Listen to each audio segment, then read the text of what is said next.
Well, good morning, everyone. Today is finals day, Joey. How excited we are. Very, very excited. Finally made it here. 10 days of competition. And yeah, here we are. Finals day at Antofagasta Bodyboard Festival. And how good is it going to be? We, of course, are going to be starting with the semifinals for the women. Then we'll jump into the men. We'll have a 10-minute break where we're going to have a very cool interview for one of our sponsors from Colbún. And also to leave the athletes to have some rest and get ready for the finals. And then we have a novelty in this event, a special format for the Drobny division. We will have a podium final, which is going to define the third and fourth position for the World Tour rankings. And then we'll have a final that will have 3 hits. And the person that takes 2 out of those 3 is going to become the next Drobny World Champion. How's that? Yeah, that is going to be a spectacle. It's going to be pretty exciting and bring a lot of hype here to crown that DK World Champion. Yes, a super battle between Dave Hobart and Sammy Moratino. And pretty cool to see that Fabian and Amaury will get the chance to decide who's going to be the third and fourth. Yeah, super exciting. A lot of DK action today. Yeah. Well, that's just what you get because this is the single event, the only event that Drobny will have this year. So they wanted to do something special, and I believe it's pretty cool. So I think the next heat, it's the first heat of the day. It's starting right now. So if you want to take us to the water director, that would be pretty cool to see who is in this first heat. So women semi-finals, heat 1. We've got Luna Hardman taking on Yuka Nishimura. And this is going to be an exciting battle to see which one of these two can get that first spot in the finals. Yeah, very interesting because, you know, Yuka, she is, if I'm not wrong, I think she's around 35 or 36 years of age. And she's facing, you know, one of the revelations from the women division, which is Luna Harman, only with 18 years of age and already taken 2 world titles in the junior woman division. So what a year for Luna. She is currently in the first position, but she has to first defeat Yuka Nishimura, which is a very good technical and strong competitor. Yeah, it's going to be a battle for sure. But Yuka's been surfing really well, had a really solid quarterfinal, as did Luna against her mum, which was a pretty classic heat to watch.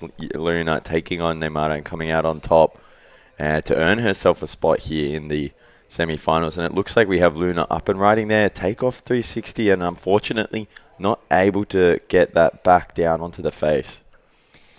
All right, we're going to get to see that replay. It will be the first wave of the day. And the first, of course, of the heat is a 1.5.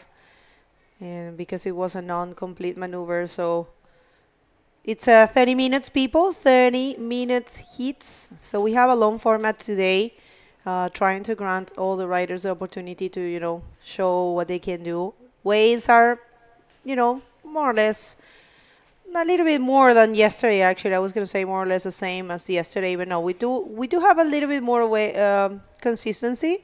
I would say frequency. Some. We were recording down there, and we saw some sets, huh? Yeah, there were definitely some sets this morning. And as we saw yesterday, when we were checking and when we made the call to run the comp, it actually picked up a lot kind of throughout the morning. And so, I don't know, I'm kind of hoping it does the same today. And as the morning comes in, we're having a pretty big tide as well. Still got that full moon here, so got those big autumn tides down here in Chile. So we're just hoping that that brings in some swell. And yeah, hopefully a bit more swell than yesterday. That'll be amazing. Yeah, we're trying to do the best with what we received from Mother Nature, but yeah.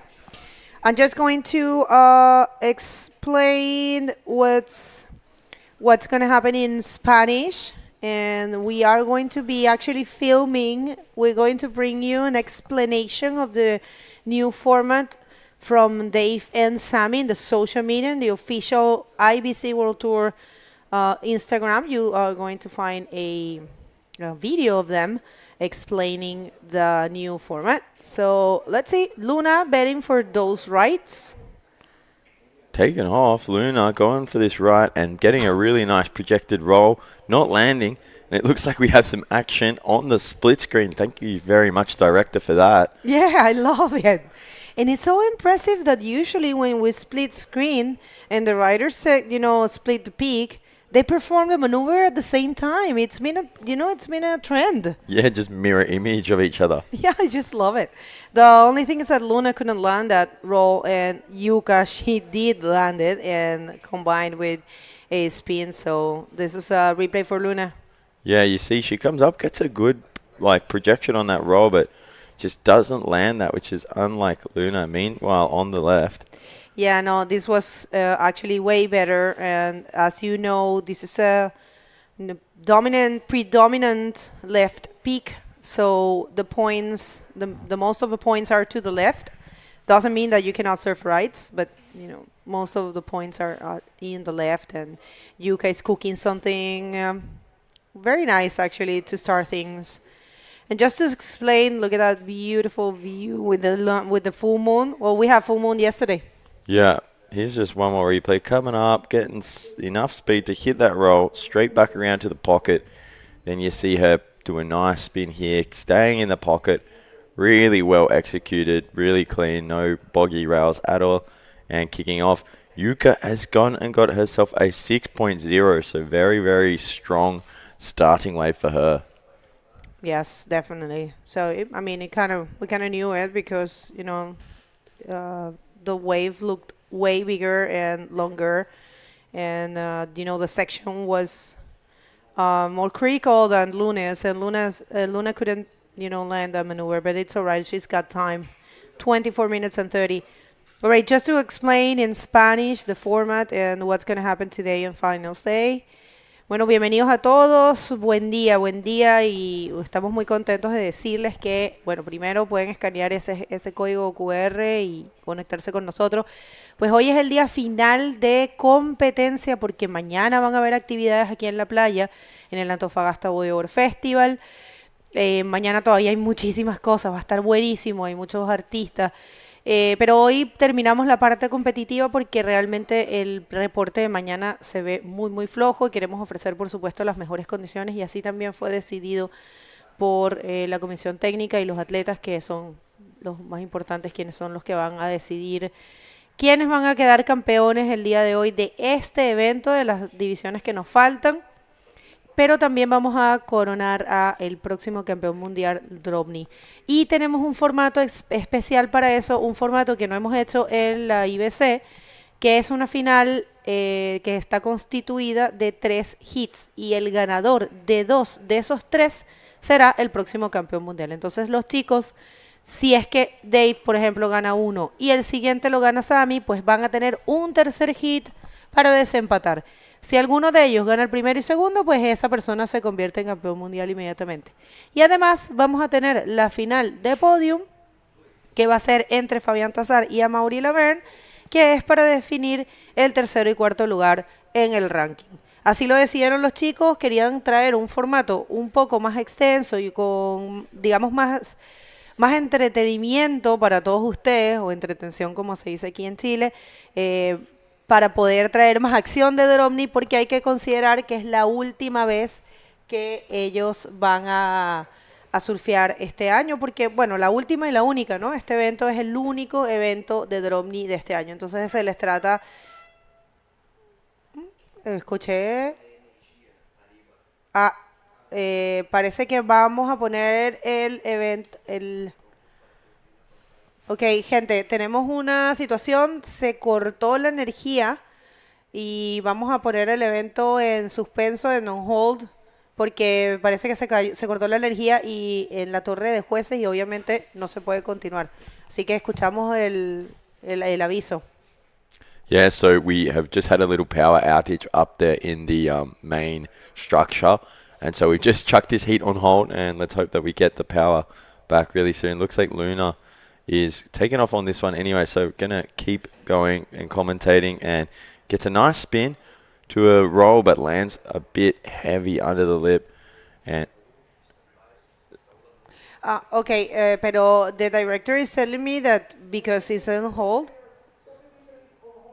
Yeah, I'm listening to what the beach announcer is saying, but yeah, it's on hold. So that last wave of Luna is not counting. Gente, el campeonato ahora mismo está puesto en espera. Está esa última ola de Luna no cuenta. Ya las competidoras han sido avisadas.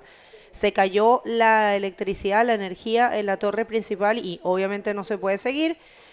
Lo están arreglando y por supuesto que lo van a hacer bien, bien rápido. En un minuto vamos a volver, pero bueno, nosotros seguimos aquí. Joey, how good is that format? The drop knee. Yeah, I'll explain that one again in English. Is the drop knee final is set between Dave Hubbard and Samuel Moratino, and because it's a one-off drop knee where the world champion will be crowned, they're doing 3 finals, and it's going to be best of 3. So first to 2 wins will be winning the Antofagasta Bodyboard Festival drop knee title and will be winning the world title. So super important day, and yeah, just having 3 finals will allow us to just fairly crown the champion. And so that's going to be a really exciting show today between Sammy and Dave. And also there'll be a drop knee playoff for the 3rd place. So that'll be Fabian Tazar taking on Moz, the 2 reunion islanders, and they'll be playing off for that 3rd place. Only one event for the drop knee world title, and so they need to set the 1st, 2nd, 3rd, 4th all fairly. And guys, we have recommenced this heat. Ya se volvió a comenzar el hit, ya se reparó todo ahí arriba, así que estamos de vuelta. Y me imagino, y el tiempo me imagino que lo van a recuperar. Estamos de vuelta y esta ola va a contar para Luna Harman. Oh. Wow, this is pretty critical because the heat restarted, and I don't know if Yuka was aware of the priority in that situation. On our screens, same as yours, Luna had the priority, but perhaps she was confused due to the heat being stopped, because it looked like Luna did catch the last wave, but at this point Luna had that priority and Yuka interfered. Yeah, she didn't even look at her. Maybe, she definitely got confused by the whole situation. And that's a very good way for Yuka. Okay, estamos esperando. Parece que hubo una situación. Lo que pasa es que el hit estuvo parado por 2 minutos y la prioridad la tenía Luna. Yo creo que Yuka se debió haber confundido porque Luna bajó una ola que no estaba siendo contada mientras estábamos on hold. Yeah, now we're hearing some more horns, and I just think there's a lot of confusion going on for the women in the water, and so we'll be keeping you guys updated as soon as we know. But this heat is currently on hold, and I think, a lot of confusion going on, so we're just going to figure that out. And we're just going to throw it to a quick commercial break and going to be back when we have a better, understanding of what's happening. Don't go anywhere.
Antofagasta se prepara para el futuro.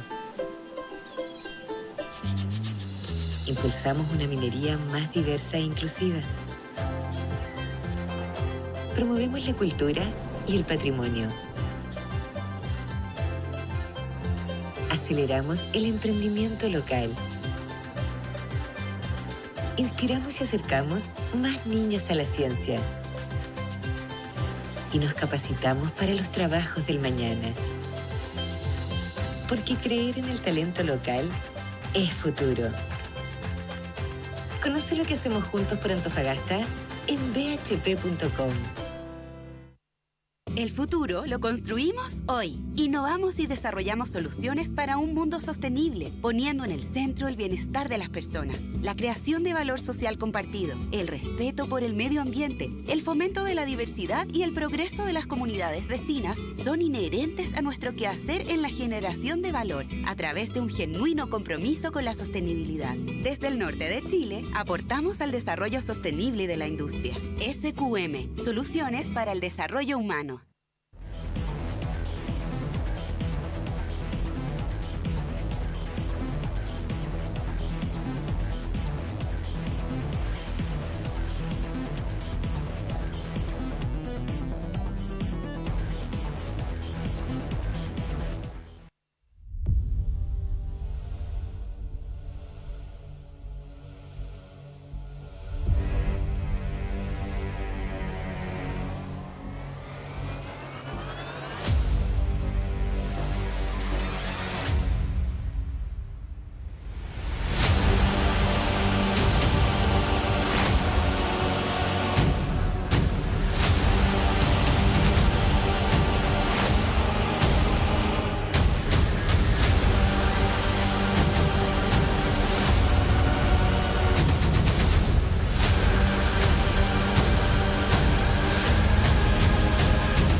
All right, people, so we are back, and the situation is the following. Since the power went off, we had to stop the competition, but Yuka, she doesn't speak English, and she doesn't understand neither Spanish. So she didn't understand what was happening, and she just kept surfing. So that wasn't really an interference because she was not aware of the situation. So we brought Namika, and Namika explained to her in Japanese. It was pretty cool to watch. She was on the beach announcing. And now the heat is restarting. From zero. From scratch. Yeah. So that's the situation. Yeah. Ok, para pessoal do Brasil, el hit va a comenzar, a recomenzar. Porque Yuka no habla inglés, no se enteró de nada de lo que dijimos de que había caído la energía y ella siguió surfeando. Y no, entonces pues cometió una interferencia sin saber porque ella tenía la prioridad y pues nada, hubo una confusión, así que el hit se recomienza ahora mismo. 30 minutos, no está pasando nada, no hay scores, todo de cero. Vamos de nuevo al agua, por favor, director. Let's go to the water. Yeah. So I'm guessing that in the system, it has to be restarted as well. So they are restarting in the system. So nothing is defined. That's it. Starting from scratch. Day 1. Heat 1. Day 10. And here we are. Antofagasta Bodyboard Festival. This is finals day. And we are getting past all those confusions and moving on with this day. And let's see what will happen between this heat. That was so cool to have Namika translating there and talking in. So heat hasn't started. Still, they're fixing everything, and the ladies, they have to, wait for the call, for the official call. If you, a bateria vai recomeçar, pessoal, porque teve uma caída de energia e aí a Yuka, ela não fala inglês, não fala espanhol, não fala nada assim, não é japonês.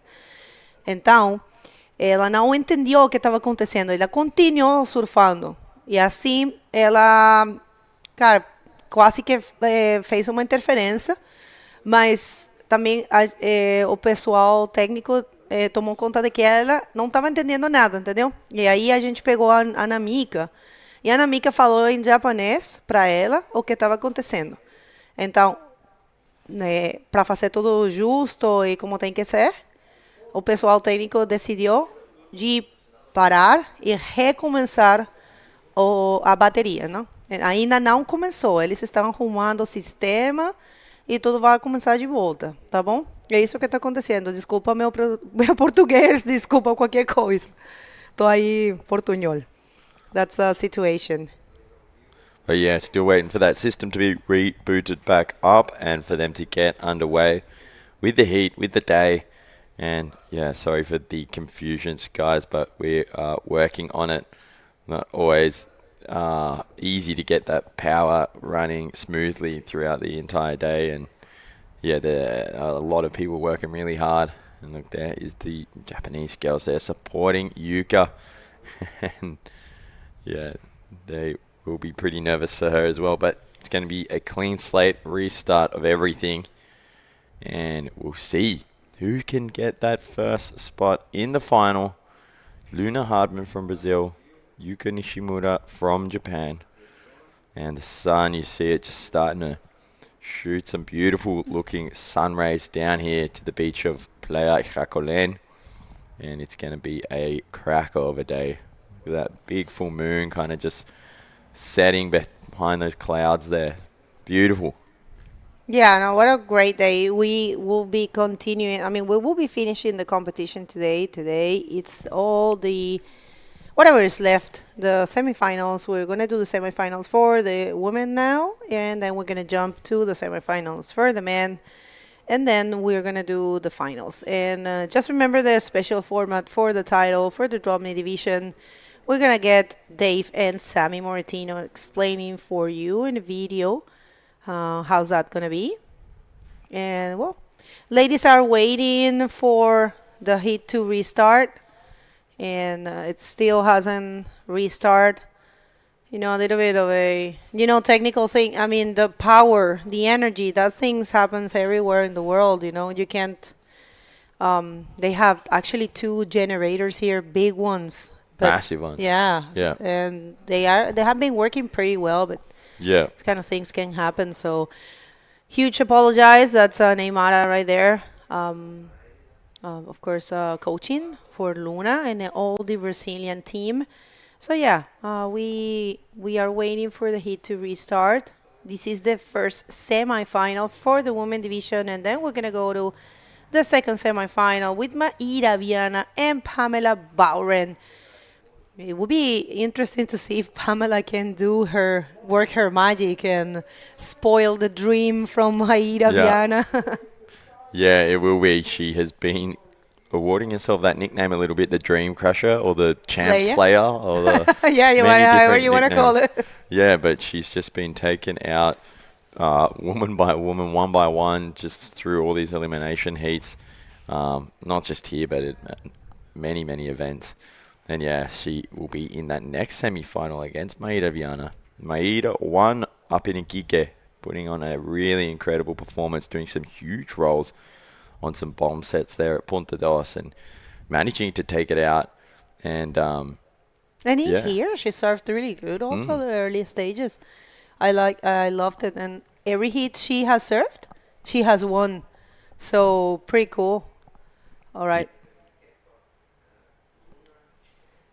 Yes. All right. So you know what? We can check that it's pretty cool. We can check the moment when Luna Harman got her second world title as a junior woman champ. Let's check it out. This is the recap of that heat. That was so good. She served so good that heat, huh? Yeah, look at that. Just super tight, powerful surfing. Getting a little roll in at the end there. Luna just winning that women's world title the other day. Junior women world title, her second one back-to-back. They ended up going to a super heat between her and Luana Dourado from Portugal, 14 years old. And Luna just not letting her get that world title, getting one more for herself because this is her last year of being able to compete in that pro junior women division. and yeah, winning in there. Look at that. Look how stoked she is. And all the crew. That's her mum there giving her a kiss on the head, and that's the Brazilian team. So that was some really, really cool action we saw go down the other day with Luna Hardman taking it out 2 years in a row. And yeah, really cool. Big shout out as well though to Luana Dorado, surfing really well and giving her a run for her money, even though she's 4 years younger than her, only 14 years of age, and surfing as well as she is really, really impressive. But I think we're going to throw it to a commercial and then we'll be starting again this heat. So let's go there.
Antofagasta se prepara para el futuro. Impulsamos una minería más diversa e inclusiva. Promovemos la cultura y el patrimonio. Aceleramos el emprendimiento local. Inspiramos y acercamos más niños a la ciencia. Y nos capacitamos para los trabajos del mañana. Porque creer en el talento local es futuro. Conoce lo que hacemos juntos por Antofagasta en bhp.com. El futuro lo construimos hoy. Innovamos y desarrollamos soluciones para un mundo sostenible, poniendo en el centro el bienestar de las personas, la creación de valor social compartido, el respeto por el medio ambiente, el fomento de la diversidad y el progreso de las comunidades vecinas son inherentes a nuestro quehacer en la generación de valor a través de un genuino compromiso con la sostenibilidad. Desde el norte de Chile, aportamos al desarrollo sostenible de la industria. SQM, Soluciones para el Desarrollo Humano. Welcome back, everyone. We are about to start the first heat of the day, which was already started, but we have a situation with the power. And, you know, Joey, we had during this break that we have of 30 minutes, we have the chance to go and talk to the judges, and they explained what happened out there. The situation is the power went off. And, you know, let's hit the water, and we keep explaining because the heat is starting. So this is the restart from scratch of the semifinal, heat number 1, Luna Harman and Yuka. And Yuka Nishimura. And yeah, to explain that situation. So what happened was the power went out. They had to put the competition on hold. Luna had the priority, but it went on hold and she caught a wave whilst it was on hold. Yuka, sitting out there, thinks, oh, I've got priority now. But because she didn't know what was going on because she doesn't speak English or Spanish. Yeah, no, I mean, she does speak some English, but I believe it was a huge confusion between both of the riders, you see. So they decided that the fair thing to do is to stop and restart because, yes, no, that's what I was telling you. Like, she does understand English. It's just that in the moment, everything was so fast. And Luna took a wave while we were on hold. You guys can see it if you scroll back. You'll see it. Actually, for us, it was confusing. We were thinking that we probably come back from, you know, the whole situation. So that's when I think Yuka thought the priority was in her hands. And, you know, most of the athletes, they you know, they're watching. Everything is so fast. So that's the situation. And both athletes came out of the water. They have some tea, some water, warm up a little bit, and they understood the situation. And now it's starting again. It's the first thing to do. So that's the situation. I'm just going to explain real quick in Spanish. Okay, la situación, ahora que tuvimos este pequeño break, pudimos conversar con el equipo técnico, nos explicaron, y también las atletas salieron del agua. La situación fue que el evento se puso on hold y Luna tomó una ola, lo que produjo también una confusión en la cabeza de Yuka pensando de que la prioridad ahora estaba con ella. El evento volvió, Yuka pensó que la prioridad estaba con ella, tal vez hubo toda una confusión, tanto para Luna, para Yuka. Entonces los jueces se dieron cuenta de que la situación realmente no estaba yendo de manera correcta, no estaba yendo de manera justa. Y se decidió parar y recomenzar. Esa es la situación. Y sí, se llamó incluso a Namika para que les explicara en japonés lo que estaba pasando, porque como que Yuka volteaba, como que no sabía, como que había vuelto el hit. Bueno, ustedes mismos, si van para atrás en esta transmisión, lo pueden ver. Creo que hasta para nosotros fue un poco confuso. Y la situación fue que hay un centro de poder, aquí un centro de poder en donde hubo una chispa y se produjo un corte. Solamente en esa área, porque nosotros seguíamos funcionando, nosotros estamos en otra área. But we do have Luna up and riding here, completing a nice forward spin at the top. Little speed check there, another forward spin, but kind of losing her grip on her board there. Not able to continue on with that wave. And yeah, all the confusions aside and behind us, we're going to continue on with the day, and it's going to be a great finals day.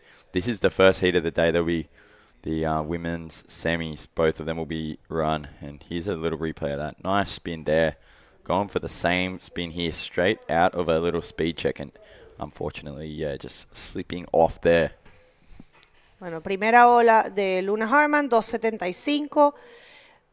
30 minutos de semifinales vamos a tener y vamos a hacer, por supuesto, todas las finales el día de hoy. Vamos a tener también un break entre las semifinales y las finales, en donde las atletas y los atletas se van a ir preparando para las grandes finales. Y ahí vamos a tener una súper entretenida entrevista de uno de nuestros patrocinadores, de Colbún, que viene a contarnos un poquito el proyecto que tienen. Eso va a ser una entrevista acá en el streaming de aproximadamente unos 5 o 6 minutos, mientras los competidores se van preparando. Y luego vamos a empezar con las grandes finales. Eso va a pasar el día de hoy. Y bueno, queremos agradecer a nuestros patrocinadores, recordándoles que este evento es traído a ustedes por Escondida BHP y por SQM Yodo Nutrición Vegetal. Es producido por el Club Budeo y auspiciado por Colbún, RR Mining, Antofagasta Minerals, y tenemos la colaboración de Independent Bodyboards, Café Trocadero, Hotel Ibis Styles, Hotel NH, Grupo IG Carpas, Fundación Mr. Barber, Dirección de Desarrollo de Turismo Municipalidad de Antofagasta, CMDR de la Municipalidad de Antofagasta, Seremía de Salud Antofagasta, MOP Antofagasta. Namika Chan y Kaira Chan. Big smiles on their faces. ¿Quién más tenemos? También tenemos Armada de Chile, Federación Chilena de Bodyboard y, por supuesto, the International Bodyboarding Corporation. Así es. Y contamos con el apoyo comunicacional de nuestros media partners. Muchísimas gracias al Mercurio de Antofagasta, a CNC Medios, a FM7, a 100% Puro Surf de Surf Beats Radio y a Antofa Despierta y el termómetro.cl. Muchísimas gracias a todos ustedes por colaborar, por impulsar este evento y a quienes lo han hecho posible, quienes nos han traído esta oportunidad en la 12ª edición del Antofagasta Bodyboard Festival. Un evento que coronó por primera vez una campeona mundial en la categoría junior femenina, que es esta chica que está justo ahora primera, es Luna Harman, su segundo título, y que vamos a coronar hoy mismo el título mundial de la categoría Dromni. Va a estar muy muy bueno, con un formato especial que ya lo hemos explicado un par de veces. El formato es dos hits, 3 hits para la final, en donde la persona que gane los 2 primeros hits o 2 de esos 3 va a ser el campeón mundial. Y tenemos la final de podium para decidir el tercero y cuarto. Va a estar bien bueno eso. Yeah, I'll just explain that to you guys in English if you're just joining with us today. For the drop knee world title, which will be crowned today, the final is already set between Dave Hubbard and Sammy Martino, and they'll be facing off in a series of 3 heats. First to 2 wins will win the world title, and it's a 1-event world title crowning here in Antofagasta Bodyboard Festival for this year. There was only one DK event, and so that is the best and fairest way to determine who will be winning that 2024 DK World Champion spot, and it's going to be a really exciting showdown, I think, between the 2 Hawaiian DK gurus. And super entertaining as well. So we get to see more times the drop knee in the water. I think, when you only have one event, it's definitely a little bit of a nostalgic moment because, we love drop knee, and I think all the audience love it. So it's pretty cool to have the chance to see them surfing a little bit more. I believe that's one of the things that motivate, for example, Amori and Fabienne to choose to go together for the podium final, which we don't have in the IBC World Tour. We have equal thirds for all the divisions normally, but they wanted to decide it like that, so pretty cool. Yeah, it'll be cool to fully get that ranking as well for next year's DK World Tour. They'll have a difference between the 3rd and the 4th. And so that'll be exciting as well. The 2 Hawaiians in the final, the 2 Reunion Islanders in the 3rd place surf-off. And it looks like there's a bit of a set coming through. Yuka sitting in priority. Let's see if she wants to have a look, and it looks like she is taking off. The rider in yellow all the way from Japan, finding a section there, coming out to the face for another roll. And that was some nice bodyboarding there. Let's see if she can link it up. Really, really smooth on her spins. Not able to land that one, but all event, Yuka's just been spinning like a top in the pocket here and doing it really, really well. Yeah, very nice wave here for Yuka. Using her priority, she goes for the first roll, and she is going to connect something else there. So yeah, double roll there. That's going to be another good wave for Yuka. So it looks like she's going to be starting this hit, restarting with the same score. Actually, it's a 6.5. And Luna, she has a 2.5. I mean, 75. So 20 minutes is still a lot of time in a woman-on-woman hit. You know, the no limits of waves. Yeah. So, you know, I think with the level riding that these two riders have, we're going to see a couple of situation changes. Probably more than once or twice throughout the this heat, for sure. Because, you know, Luna, she is very short in age because she is only 18, but she has been showing a lot of skills in bodyboarding. And in the case of Yuka, she has a lot of experience. She's been competing for a number of years, and she is a well-known personality in Japan, and she is, I think, 36 years of age. So it's pretty cool to see an experienced rider facing, you know, one of the revelations of the tour, and definitely Luna. She has been the revelation in the woman division. We have Luana being the revelation in the junior woman division, but Luna, you know. Yeah. Still being in the junior and the women and coming first in the women's ranking at the moment. Luna Hartman just been putting in an amazing performance, super consistent bodyboarding, and yeah, really, really standing out. So we'll see how she goes here today. But yeah, as Bega was saying, we doing 30-minute heats and limitless wave counts, and it looks like Yuka under priority, going really deep here, trying to find a section, but just ducking off that wave there. She'll be keeping busy, and she could kind of see her paddle deeper, maybe looking for one of those sections that are pushing in on the inside there and linking up for a closeout roll bowl. We've been seeing people use that strategy quite a bit under priority, because sometimes those inside ones can just stand up and offer more ramps. And yeah, be cool to see what it does with the changing tides today. It's pretty big tide, guys. It's a full moon, big high, and then it'll drop quickly throughout the day to get to that low. No, I think, like you said, I think we're going to have some waves. I think we're going to have pretty cool, you know, performances so far, for sure. I mean, you know how it's going to be, like you said, yesterday actually got better towards noon. So we are going to be competing by that time. And maybe, you know, this break that we had, it's even better for them because, you know, conditions are going to get better and better. So we'll see. But right now it's Yuka with the 0.5, and she just got that mini, you know, score. She is in the first position, and this is finals day. It's been such a great run. This is the 10th day that we are competing here. Check that out. El Lobito. Traditional fisherman from Chile. They usually take locos. I think locals are known as avalons in the rest of the world, and they're very expensive in some places. Avalon, you know? I don't know. Yeah. I don't know what it is. You haven't eaten loco? No. Oh, that's such a typical. It's not it's seafood, but it's kind of like a snail, like a sea snail. Yeah, it's really interesting. tasty. No, Yeah. I've never heard of it. That's interesting. Look at this though. Yuka on the inside, under priority, coming around again. Let's see if she can find a section, and that is a nice clean roll. Oh. I don't know if that's going to be counted as completed though. She kind of landed and ducked off, and oh no, looks like she's hurt herself here. Oh no. Oh no, don't tell me she hit the same rock that let's see, this is the replay. That was actually a very good roll. What happened in there? She was like, oh, there, she got stuck and there's some rocks. It's a difficult thing there. Let's see. I hope she is doing fine. I think she's fine. No, she's doing fine. She's not even. Yeah, probably, she kind of touched the reef, Yeah, fixing her rash guard. yeah.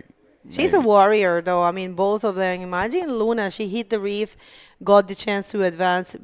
Unfortunately or fortunately for her, Paloma didn't find any other wave, and because Paloma was 8 minutes with the possibility of changing the situation, but Ocean didn't say anything. And while Luna was getting some medical attention because she hit the reef a little bit, um, she saw herself advancing. It was pretty cool to see. That was in the quarter. No, actually, the round of 16 that happened, huh?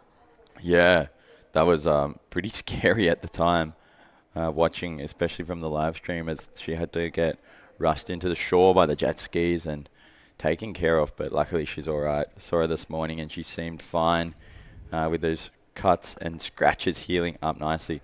Well, it looks like Yuka's fine as well, still catching waves, so that is good. And just getting a little backup score here. Only a small roll on that one. Little spin in the whitewash as she kicks off, but up and riding behind her, Luna Hardman. Vamos a ver. Let's see this wave for Luna. Goes for a speed check there, and a nice wave for Luna. Actually, a very complete one. 3 maneuvers. We'll see. This is definitely best wave of Luna Harman. But we'll see. The previous wave of Yuka was a 1.75. It was not deemed as complete, but Yuka is getting her fourth wave. And talk us through this Here's replay. this. Look at that check straight into a nice forward, coming down the face there, and then looking with her head where she's going to land before she hits that roll, coming out of that, and then another spin, not as clean, but manages to get it around. And that's a good opening combination wave there for Luna Hardman. And we're going to be seeing those scores drop through for both the women, because Yuka has gone and found herself a little backup score. And it does look like Luna managed to get out the back first as well. Here's one more replay of this. I especially enjoy that check turn to forward, like you said. And just she was so active on that one and took one roll and one more spin. So her best score, it's dropping, and it's a 6.5 for Luna. Now she is only looking for a 4.5 to get that lead and the possibility to go to the final. I mean, Luna Harman doing so well, just with her results this year are being super impressive. One to watch, one that it's for sure going to get multiple world titles. That's happening, I think.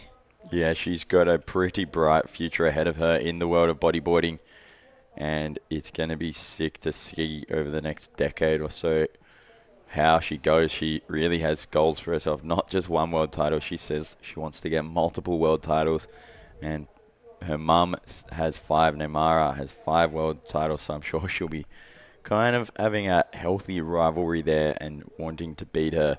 But yeah, going to be one to keep an eye on over the next few years for sure, as she improves and matures her bodyboarding and already putting through some very, very powerful performances at the age of 18. It's going to be amazing to watch. Bueno, estamos comentando aquí en inglés el performance tan increíble, tan destacado de Luna Harman, que es su primer año fuerte. Bueno, ya no le queda más este año de junior porque ya recibió el segundo título mundial, pero está demasiado fuerte en esta categoría de mujeres profesionales, la categoría Women de la IBC World Tour. Ella está líder en el ranking mundial y ha dado muchísimo de qué hablar, la verdad. Un performance espectacular de esta chica. Y ya imagínate, con podiums en todos los eventos. Realmente ha sido algo muy gratificante. Sabemos que ella en su cabeza no tiene ganar un título mundial. Ella quiere ganar múltiples títulos mundiales. Y bueno, tiene sentido, ¿no? Con ese ejemplo que tiene de madre, con 5 títulos mundiales, pues eso está en su cabeza.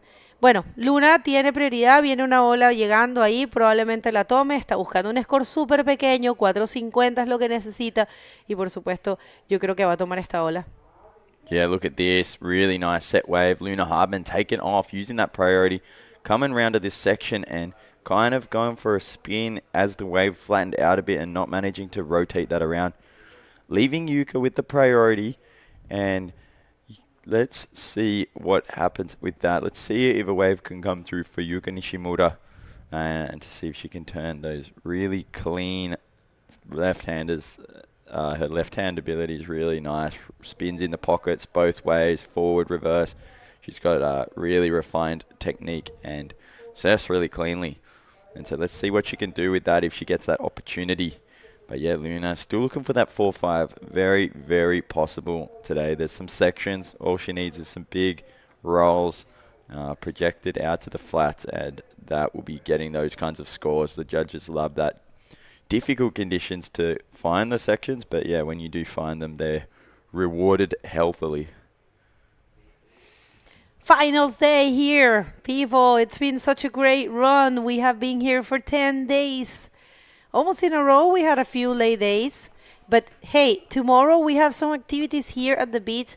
Para que todos sepan, mañana igual hay un montón de actividades aquí en la playa porque el Antofagasta Bodyboard Festival, como lo dice, es un festival y hay muchas cosas pasando. Hoy hay actividades aquí en la playa, día sábado, lindo día, precioso, cielos despejados. Ahí está Maíra Viana preparándose para enfrentar a una contrincante súper fuerte también, que es Pamela Bowren.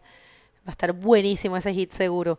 Pero sí, vengan a la playita, acompáñenos, está muy lindo el día. Miren, cielos despejados, no hay viento, hay cafecito de café Trocadero, pueden tomar desayunito acá, pueden venir a almorzar acá, hay varios food trucks. Está buenísima el ambiente y de verdad que este es un festival, es uno de los mayores aquí en Antofagasta y de Chile. Es una suerte igual poder contar con un evento mundial en nuestra ciudad, en esta ciudad, ¿no? Que es tan importante también para Chile, una ciudad que sustenta económicamente fuerte al país. Entonces, si estás por acá, es una ciudad que mucha gente no lo sabe, pero aquí vive mucha gente de todo Chile. No solamente, obvio, las personas antofagastinas, pero hay una gran variedad de diferentes personas de diferentes ciudades de Chile, de diferentes estados de Chile. Entonces es como bien bonito si están sintonizando, que vengan a aprovechar de tener esta oportunidad de ver un campeonato mundial acá en la ciudad de Antofagasta, en la región de Antofagasta, una región que crece a pasos agigantados cada año. Y que de verdad el Club Budeo se ha alineado con ese crecimiento. Ellos también han crecido exponencialmente cada año con el circuito regional y con todo su trabajo social y por supuesto este evento en su 12ª edición presentado por Escondida BHP y SQM Yodo Nutrición Vegetal, como lo ven ahí en pantalla, soluciones para el desarrollo humano. Muchísimas gracias por presentar este evento y a todos que han colaborado, porque realmente es un esfuerzo mancomunado, es un esfuerzo de todos este trabajo de traer a este evento. Por supuesto desde la IBC World Tour también apoyando, tratando de hacer crecer el deporte, y ustedes en la audiencia que son importantísimos para nosotros. Por supuesto, muchas gracias por habernos acompañado durante todo estos días. Recuerden que de aquí nos vamos a Itacoatiara para el último evento de la pierna sudamericana. Con ese evento cerramos la pierna sudamericana y ese evento es solo de hombres. Eso es en Brasil, en Río de Janeiro, específicamente en la localidad de Niterói, que es un pedacito de tierra bendecido por Dios. Talk us through that calendar. Yeah, so there's Itacoatiara, as Vega was saying. Then Maldives Bodyboard Pro has been confirmed, guys, so that will be happening in early August. Going to be super exciting. Let's have a look at this set wave here. We could be seeing some action. We have Luna taking off on the right and Yuka just using that priority to block her. Unfortunately, not able to get her score herself, but some strategic bodyboarding there from Yuka, holding that priority and just making sure that Luna can't have an opportunity on one of those right ramps, because we all know that Luna will just project a big roll, and she's really, really consistent and explosive on those rights. So some good competition strategy being put in place there from Yuka Nishimura. But now Luna will be out the back first and will be with that priority. So she will now have 6 minutes and 30 seconds to hopefully get a wave under her belt and strike back at Yuka Nishimura. All right, so pretty cool to watch her. Here she comes, Luna. She loves these rides. Is she going to find it? She's not looking too much. She needs a 4.50 for, oh no, she gets stuck. And Yuka, straight answer, also taking this ride. And that it's a complete maneuver for Yuka. Might be getting something further, something bigger than the 4.50. We'll see. I'm sensing probably a little anxious Luna since the beginning of the day today. Not since the restart. Oh, what happened in there? That was, Yuka just used the priority to block Luna. Oh, I see. That was before. Yeah, that was, before. All right. And then Luna staying busy though, coming back with this wave straight away. Reverse spin to a non-complete roll, unfortunately for Luna, but then Yuka on the next wave. Yeah, no, look, Yuka right there completed that one. We're waiting for that score, but yeah. We'll see. I mean, they still have 5 minutes and 30. I don't know if Yuka is actually getting something higher than the 4.5, but this is a good moment for Luna. She only needs a 4.50, which is a score that someone like her can do in her sleep. We'll see if she can get back there. It looks like she has been dragged from the right all the way to the left channel.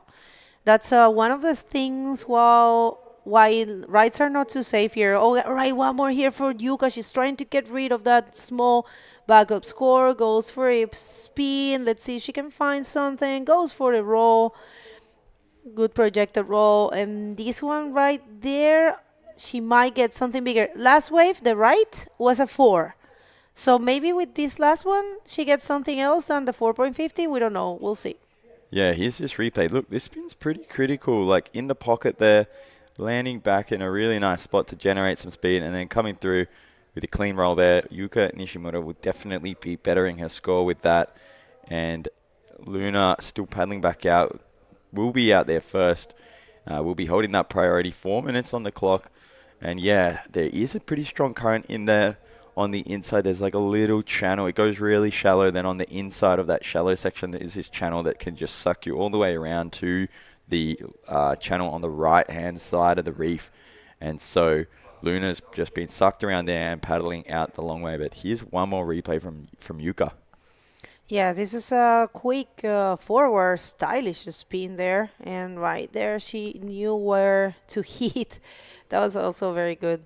Way to close things. She gets a 5, which is a bit more than what she had as a backup score. Now, Luna is looking for a 5.01, which it's also a super doable score. And check this out now.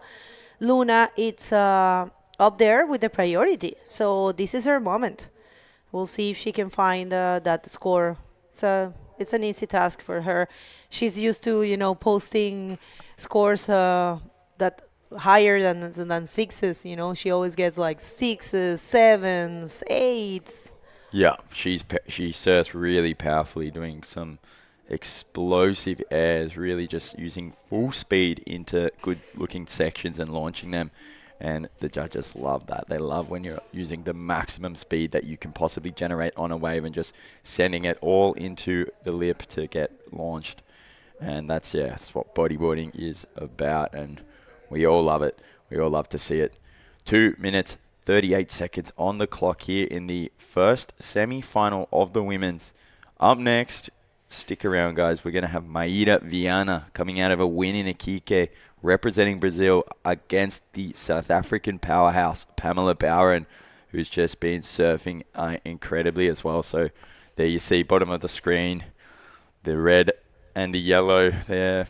Maíra and Pamela. Going to be a really, really good show as well. And how about the semifinals that we have for the men? Those are going to be a cracker. We have this.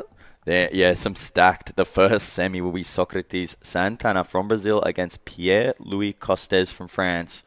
And Moises Silva, the only Chilean that we have in the podium, facing Gabriel Braga. Gabriel is also in a very good shape. Neymara nervous, but also confident. She knows her daughter knows what she's doing, and she knows she will put on a good fight. Right now, with the priority, she's looking for a 5.01, but Yuka, she is holding the first position.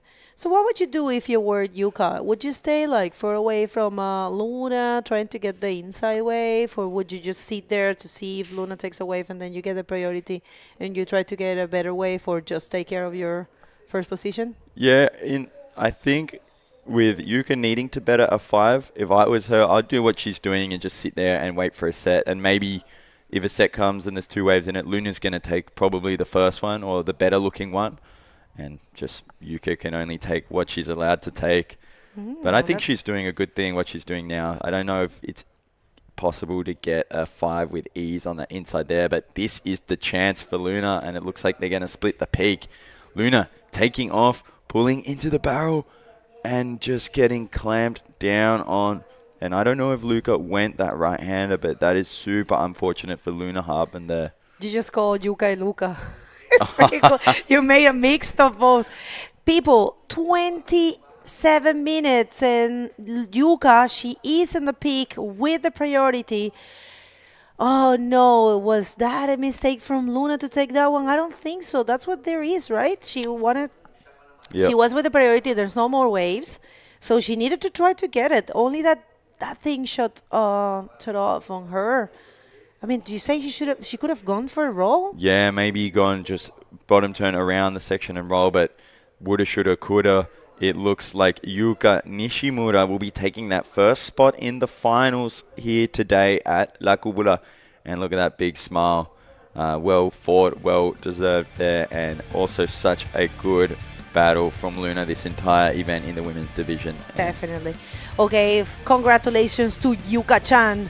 Don't go anywhere. We're going to come back with another cracker of a heat with Pamela Bowren and Maida Viana right after this.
Hello, everybody, and welcome back to the finals day here at the Antofagasta Bodyboard Festival. We just saw Yuka Nishimura take out Luna in that first semi, and now we've got some more action coming right up, and I'm being joined by Lucas. How are you? I'm good, Joey. Good morning. Good morning, everyone.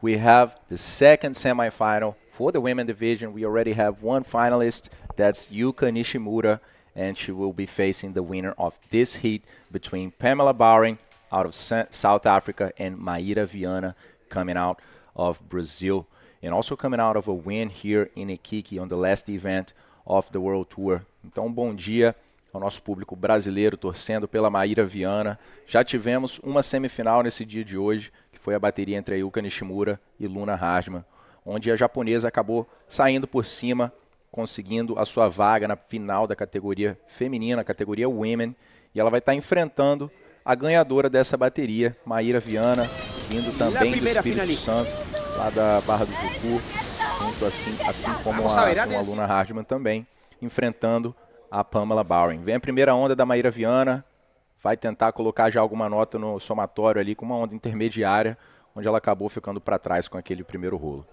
Some really, really difficult conditions, and again, it's one of those days where you've just got to find that section, Lucas. It's pretty hard to do so on these small days. Especially going in the first heat of the day, doesn't it? It's just the first moments, a lot of heat, a lot of stress. And yeah, definitely I think that Maíra Viana is trying to get those two waves as soon as she can, as she was showing in this first wave. And there she goes once more. Aí vem a Maíra, segunda tentativa, já colocar uma nota no somatório, vem pro rolo ali na seção que fecha na frente dela e essa ela consegue completar. Depois de um 1,5, essa vai ser a melhor onda na bateria para Maíra, até agora já dando aí o primeiro passo finalmente.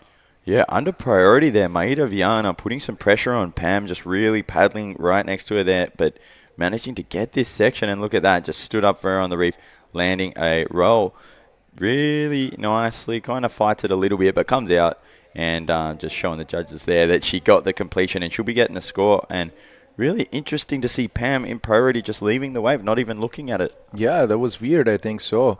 And yeah, you know what, Joey, I think that Maíra is not gonna leave any space. She's just so driven. She's coming as a fierce woman for this title. She's closer than ever to her world title. So that's what we are seeing Maíra do since the event in Iquique in this year. But, don't rule out Pamela Bowring. This lady is super strong. Now just giving her first step as well, going for a roll in that section, completing it cleanly. And it was a smaller wave, but just a first step for Pamela Bowring in this 30-minute heat.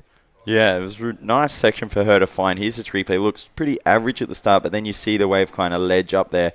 And she gets to it slightly late, but manages to push a strong roll through, coming out there, getting a score under her belt. Pam Bowring out of Cape Town. And she'll be getting back out there looking for something else, probably one of those sets. I think she would have heard the score that Maíra just posted, just 575, ringing out over the loudspeakers and being like, oh, actually, maybe I should go get a quick score under my belt. And she's gone and done that, 4.25. Yeah, going in the first heats of the day, as it has been very slow here in Antofagasta, in La Cúpula.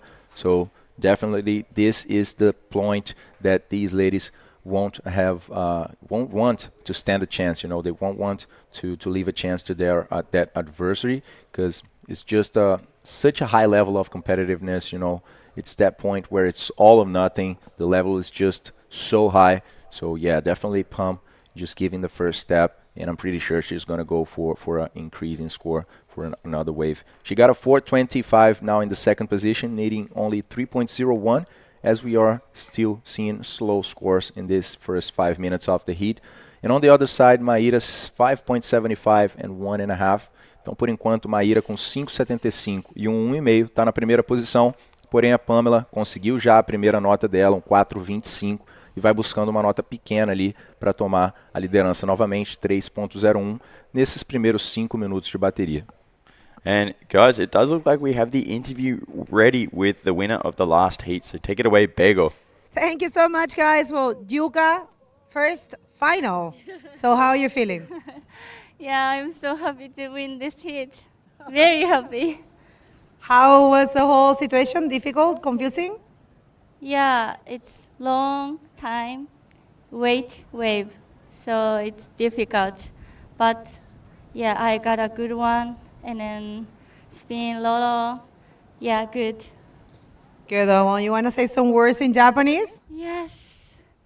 いやー、初めて今年ワールドツアー回るって言ってネナンベレック1ヶ月半ってすっごい長かったんですけど、そんな中でいい場所でいい波に乗れて本当に自分を褒めたいと思いますし、こんなに大きい素敵な会場で試合ができていること本当に幸せに思ってます。見てくださる日本の皆様にファイナルもいい演技が見せられるように精一杯全力で頑張りたいと思いますので、夜遅いと思うんですけども引き続き応援していただけたら嬉しいです。本当にありがとうございます。Arigato gozaimasu. Omedeto. And best of luck for the final. Thank you. Back to you guys. Thanks, Bago. Great heat by Yuka. Such a strong rider, just showing her potential. After each heat, after each comp, Yuka is coming in stronger. She's got those consistent spins. She's very consistent with the lines as well and the rolls, And yeah, just getting to this final right now. I believe that's the best result in a World Tour event for Yuka Nishimura. That's, I believe, the first final that she's reaching. So I'm going to check that later to confirm with you guys. But in the last events, I'm pretty sure that Yuka didn't get to any final. So good result by the Japanese, not leaving doubt there, winning with a total score of 11.50 against a 9.25 of Luna that, just got that junior women world title in the previous days, but ended up in third here in the women division. Yeah, and it looks like under priority, Pam having a look here, taken off. Let's see what she can do if she can find those sections. Really foamy one there, no propulsion at all, and not able to get through. That would be frustrating, but Maíra Viana, dá uma olhada nessa onda, acaba não indo. Nós estamos a 1h30 da maré cheia e, surpreendentemente, hoje, aqui com a maré cheia em La Cúpula, temos boas ondas, apesar de ondas pequenas, né? Não se pode fazer muito quanto a isso na previsão, são as condições da natureza que a gente está lidando aqui, pessoal. E quem quiser pode olhar a previsão, amanhã o mar vai cair ainda mais, então por isso foi decidido fazer todas as finais, terminar esse dia de competição hoje aqui no Antofagasta Bodyboarding Festival. Amanhã teremos outras atividades aqui, tem uma feira de turismo, tem um show com atletas chilenos, mas a parte competitiva vai terminar hoje. E vem Maíra Viana em uma onda para a esquerda, fazendo um invertido ali e mais um rolo para poder trocar aquele 1,5. Maíra está ganhando da Pamela Bowring por 1,5. Então vamos ver como que essa segunda onda vai fazer a diferença para a brasileira aí, distanciando-se um pouco mais da sul-africana. Yeah, looks like another completed combination there for Maíra Viana. Have a look here. Just scooping around that, going for a rev, getting it back into the pocket, and then just coming out and rolling. Difficult to get the speed to get up through, but she manages to do it, getting herself a 5.0, pushing much further ahead of Pam Bowring now. And on the other side, Pamela Bowring going to the right, but didn't find much potential in that wave and just came back to the outside to get that priority. Yeah. There we see Yuka, the first finalist of the women division here in the Antofagasta Bodyboarding Festival. Guys, today is the finals day. We are going to be crowning all of our champions here, and of course the drop knee world champion as well. That's going to be there's going to be a different special format for this decision that was taken actually by the own riders. They decided to make it this way, and it's going to be 3 heats total. So let's see, Pamela Bowring just going into a left-hander, stuck in the foam there, not finding much, not being able to take off that white part of the wave.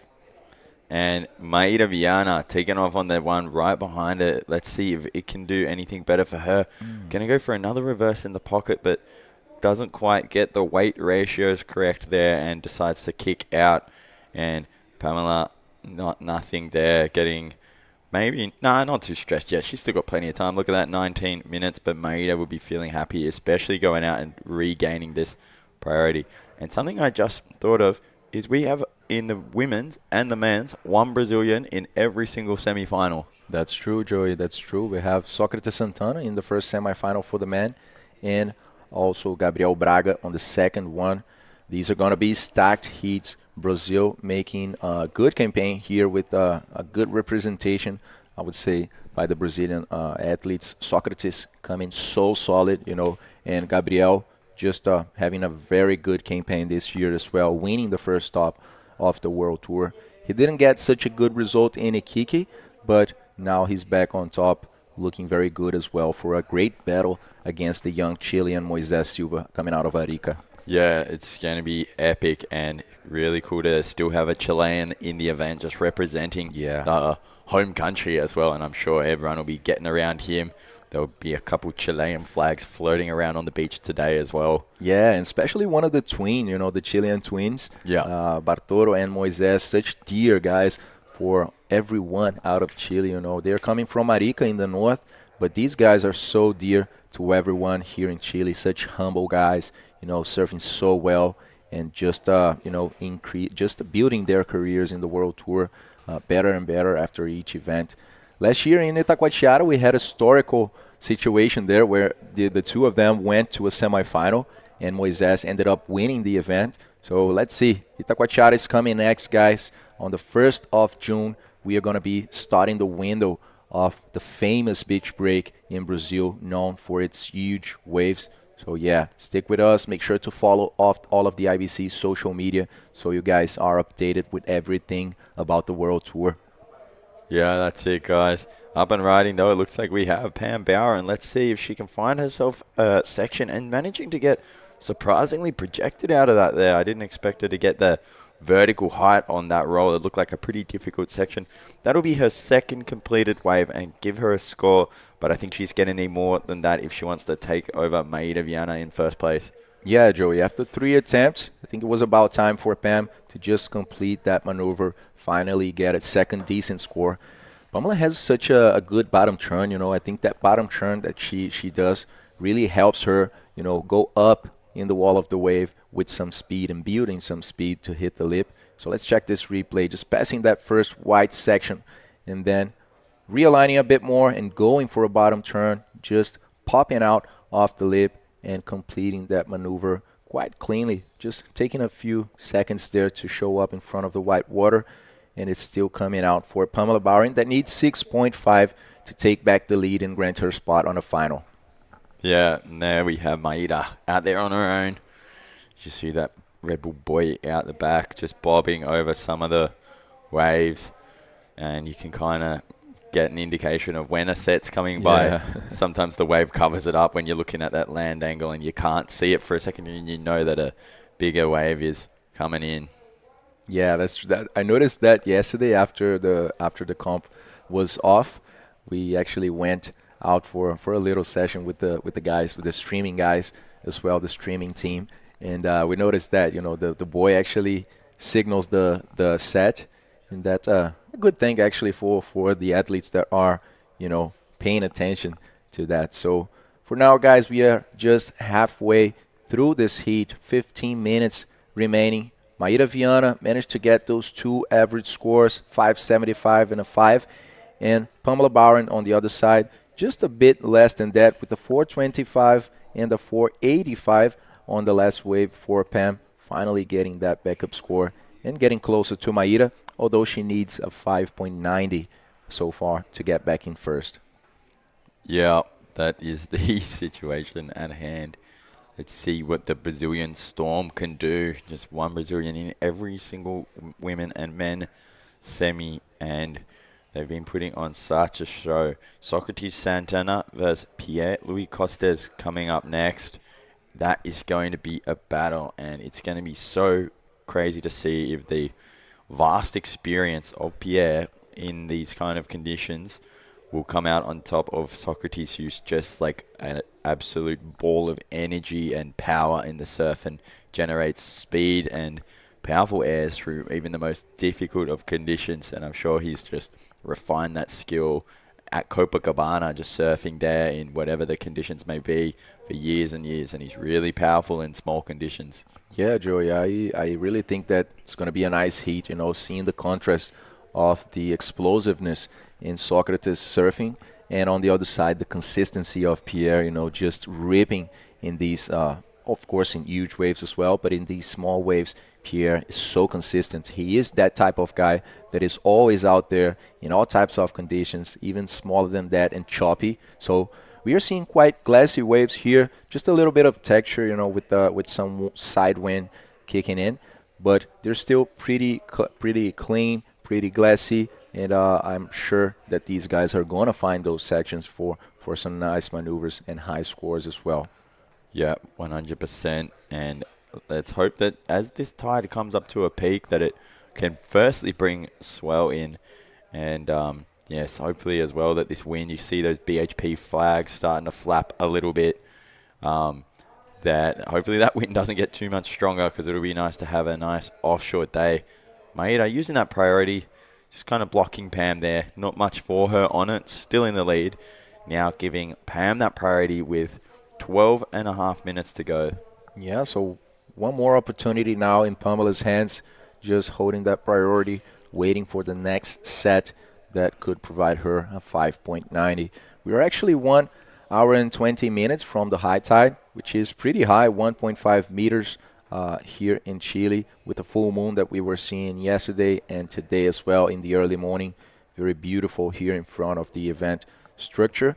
And, you know, comparing to the last days, actually with this high tide, I think the conditions are looking pretty good. You know, we saw more section-y waves, shorter waves in the previous days, but I think that with the swell that picked up a little bit from yesterday, we are seeing some waves connect, as we saw, for example, in the last heat between Yuka and Luna. So looking good. We have the low tide at 5:30 in the afternoon.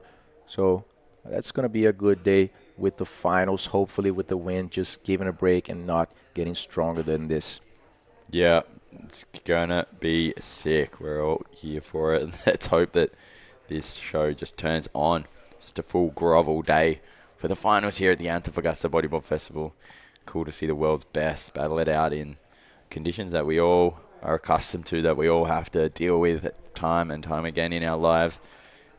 Growing up, bodyboarding, you always, get days like this and you just make the most of them. That's it. It's funny anyways, but for these guys and these ladies in the water, it's not a fun day. It's one more day at the office, you know, for them. Just a very important and decisive one as well. Maíra taking a look at that right-hander getting take off really late, but going for one roll. She found a section there, a pretty short wave for the Brazilian, just trying to get rid of that 5-point ride. And now Pam just taking a look at that one. Guys, if you are just tuning in, this is the finals day here at the Antofagasta Bodyboarding Festival. All the champions will be crowned in this day of competition. And scan this QR code so you guys can be updated and aware of everything happening here in the World Tour. I highly recommend you guys accessing the ibcworldtour.com website. There you guys can see the live scores, the draws, all of the heats for the upcoming moments of this day. So I would highly recommend you guys checking these details. And of course, we have some really good posts as well every day after the comp is off, just letting you all know the updates and what happened in one more day of competition. I mean, this is the 11th day of competition, already been here for so many hours. 159 heats, I believe that's what we will have in the whole competition. So a lot in the water. Yeah, I can't believe that we're coming down to the end of it. It has been just a whirlwind, 159 heats over 12-day waiting period and non-stop. The last 4 days this week, excluding yesterday, was 12-hour days, just 24 heats a day, just non-stop action in the water, non-stop commentary in the booth. And, here's a little one. Last one from Red. Getting that roll. Coming through at a 5.0, but not bettering her scores. She had a 5, so yeah, just kind of equaling that there. Finding a little projected section and then ducking off before that rock on the inside. Look how shallow it is in there. Pretty shallow with the high tide. The wave just breaks so close to those rocks. And Maíra just managing to squeeze one roll in that section to get the same score that she had as a backup score. Então a última onda da Maíra Viana foi uns 5 pontos. A mesma nota que ela já tinha ali como sua segunda melhor onda. Foi a terceira da bateria, que ela tirou uns 5 também. Não fez a diferença para a brasileira. Apenas agora a sul-africana tem a prioridade lá no outside. Com 8 minutos e 40 restantes, agora o tempo já vai chegando no fim ali. O relógio já vai começando a colocar um pouco mais de ansiedade e pressão para essas duas lá dentro da água. So let's see if Maíra, vamos ver se Maíra vem nessa onda. Só deu uma olhada. Já que está sem a prioridade, ela vai tentar pegar o que sobrar ali, o que a Pamela deixar. Mas claro, nunca deixando de colocar uma pressão. São momentos decisivos. Take it off here, Pam Barron. Let's see if she can find that section and does get another really projected roll. She's got them on lock, those nice rolls just through the lip and making it look so much more vertical than you'd expect coming out of these really small and difficult sections. And she's chasing a 5.9, so only one move on that wave, but we'll see what the judges have to say about it. Yeah, Joey, I think that was a very good roll. Let's check this once more, just maintaining that up line. Now bottom turning for a very well-round fluid roll by Pamela Bowen. Let's see if she'll be able to increase significantly. That's 4.25. So Pam needs a 5.90 now, guys. Maíra's on the priority, as you guys can see the big priority screen that we have here. And that was the second wave of Maíra, 5.75. That's so the judges can have a look and make a good comparison between this wave and Pamela Bowring's. Yeah, that's a really good first scoring wave for Maeda to get earlier in the heat. And going to be interesting to see the difference of these two rolls and how they're scored. Bearing in mind as well, Maeda's roll on the last right got a 5.0. So going to be interesting to see what score. She's looking for a 5.9 and they're coming through now. Here's one more replay of this. To see her scoop around, kind of get a little bit of backwash assist on that air there. And yeah, ducking out here. Goes for a little spin in the whitewash, but non-complete. Pam Bowron chasing a 5.9. Just over 5 minutes left in this heat. What can the South African do? Yeah, but we'll just see right now. It came out to 5.5, guys. It was very close score for Pamela, but she was needing a 5.99. So that didn't make a difference for her. She actually improved her score, although she now needs a 5.26. So smaller and more achievable score for the South African. And as you guys could see, PLC just heating up and getting ready for the next battle against the Brazilian. That's not going to be an easy one. That's going to be a cracker of a heat. Maíra Viana vem nessa onda, vem para a esquerda. Maíra tentando trocar um 5, faz um 360, combina mais um rolo. Ela vai vir para mais um, acaba nem chegando no lip ali, vem rolando na parte mais de baixo da onda, tentando combinar o máximo de manobras e extrair o máximo de pontos daquela onda. Yeah, keeping really busy, Maeda, and surfing well. Let's see what Pam can do. Now she's looking for a 5.26, and not sure if this is the ideal way for her, just kind of closing out. It probably stood up, but that could have been a mistake from her. Maeda, here a replay of this, spin into the pocket, gets a nice roll out here, and then lands right in the pocket again and gets kind of a lipless roll there as her body sits on the foam ball. That second roll won't be scored as much as it was not off the critical section, but she's still got a 3 maneuver wave completed, and so we'll see what the judges have to say about that one.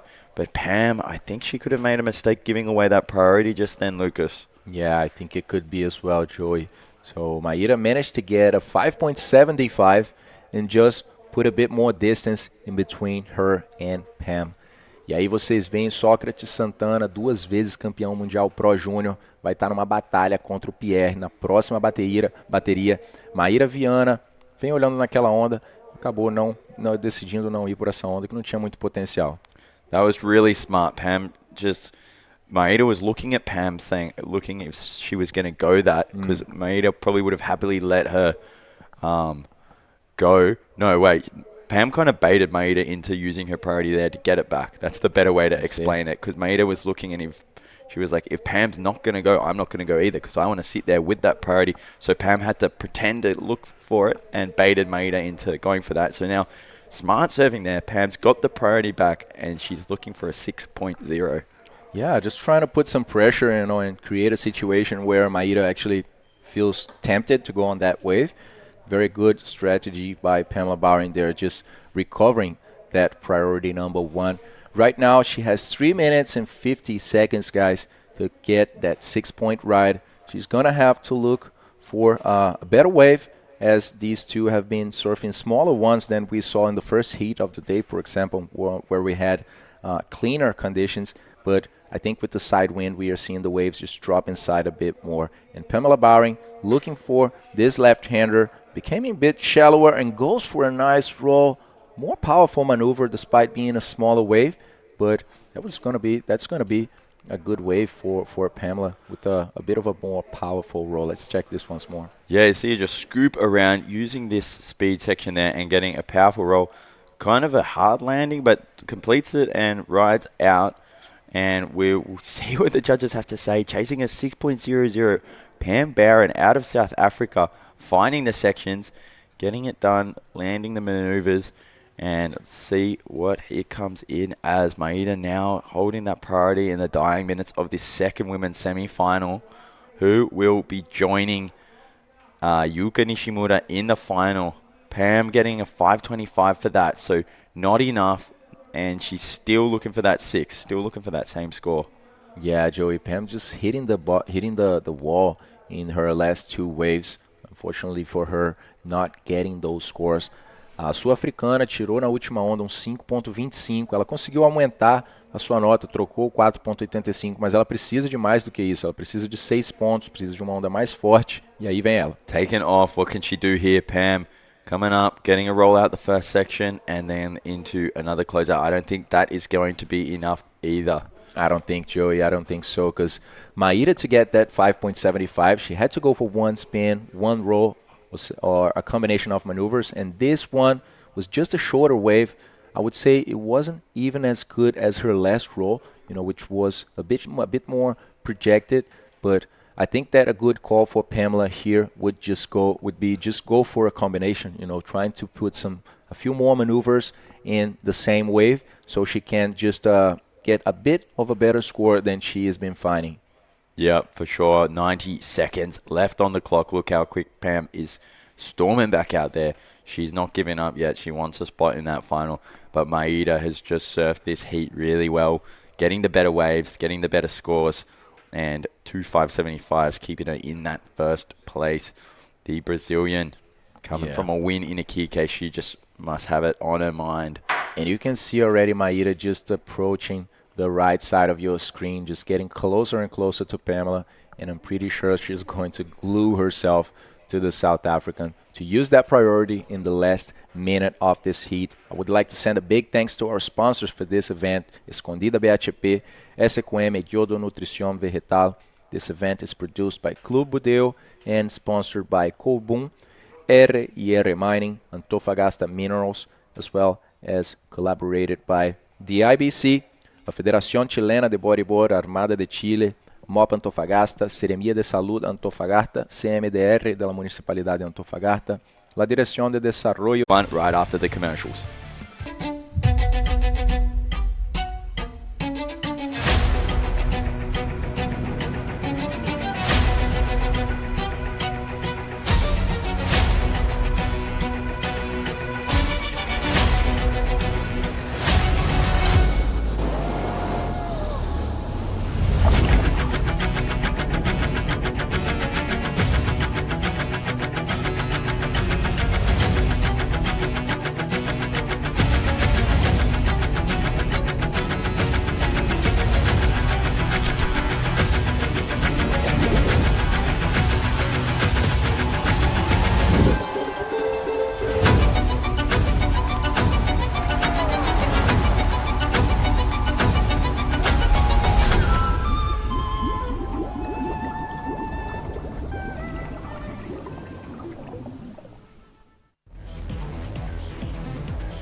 Welcome back, everyone. Finals day here at the ABF, and we have one more final battle. Brazil and Japan, Maíra Viana and Yuka Nishimura. So let's get back to the men in the water right now. We have another Brazilian, Sócrates Santana, facing a big challenge here, a battle against Pierre-Louis Costes.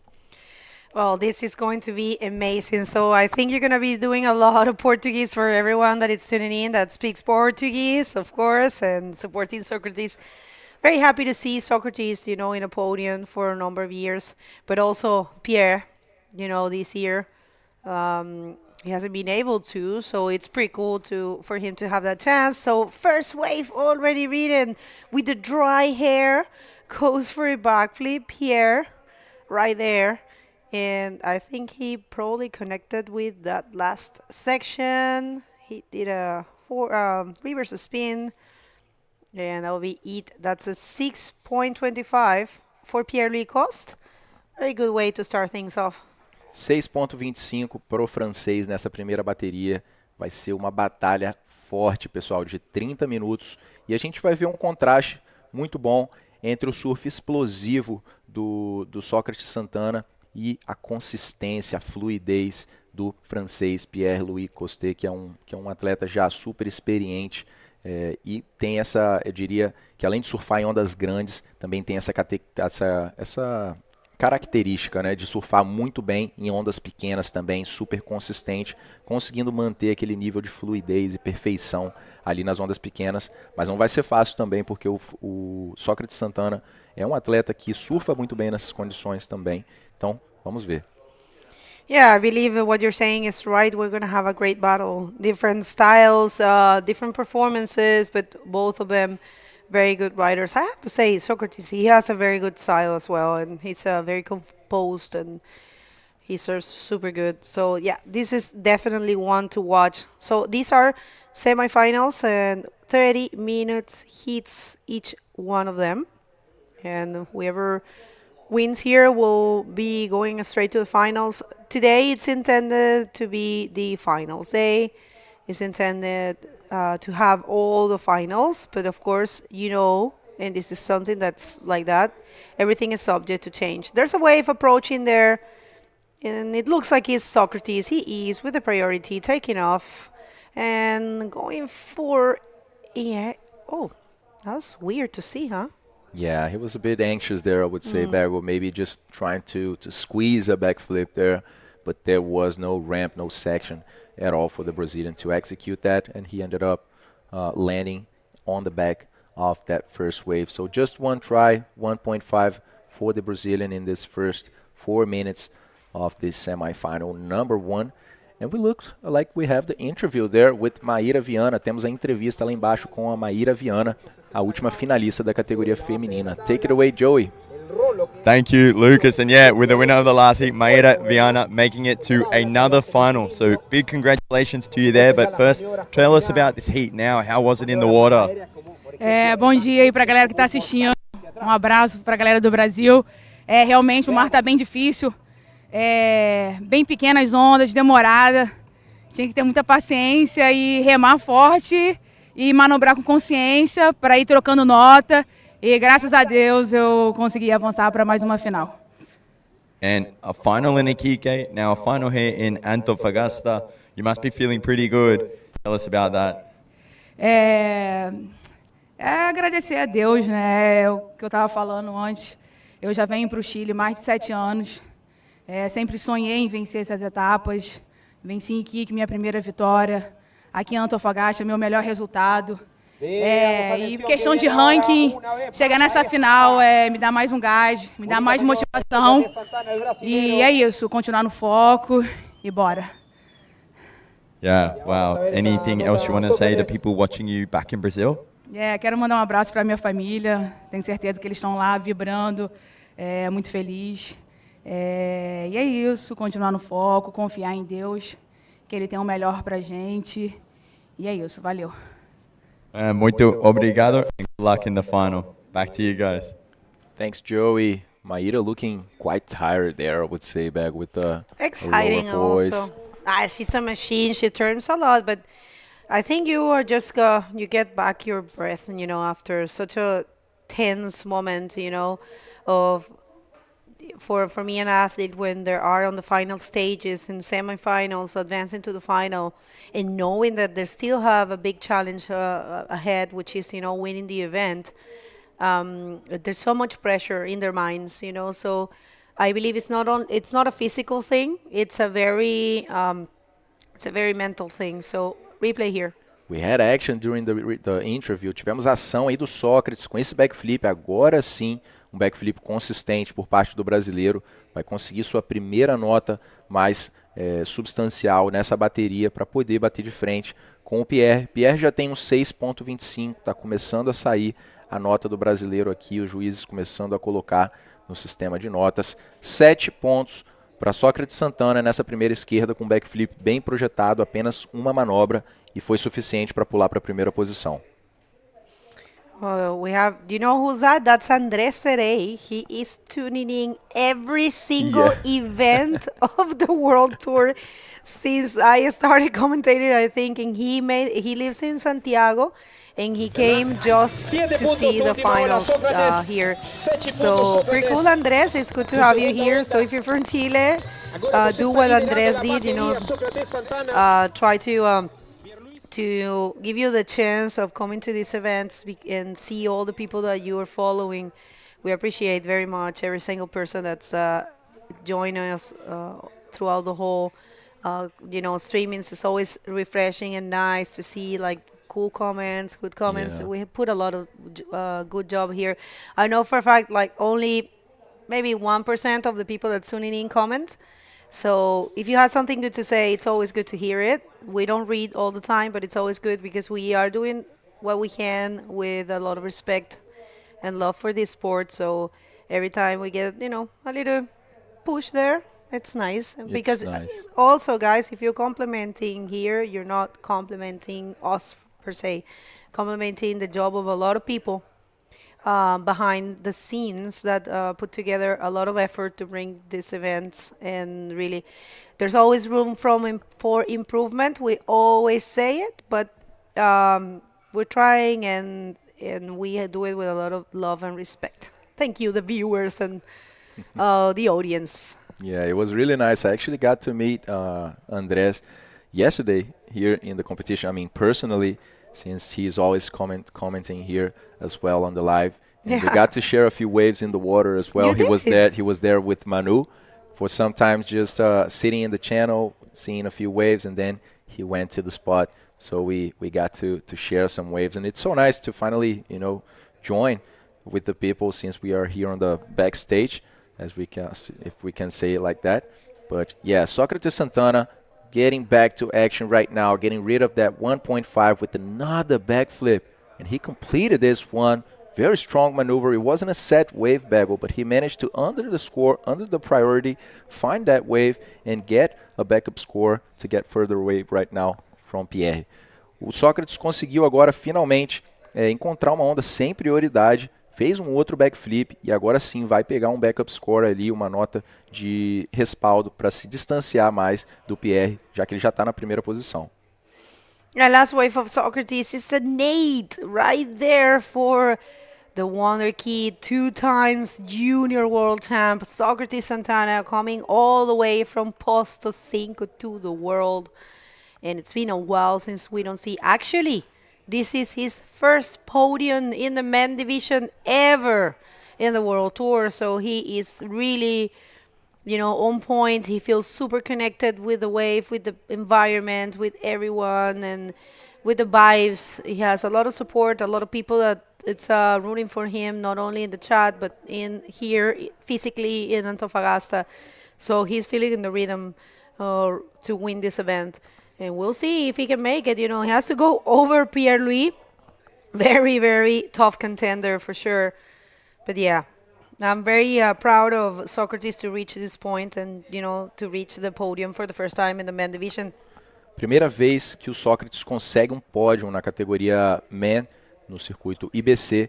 Então, uma outra informação também é que o Sócrates está muito conectado e ele conseguiu ganhar todas as baterias, Bego. Ele entrou no round 4 e ele venceu cada bateria. Ele entrou no round 4, pulou a repescagem, né, que é o round 5, e veio avançando até o round número 7, depois as quartas de final, semifinal agora, passando todas as baterias em primeiro. Já conseguiu ali encontrar um 7 e um 8. Deixa o Pierre precisando de 8.75 agora. Ainda tem bastante tempo no relógio. A gente sabe que o Pierre vai responder ali à altura também, um dos atletas mais fortes do Tour. Mas realmente o Sócrates está se mostrando muito motivado, muito forte aqui nessa onda de La Cúpula. Já conseguiu encontrar 2 manobras ali muito boas. Conectado, né? Com as pessoas e com a onda. Ele que está com 26 anos de idade. 26 years old, Socrates Santana. Take that out. Unstoppable. He keeps going, goes for a quick spin. And maybe he's going to find something else just for good measure. I mean, the wave is there. I don't have a priority. Why not? I don't have anything else to do. Yeah, just got to get that time to increase, maybe increase if you have a chance. I mean, he already found an 8-point under the priority. So, I mean, we don't doubt anything from this guy. But on the other side, Pierre is waiting a lot. So pretty sure that when he finds a wave, he's going to go big. And there's got to be a good score as well for Pierre if he manages to complete whatever he goes for. People who are going to be throwing a little service at the chat. If you want to join, right now there's one going on. Who will be the ABF, which is Antofagasta Bodyboard Festival. woman champ. Who do you think is going to take that? Is it Maira Viana or is it Yuka Nishimura? Let us know. Vote there. It's always cool to know what you're thinking and who do you think is going to take it. Votar. Como a gente falaria isso? Pode botar... Votar? Votar com um V. Votar. Um V. Tem aí uma enquete, pessoal, nos comentários. Quem vocês acham que vai levar esse evento na categoria feminina? A japonesa Yuka Nishimura ou a capixaba, a brasileira Maíra Viana, que acaba de vir de uma vitória lá em Iquique. Deixem suas apostas aí na seção de comentários para quem estiver assistindo pelo YouTube.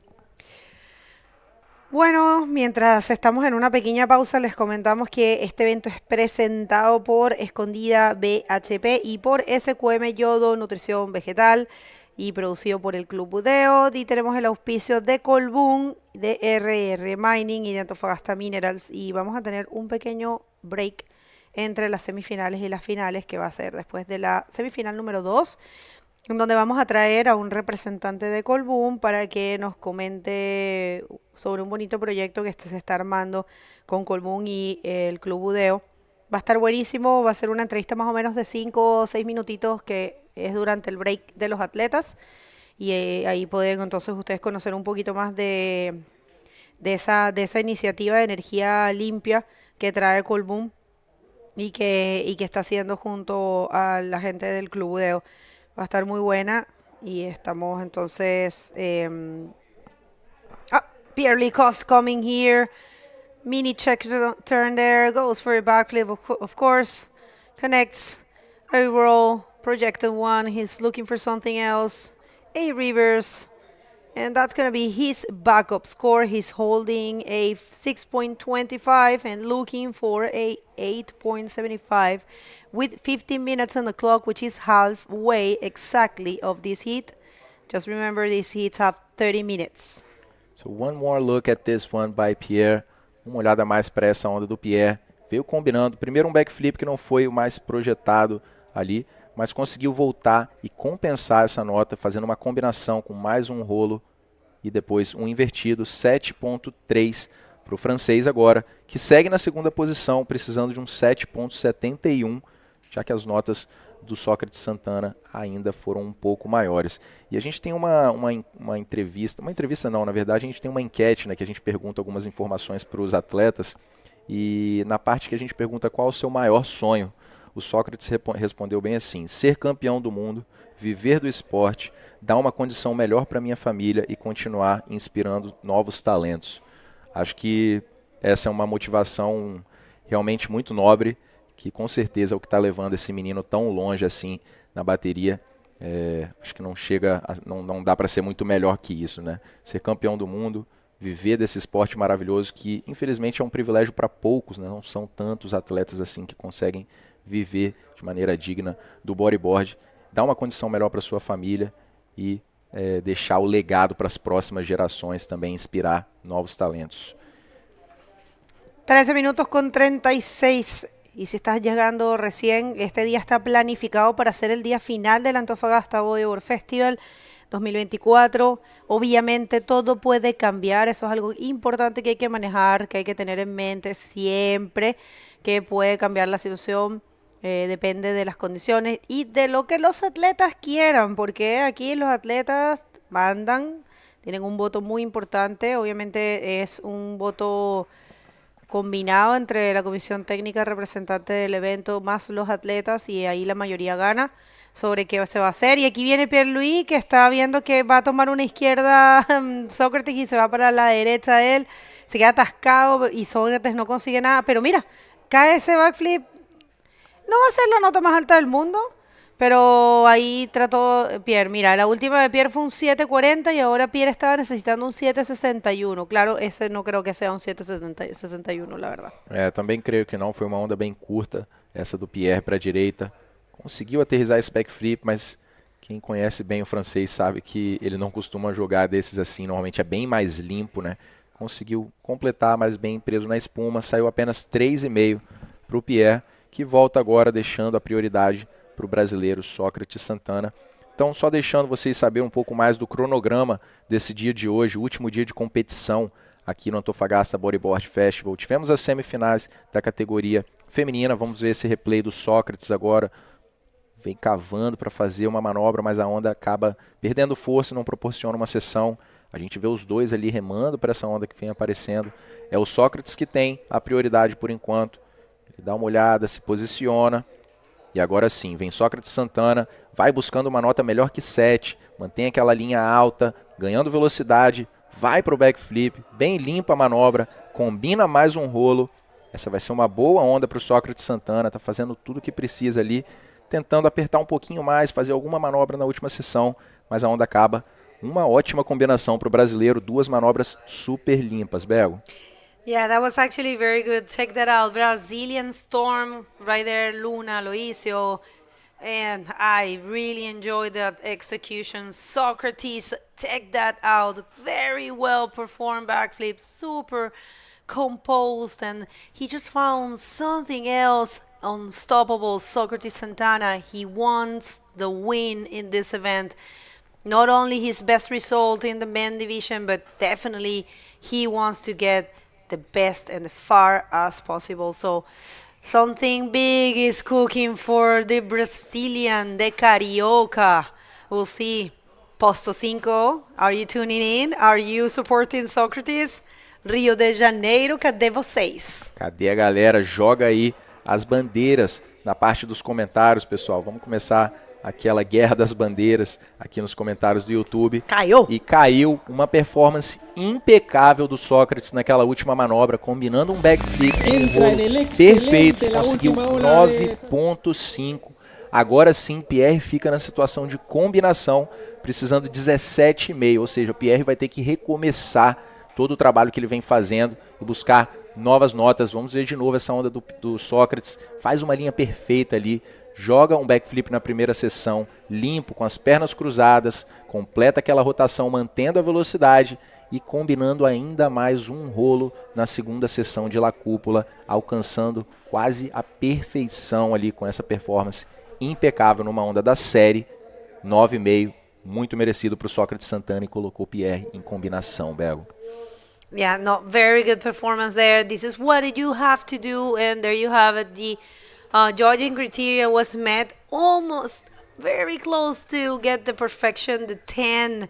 Actually, there was it was more 3, 9.5 and 110 I gave him. But yeah, maximum degree of difficulty and commitment, radical and control maneuver, speed, power and flow, all of that was met in that last wave. So this is what it takes. This is what you have to do in order to beat Pierre. You know, you have to bring all the goods. You can't leave anything behind. Everything right there on the field must be put in place. So that's what Socrates is doing, and it's paying off for him. We're just going to have one more look of the 9.5 for Socrates Santana, leaving Pierre-Louis Coste in combo situation, performing a very good and projected backflip, combining with the roll. And even right there, he tries to get something more. So here comes the answer of Pierre. But Pierre, I'm telling you, Pierre, it's not giving up. This is his first podium and of this year, and he really wants to do better for sure. And, you know, competitive mind he has. Let's see this one. Maybe he's going to find something and goes for a very good backflip as well. Is that probably something more than the 6.25? We don't know. We're going to wait. But yeah, what a way to surf and what a way to win a heat by Socrates Santana, winning 9.5 and an 8. Que trabalho incrível do Carioca. Sócrates Santana veio desde o round 4, o round não eliminatório nessa competição. Let's take one more look. Mais uma olhada a essa nota 9,5. Faz um backflip na primeira sessão, completa com facilidade. A onda muito limpa, uma onda da série que foi esperada ali para ele segurando a prioridade. Encontrou, e essa foi a última onda do francês também, um pouco menor, mas agora sim Pierre conseguiu fazer um backflip bem projetado, aterrissando na frente da onda, completando sem usar nenhum recurso. Vai sair uma nota muito boa, com certeza também, para o Pierre. Mas analisando a performance do Sócrates durante a competição, ele entrou no round 4, se classificou junto com o Uri Valadão ali, pulando o round de repescagem. Vamos dar mais uma olhada nessa onda. Yeah, this is the last of Pierre. It's actually, like I said, he improved his total. Get out of the combo land. It's at 7.85 for him. And now he's looking for a 9.65. But you know, the 9s and the 10s are there. And these riders, they have the possibility. They have the skills, all of them. They have been showing the most... all right. Of course that was going to happen. Sem chance, Pierre, sem chance, porque o Sócrates usou aquela prioridade. Ele vai usar essa onda também para jogar mais um backflip, tentar trocar aquele 8 pontos. E agora a gente vê a resposta do francês, começando ali a ter que correr atrás do prejuízo com 6 minutos e 20. Vem buscando uma onda perfeita também, 9.65, seria a nota mais alta dessa bateria. E o Pierre, que surfa muito bem nessas condições, sabe que não vai ser qualquer onda intermediária que vai dar esse resultado. Então vai usar esses 6 minutos ali, mantendo a paciência. E voltando para a performance do Sócrates, né, ele veio depois de passar num round não eliminatório e pular a repescagem, passou junto com o Isaías, eliminando a Maury Laverne no round número 6. Depois no round 7 ele teve uma bateria explosiva com Clément Loderro, que é uma das grandes revelações aqui no Tour das Ilhas Reunião. Depois, passando para as quartas de final, ele eliminou nada mais, nada menos do que o 10 vezes campeão mundial Dave Hubert, e agora ele está nessa bomba dessa bateria aí contra o Pierre, um dos atletas mais bem preparados no Tour, e botou o Pierre em combinação, que conseguiu sair depois desse 7.85 no último backflip, agora precisando ainda de uma nota excelente de 9.65, 5 minutos restantes. It was a matter of time for Socrates Santana, someone as good as Socrates Santana, to, take, places and, of course, winning events in the men division. It was only a matter of time. He is very good. I think probably we haven't seen him taking many podiums because he hasn't been able to come to the events, but he is very good. He has always been like that. He has always been a prodigy, I will say. I remember when he was a junior, he was so impressive. He used to surf the same way. Yeah. The same way he surfs now when he was like 17 and 19. 2 times junior world champion. Yeah. I mean, this guy is a beast, Bego. He is the one that spoiled the dream for Tanner McDaniel twice. Tanner was always very close to get the title in the junior men division, and he was the one that always got it and took it twice from him. So, it was only a matter of time. He is a great rider. He's only 26. 26 is actually fairly young for bodyboarding people. Yeah.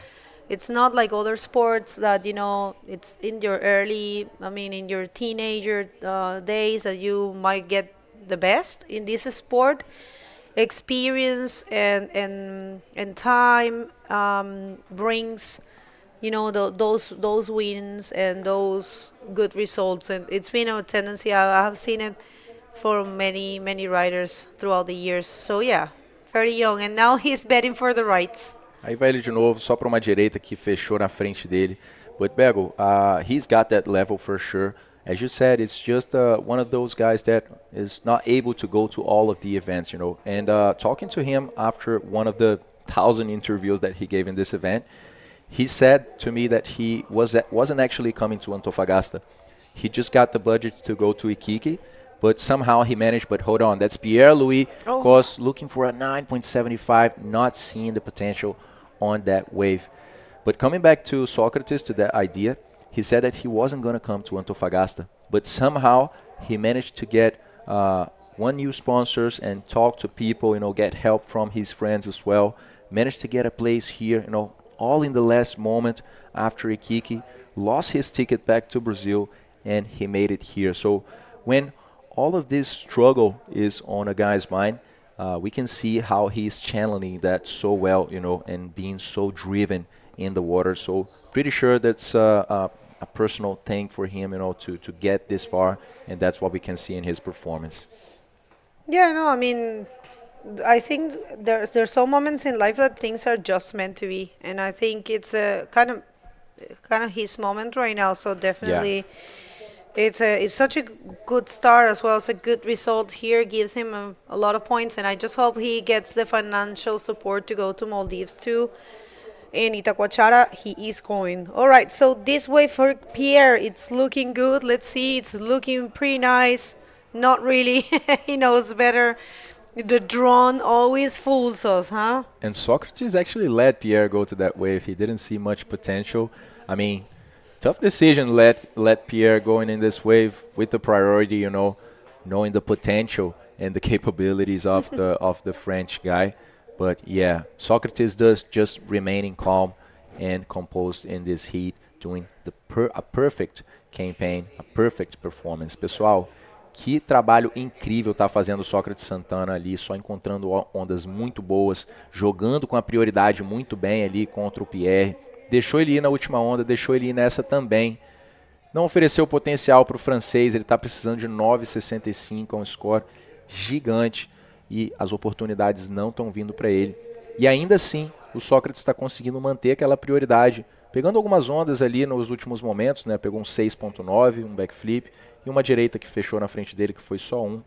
Mas com 1 minuto restante, Sócrates mantendo essa prioridade ali no outside, acredito que a situação vai se confirmando e o Sócrates vai chegando cada vez mais próximo daquela final na categoria masculina.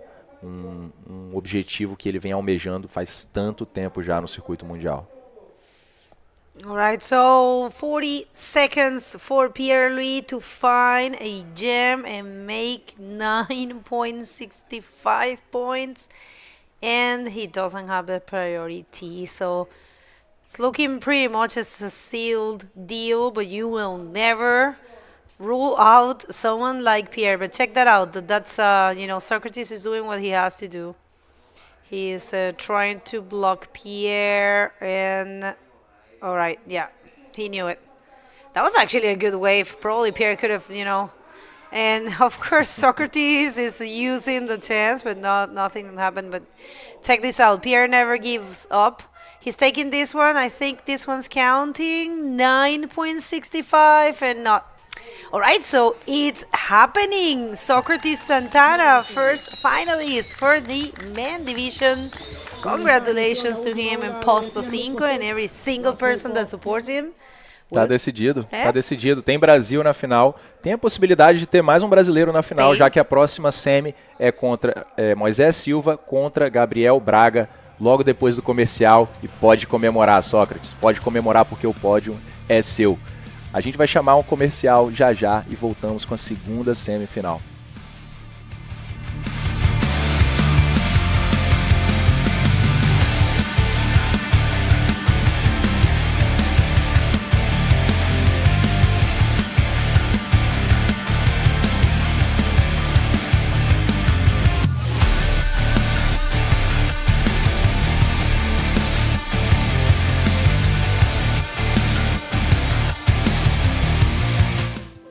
Antofagasta se prepara para el futuro. Impulsamos una minería más diversa e inclusiva. Promovemos la cultura y el patrimonio. Aceleramos el emprendimiento local. Inspiramos y acercamos más niños a la ciencia. Y nos capacitamos para los trabajos del mañana. Porque creer en el talento local es futuro. Conoce lo que hacemos juntos por Antofagasta en bhp.com. El futuro lo construimos hoy. Innovamos y desarrollamos soluciones para un mundo sostenible, poniendo en el centro el bienestar de las personas, la creación de valor social compartido, el respeto por el medio ambiente, el fomento de la diversidad y el progreso de las comunidades vecinas son inherentes a nuestro quehacer en la generación de valor a través de un genuino compromiso con la sostenibilidad. Desde el norte de Chile, aportamos al desarrollo sostenible de la industria. SQM, soluciones para el desarrollo humano.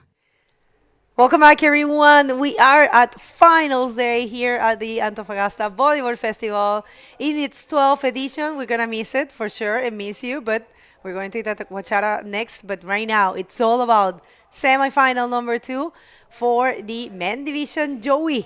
Yes, that is it. As you guys can see on your screens right there, we have Moises Silva from Arica, Chile, in red, and Gabriel Braga from Brazil in yellow. And this is going to be another super exciting battle to see who goes through and joins Socrates Santana in the men's final.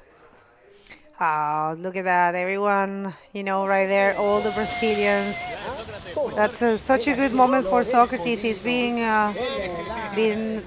working super hard for this moment, Best result so far in his career in the men division. So congratulations to him. He said all the glory goes to God, as Dave always says.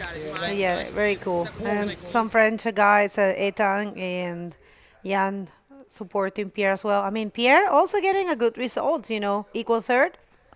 Yeah, really, really good surfing from both of them. And just today is Socrates' day. He put a huge score up there. And speaking of huge scores, what do we have here, Vego, from the Chileno? I think I'm going to start doing a little bit of a Spanish. Ya hubo notas para Moises Silva, esta última ola, que es su primera. Es un 8.75 con un buen backflip típico de Moises. Claro, estaba viendo allá afuera, estaba viendo el hit anterior, dijo, una guerra de backflips. Yo también sé hacer backflips increíble. Entró a hacer sus backflips que los saca perfecto. Así que eso, 8.75 ya el único chileno. Miren qué bonito. Pierre con Sócrates igual se conocen hace bastante tiempo. Pierre que tiene 26, Pierre que tiene 31, si no me equivoco. Sócrates con 26 años. Si Pierre ha estado ahí, vio las victorias y el avance de Sócrates, así que muy bien para él. Su mejor resultado en la categoría masculina, Sócrates es 2 veces campeón mundial junior, pero este es su mejor resultado. Vamos a ver esta ola de Moises Silva, incansable. Ya quiere su backup score, ya quiere crear más distancia para Gabriel Braga. Otro backflip nomás, tranquilito. Tranquilito. Muy, muy constante allí para Moises Silva. Primero un backflip grande, un backflip tranquilito, pero proyectado. Mira, eso es el replay y una línea muy suficiente para ese backflip y hizo sin sus piernas. Y sí, eso va a estar su segundo score y ya con solo 4 minutos va a tener un 8.75 y un 6. Y mire eso. Now, this was actually very good.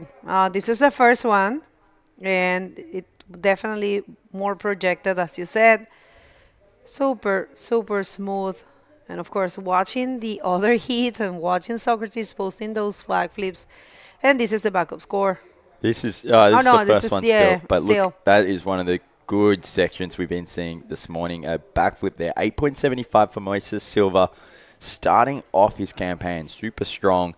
And then getting a 6.0 on that other little one we just saw. Putting Gabriel in a really difficult position. That is where Moises wants to be sitting. 14.75 in the first 4 minutes.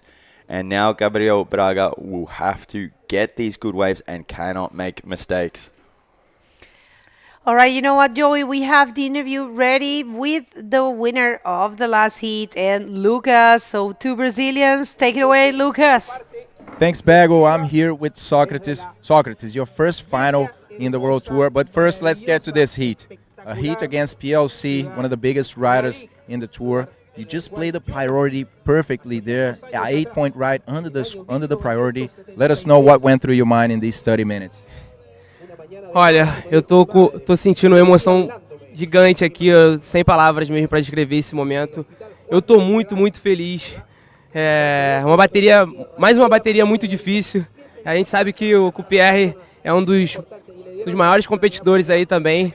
E eu sabia que eu precisava dar meu melhor, 2 vezes mais, e consegui, estrategicamente ali, consegui pegar duas notas sem a prioridade. E assim que eu consegui me manter em primeiro lugar, eu tentei usar a prioridade ali a meu favor até o final e consegui. Foi pura estratégia e graças a Deus também por encontrar essas duas ondas que me fizeram somar ali pontos cruciais nessa bateria. Socrates is just over the top with his result. He knew this was going to be a very tough battle for him, that he would need to be twice as good as he was planning. And thankfully, he found those two good waves under the priority. He was saying it was just pure strategy in this heat. Now, Socrates, you weren't going to come to Chile in the first place. Then you managed to get here, now getting the best result of your career, your first podium and your first final. How does that feel? Olha, eu só tenho a agradecer a Deus por tudo que está acontecendo. Sem ele, sem dúvidas, eu acho que não teria dado tão certo como está dando. E uma pessoa também especial, 2 semanas antes da data da primeira etapa, que ia ser aqui na perna sul-americana, em Iquique, um amigo meu, Renan Machado, tá no meu coração. Obrigado, irmão. Obrigado por tudo mesmo. Não conseguiu a passagem. Com isso eu consegui ali uma ajuda daqui, uma ajuda dali. A essa empresa também, Full Torque, que está comigo, está me dando suporte aqui. Graças a essas 2 pessoas, eu tô aqui, tô dando o meu melhor e tô chegando no meu primeiro pódio, primeira final. E eu acho que tem muito mais para acontecer ainda. So he's just so happy for getting here. He's very thankful to God for being here in the first time and in the first place. And secondly, he's very thankful to Renan Machado, a friend of his, that got him the ticket to come. And then he got to scrape one sponsor here, another thing there, and then make it here. So he said that's actually more to come. That's what is on his mind. So, Sócrates, agora sim, manda uma mensagem para todo mundo, para toda a torcida brasileira que está olhando você lá na transmissão. Galera, obrigado por tudo, obrigado pelas mensagens. Continuem mandando muitas energias positivas. A gente chegou na final, foi muito suado, mas ainda tem muita coisa para acontecer e o objetivo vai ser alcançado, na fé de Deus. Obrigado por tudo, um abraço para todos, um abraço para minha mãe, um beijo para minha mãe. Minha namorada também que tá acompanhando, beijão pra vocês. Tamo junto, vamos pra cima. Isso aí, parabéns, doutor, quebrou tudo. Back to you guys. Thank you, Lucas, and well done there. Socrates Santana securing himself a spot in the men's final, and he'll be going against either Moises Silva or fellow countryman Gabriel Braga. We'll find out in the next 20 minutes. But at the moment, it looks like Moises is in a very strong position, just putting Gabriel in combination in the first 4 minutes of the heat. And Gabriel having a look at 2 waves so far, still not able to find a scoring wave. This was another one, though, during the interview from Moises Silva, kind of just switching his lineup there and then getting a nice flip around, landing cleanly. Actually, you see him kind of lose his hands a bit and then manages to regather that. But yeah, another wave for Moises, not counting for one of his scoring waves. No, Moisés, esa última ola no sumó nada, fue un 5.50, pero está solidísimo. En la primera posición, Gabriel Braga está en combo, no ha tomado nada bueno, tiene un 0.75 y un 0.40. Así que, bueno, vamos a ver cómo se desarrolla esto. Gabriel Braga está buscando, al igual que Moisés, importantes puntos. Recordando que este evento es el segundo para la categoría masculina profesional. De aquí nos vamos a Itacoachara, donde también se buscan importantes puntos. El evento de Brasil de Itacoachara es solo de hombres. Y bueno, imagínense, pues Gabriel ya tiene este es el tercer evento, disculpen, está obviamente Iquique antes de este. El tercer evento para la categoría masculina. Entonces hay puntos muy importantes para ambos competidores para que se muevan las posiciones en el ranking y puedan sacar lo mejor posible de la pierna sudamericana. Recuerden que para ser campeón mundial todos los años se toman los mejores 4 resultados de todos los eventos. Entonces, si tú logras buenos resultados dentro de la pierna sudamericana, que tiene 3 eventos, y si fuiste a Marruecos, ya tendrías 4 buenos resultados. Si no fuiste a Marruecos, pues todavía te falta buscar ese 4º resultado. En el caso de Moisés, él no fue a Marruecos, entonces por eso es muy importante para él conseguir los mejores resultados posibles acá. Sí, seguro. Vega was just saying that for the men's division, the top 4 results are counted for the world title race, and we are currently at our 3rd event. There was Morocco, then there was Iquique, and now we are in Antofagasta. And so yeah, those top 4 will be counting. Those who've been to Morocco this year, including Gabriel Braga, who actually won Morocco, he, by the end of the South American leg, after having done Itacoachara, will already have 4 events under his belt, which will all count toward the world title race. Whereas Moises, for example, didn't go to Morocco, so he'll probably be looking to get over to the Maldives or to get over to Fronton or to get over to Portugal, to Sintra, to get another, at least one event under his belt. So then he will be using the maximum potential of 4 events to count toward his world title campaign. That's completely accurate, my friend. So important points here on stake. Not only winning the event and taking a nice and decent amount of money, because this is the richest event. Remember, we have $90,000 up for grabs. Men division will be having $40,000. Women division, $20,000. Dromney, $13,000. Junior men division, $10,000. And for the junior women division, $7,000. So, $90,000. It's a lot of money. That's pretty cool. It's really good to Prize see purse. these kind of prize purses in bodyboarding. It's what we want to see. We want this sport to keep growing and prize money to keep growing as well, so that these athletes can continue to chase the tour and live their lives. And so, good to see some money being thrown down on the line, and big thanks to the sponsors for getting behind that and helping these prize money come together so that there are prizes for all 5 divisions. Buena bolsa de premios tenemos disponible para los competidores. $90,000 se están repartiendo en este evento, que es el evento que tiene más plata del Tour Mundial. También es el único evento que tiene las 5 categorías. Lo acabamos de decir en inglés. $40,000 para la categoría masculina, $20,000 para la categoría femenina profesional, $13,000 para Drobny, $10,000 para junior masculino y $7,000 para junior femenino. Gracias al Club Budeo una vez más por organizar este evento, y por supuesto a nuestros presentadores, a Escondida BHP y a SQM, Yodo Nutrición Vegetal. Y tenemos también del auspicio de Colbún. Vienen hoy aquí con nosotros una representante de Colbún a tener una entrevista. Tenemos a R&R Mining y tenemos a Antofagasta Minerals. También tenemos el Hotel Ibis Styles, al Café Trocadero, a Independent Bodyboards, a el Hotel NH, a Grupo IG Carpas, la Fundación Mr. Barber, la Dirección de Desarrollo de Turismo de la Municipalidad de Antofagasta, el CMDR de la Municipalidad de Antofagasta, la Seremía de Salud de Antofagasta, el MOB de Antofagasta, la Armada de Chile, la Federación Chilena de Bodyboard y la International Bodyboarding Corporation.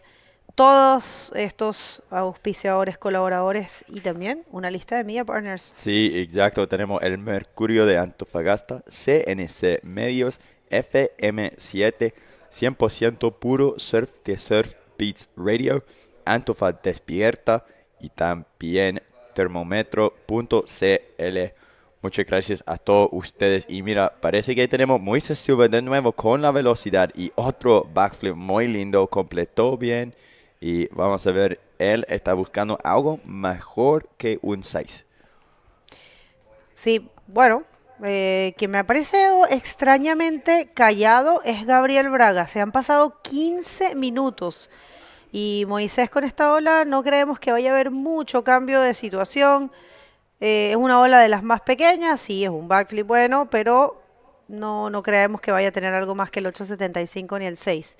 Moisés está paciente, está tranquilo, guarda la prioridad, está esperando algo grande, está en situación de combo, lo que significa que ninguna de sus notas que tiene le sirven. Bueno, obviamente tiene 0.75 y 0.40, es básicamente no ha agarrado ninguna ola para lo que es, digamos, la validez de su puntaje.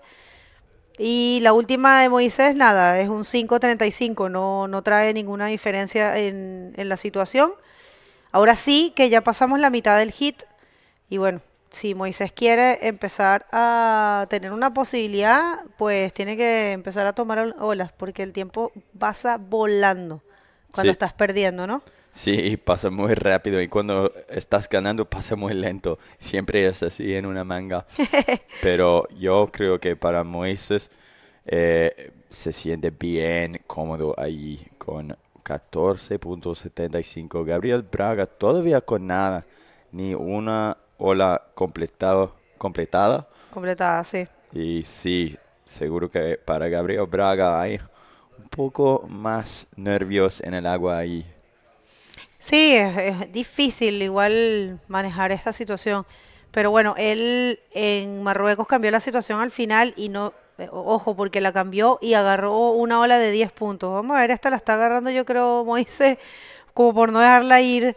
Pero sí, Gabriel estaba perdiendo, estaba segundo en la final de Marruecos y agarró una ola y tomó un 10, el único de campeonato. Vamos a ver esta, disculpa, un rolo. Esta es la primera de valor para Gabriel Braga, va por otro rolo, conservador, pero tratando de salir del combo, ¿no? Sí, y los dos rolos ahí fueron lindos, limpios, proyectados. Entonces, una buena primera ola para Gabriel Braga, pero mire esta bomba, Moisés Silva remando. Vamos a ver qué pasa aquí con mucha velocidad y un backflip un poco tarde, cayó bien, otro 360 aquí y está por la ola. Y me pregunto si Gabriel se estaría preguntando en este momento, estuve esperando los 15 minutos del hit y tomé una ola pequeña y salió la grande, la que él estaba esperando. Capaz que se está preguntando eso. Replay. Here's his replay from Gabriel Braga. Just two really clean rolls. And look at this for second one. Probably even more projected than the first. Scores still dropping for him there. Still in a combination situation. Moises right up behind him. Got a bigger one. Coming up to the lip a bit late. Still managing to get a flip through. Spinning that around. And then chucking a little forward spin here at the end of the wave. And we'll see both of these scores coming through for the riders and see if any of these situations are changed. I don't think the situation's going to be changed, but I think perhaps Gabriel for sure will be improving his 0.4, and there you have it, 6.0, and Moises improving his 6.0 with a 6.75. So Gabriel now out of the combination zone, but looking for a 9.5 if he wants to take that lead away from Moises Silva. Esta última ola, la de Gabriel Braga, con dos bonitos rolos bien ejecutados y proyectados, consiguió un 6. Salió del combo. Ahora precisa 9,50 para tomar la primera posición, pero esta última ola mejoró la sumatoria de Moisés y consiguió un 6,75. Y esa ola tardó bastante en venir. Yo me imagino eso. Yo me imagino que Gabriel debió haber dicho: qué mala suerte, tomé esta ola más mediana, medio chiquita, y justo atrás vino la que estaba esperando por 15 minutos. Pero bueno, así es, ¿no? Es muy, muy difícil quedarse sentado esperando, sobre todo en una semifinal. Sí. Que la diferencia entre lo que vas a ganar de puntos y de plata, entre quedar tercero o quedar segundo o primero, es gigante. Y sin mencionar que en muchos casos es así, los atletas ni están pensando en el dinero, ni en los puntos, están pensando en la gloria de quedar campeones.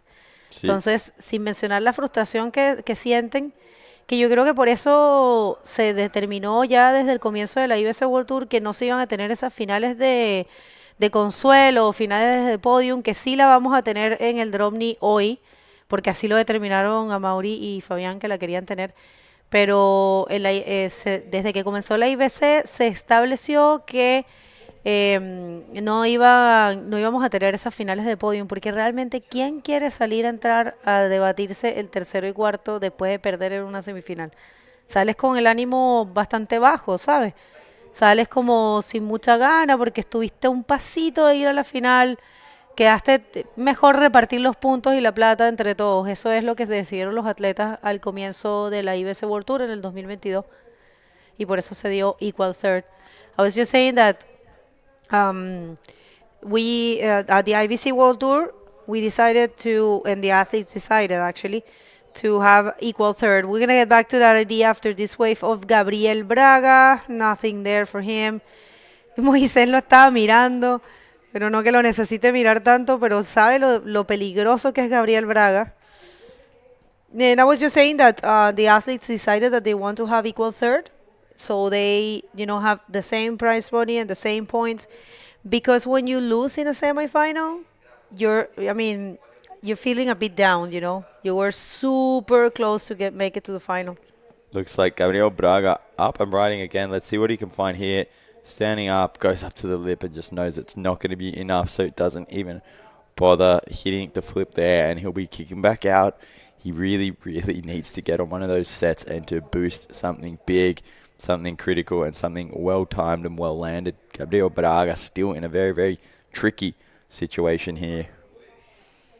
Yeah, it's weird to see Gabriel needing that kind of a score. He's super strong, but I mean, it's not over. 8 minutes and 20. If he gets back there, gets a little bit of patience and waits, he might find a wave. And I'm telling you this, if he finds the wave, he's going to destroy it. It's just a matter of, getting the opportunity. But opportunities are not too often today. We are aware of the conditions. We are aware of the size. We wish we could bring, perfect, 8 foot. I think 8 foot is like perfect. 6 to 8. Yeah, that would be insane to watch. 6 to 8 foot, and glassy offshore, but you can't really, it's not a machine. One day we will have that event. We'll see if that's happening in this year. All right, so nothing. That we'll have the event in the wave pool, and that's going to be very interesting to see. Yeah. The same condition for everyone. Yeah, it's going to completely remove that element of randomness that the ocean brings to this sport. It'll be the exact same wave and just purely come down to the rider's skill, which I think is a super interesting concept in the future of bodyboarding and the future of surfing competitions, that they're able to run competitions that are completely based on that. There's no strategy involved. There's no luck involved. It's pure skill, and it's going to be really, really cool to watch. There's pros and cons. There's people in favor and people that don't like it. For me, it's a new thing. It's just, for me, it's a new thing, but it can replace the all-time, good competition in the ocean. Yeah. It's nice. I think it will be good to have every single tour should have one event. Yeah. Maybe 2 in the wave pool. Something different. Yeah, but only one, not the whole tour decided in that. If it was like that, it would be a different kind of tour. It wouldn't be, the classic tour that we have had. So yeah, I think it's there. It's cool, and it's something that it's getting here for good. Yeah. I think there will be a point where every single country will have a wave pool. Yeah. I think so. Yeah, they're just popping up everywhere. Even since I've been away here, a new one's opened up in my home city. So keen to get home and check that out. But up and running on a right-hander, Gabriel Braga not finding anything once again. And you can start to see, you can even start to feel the frustration building up within the Brazilian. Yeah, you can sense some anxiety there. It makes sense. Bueno, se puede notar un poquito la ansiedad de Gabriel Braga, completamente lógico, ¿no? Completamente normal, un rider con su nivel, un rider que viene de ganar el primer evento este año, viéndose en esa situación, viéndose con una necesidad de 9.50, viéndose sin prioridad, también viendo su reloj, me faltan 5 minutos. Hay que tener mucha fe, mucha templanza, mucha confianza para poder sobrellevar ese momento tan estresante. Pero bueno, la verdad que también sería muy bonito y muy motivador para todo Chile y para Moisés si él lograra avanzar a la final. Se enfrentaría contra Sócrates, que está más cerca de su edad. Sócrates tiene 26 años, Moisés, si no me equivoco, debe tener 21, máximo 22. Y nada, va a ser una linda batalla verlos a ellos dos enfrentándose. Sí, va a estar buena una batalla en el final contra, bueno, aún no sabemos, pero parece que Moisés tiene manga 4.20 más aquí. Y mira, Gabriel, otro intenta, vamos a ver qué pasa aquí con nada ahí tampoco. Sigue buscando algo y no puede encontrar la rampa que quiere. Y Moisés sigue ahí con la prioridad. 4 minutos más. Necesita 9.5. Una ola casi perfecta. Y yo no sé si las condiciones de hoy van a permitir una ola así. Bueno, ya vimos algo loco. Bueno, ya vimos un 9.5 de Sócrates Santana en la última manga, la manga anterior. Y sí, entonces sí, es posible, pero no sé si va a venir. Vamos a ver. 3 minutos y 30 segundos más. That's right, guys. Here, ticking down this final semi-final to find out who is going to be facing off against Socrates Santana. If you've just joined, there was a crazy heat before. Socrates taking out Pierre. And now it looks like Moises is very, very comfortable here and on his way to join Socrates there in that final. And so that will be a show. The next heat that we're going to have after this is the first of the 3 DK finals. So Dave Hubbard, 10-time DK world champion, will be taking on Sammy Moratino, 4-time DK world champion, in a battle of 3 heats. Because we'll be crowning that DK world champion at this event, the fairest way to do it is to give them a best of 3. Up and riding though, Gabriel once again just looking for something that's going to give him that projection. Not able to launch off that, and just getting more and more frustrated as his time is ticking down. And guys, if you're also just joining, Moises got these scores in the first 4 minutes. In the first 4 minutes, he got an 8.75 and he got a 6.0. And then through the heat, he's got a 5.5 again, a 5.35, and then gone and betted his 6.0, getting a 6.75. So Moses just hasn't made a mistake, has basically landed a pretty clean, stylish flip on every single one of his waves, and surfing super consistently. Really deserves this first place that he's been fighting for. All right, last minute and 50. Último minuto, Chile con 40. Gabriel Braga necesita un 9.50 de esta ola. No le va a dar esa puntuación. Él no tiene la prioridad. El chileno Moisés Silva está a punto de conseguir su mejor resultado en el Tour este año. Pasar a la final sería muy, muy importante para él, para sus puntajes, para su sueño de convertirse en campeón mundial. Esta ola cuenta para Gabriel Braga. Vamos a ver. No se le puso la ola. No puede conseguir Gabriel esos scores. Qué momentos de tensión, de verdad. Y bueno, un performance espectacular de Moisés, hay que decirlo, porque empezó muy fuerte, empezó buscando notas altas desde el comienzo. Su primera ola fue un 8.75, luego su segunda ola fue un 6, y después con scores medianos y luego con un score de 6.75. Si te fijas, ni una ola de nota baja en las 5 olas que tomó, todas notas por arriba del rango mediano, así que un performance de alguien que de verdad se está preparando para ser campeón mundial. No es que Gabriel no lo sea tampoco, porque Gabriel viene muy sólido este año, pero ha habido una clara diferencia en el performance de Gabriel Braga y de Moisés Silva. ¿No te parece, Joey? Sí. Una diferencia de performance. Sí, este manga, sí, hay mucha diferencia, pero Gabriel solo no está encontrando las olas buenas, y vamos a ver aquí un lindo backflip. Bueno.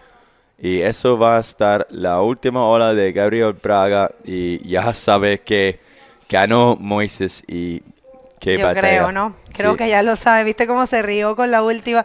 Bueno, nosotros no sabemos, vienen cayendo las notas, pero no es de 50, la verdad es que creemos que no. Ya está por caer esa nota, esta ola obviamente no cuenta de Moisés, está saliendo ya. 6 puntos y no es suficiente. Resultados oficiales, avanza a la gran final de este evento contra Sócrates Santana, el único chileno, Moisés Silva. Muy buen performance, no se muevan. Ahora volvemos con una entrevista de Colboom y un receso de 10 minutos y ya después empezamos las finales.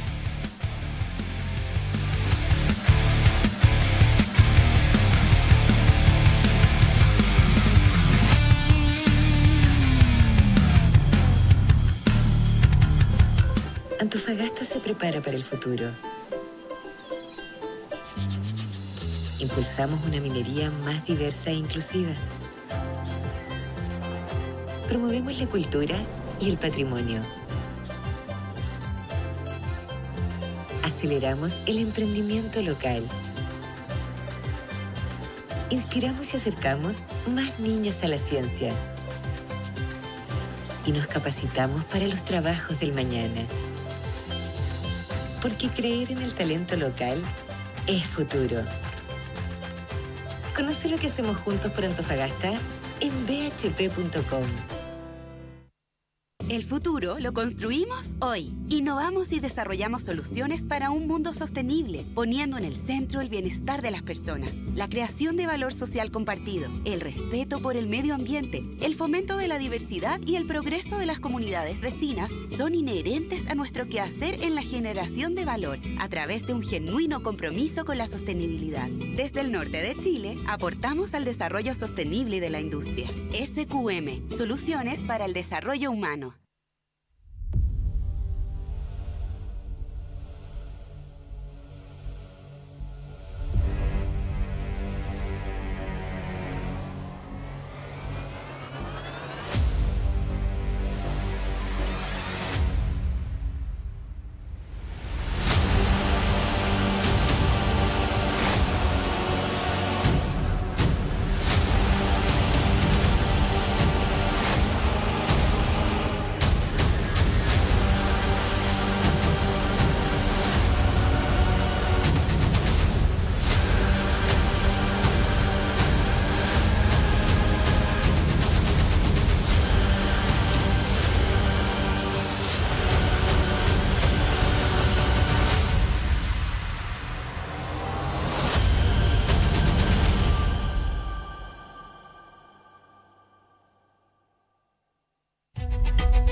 Hola a todos, estamos de regreso. Tenemos un pequeño break de 10 minutos para que los atletas se pongan en el mood de la final.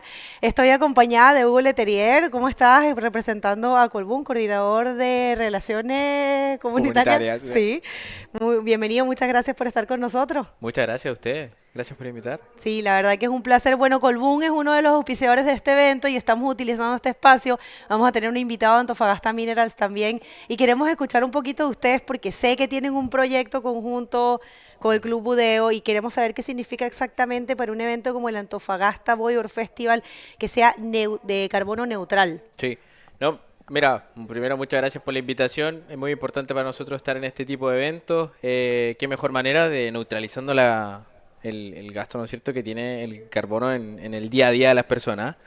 Bueno, en nuestro quehacer general, digamos, generamos ciertos residuos. Entonces la idea es que durante todos estos días se esté midiendo estas emisiones y bueno, Colbún, que tiene sus bonos, logre aportar, ¿no es cierto?, neutralizando a través de estos bonos de carbono neutralidad. Así que en eso estamos. Pues importantísimo, obviamente se sabe que el aspecto ambiental, pues hoy en día con todo lo que está sucediendo es básico y realmente agradecerles por auspiciar este evento y por lo que puede venir también en el futuro con Antofagasta Bodyboard Festival y también con el Club Budeo. Sí, sí. Tienen un proyecto, ¿cierto? Me estabas comentando. Sí, o sea, estamos insertos en el territorio, nosotros estamos en Taltal, está el proyecto eólico Horizonte, ya 60% digamos de su construcción.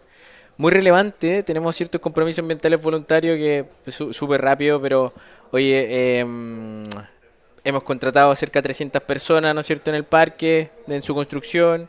Tenemos una oficina en Taltal, estamos insertos ahí en el territorio. También tenemos algunas cosas con proveedores, cerca de 10.000 millones de pesos facturados con proveedores locales. Un proyecto también que se llama Horizonte Educa, con el José Miguel Quiró, el liceo. Y este proyecto está enfocado en los jóvenes, en desarrollar, digamos, sus capacidades, entregarles una asesoría, digamos, técnica con Seduca Antofagasta también. Y bueno, son técnicos en mecánica y salen con una certificación en electromecánica. Ojalá, digamos, llegamos a que estos chicos logren insertarse de mejor manera en estos proyectos de desarrollo energético. Entonces algo que abarca no solamente lo ambiental, sino también están ayudando a desarrollar las comunidades tal que están en franco desarrollo también de la región de Antofagasta. Así que, bueno, una iniciativa increíble y muy felices de poder contar con ustedes. ¿Te gustaría agregar algo más para el público que está sintonizando? No, nada, que sigan la actividad, está, bueno, más que una actividad, un gran campeonato, y que sigan, digamos, televisándolo. Y nada, eso, muy, muy agradecido, muy buena instancia, así que eso. Bueno, pues esperamos contar con ustedes el año que viene, por supuesto. Y mil gracias porque realmente es muy, muy importante tener esa iniciativa ambiental parte de este gran evento. Vamos a ir a un pequeño corte comercial y volvemos con una entrevista más. Es un pequeño break entre que los atletas se preparan para las grandes finales, así que ustedes en casa no se muevan, que este es el día final y viene mucha acción. Muchas gracias, Hugo. Vale, gracias a ustedes.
Antofagasta se prepara para el futuro.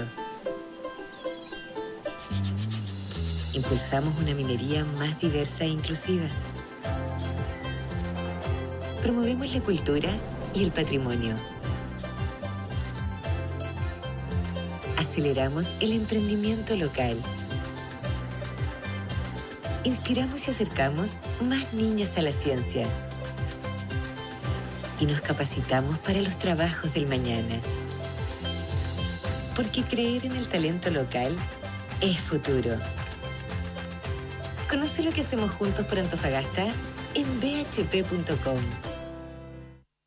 El futuro lo construimos hoy. Innovamos y desarrollamos soluciones para un mundo sostenible, poniendo en el centro el bienestar de las personas, la creación de valor social compartido, el respeto por el medio ambiente, el fomento de la diversidad y el progreso de las comunidades vecinas son inherentes a nuestro quehacer en la generación de valor a través de un genuino compromiso con la sostenibilidad. Desde el norte de Chile, aportamos al desarrollo sostenible de la industria. SQM, Soluciones para el Desarrollo Humano.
Hola a todos y a todas, y aquí estoy muy bien acompañado con otra de las empresas que hacen posible este increíble evento, una empresa local de aquí de Antofagasta, como lo dice su nombre, Antofagasta Mineral, y estoy con Felipe Alvear, gerente de Asuntos Públicos de Antofagasta Mineral.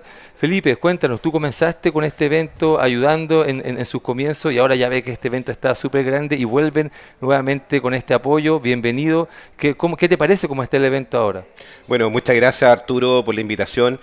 Felicitarlos porque este es un tremendo evento para la comuna de Antofagasta, para la región de Antofagasta y sobre todo para Chile. Antofagasta Bodyboard Festival es la gran iniciativa que tiene no solamente Budeo, sino que también la región para presentar los beneficios, para presentar los atributos que tiene esta región, que no solamente es minería, esta región se conoce por la minería, pero sin embargo también es una región que se conoce por sus atributos naturales, por sus paisajes, por el deporte y especialmente por esa vinculación que tiene el antofagastino con el mar. Nosotros como compañía estamos tremendamente contentos debido a que nuevamente estamos de vuelta con el auspicio para poder desarrollar esta iniciativa. Nosotros fuimos uno de los precursores con esta iniciativa ya hace muchos años atrás. Estuvimos a lo mejor ausentes en algún minuto, pero sin embargo hemos vuelto con muchas ganas debido a que la magnitud de este evento, los beneficios que tiene para la región, el poder concebir una región de manera que cohabitan distintas actividades, distintos rubros, distintas acciones, es tremendamente virtuoso y sobre todo que estamos propiciando el deporte a nivel mundial. Muchas gracias, Felipe. Esas son las empresas que nos están aquí colaborando para que todo esto sea posible. Así que a los bodyboarding de todo el mundo le enviamos seguridad que esto va a continuar, Felipe. Seguiremos en esto. ¿Cómo se ve el futuro, Felipe, en tu mirada para este evento? Bueno, desde la óptica de Antofagasta Minerals, nosotros somos una compañía local. Nosotros es una compañía que nace, crece, se desarrolla y sigue creciendo a nivel local. Nuestro nombre lo dice, Antofagasta Minerals. Somos de acá. Por ende, evidentemente tenemos que seguir colaborando, seguir auspiciando con todas estas iniciativas que van propiciando esta identidad de la comuna, esta identidad de la región. Nuestras operaciones mineras están alrededor de Antofagasta y desde esa óptica creemos que el seguir auspiciando y el seguir colaborando con mayor fuerza en esta tremenda iniciativa es muy beneficioso, no solamente para el campeonato mundial, sino que también para todos los antofagastinos, porque como tú bien sabes, Arturo, esto genera desarrollo, esto genera el encadenamiento productivo. Acá afuera tenemos emprendedores, tenemos gente que se viene a trabajar con el solo hecho de este festival, de este campeonato. Entonces, evidentemente tenemos que seguir propiciando ese desarrollo económico y también seguir posicionando a Antofagasta para el mundo. Muchas gracias, Felipe. Ahora volvemos a la acción con estas grandes finales. Vamos a comerciales.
And we are back, people, and the first out of 3 finals in the Dromney division is starting right now, and we'll see who's going to take this one. It's a trophy for the title, so let's hit the water and we'll let you know what's happening in there.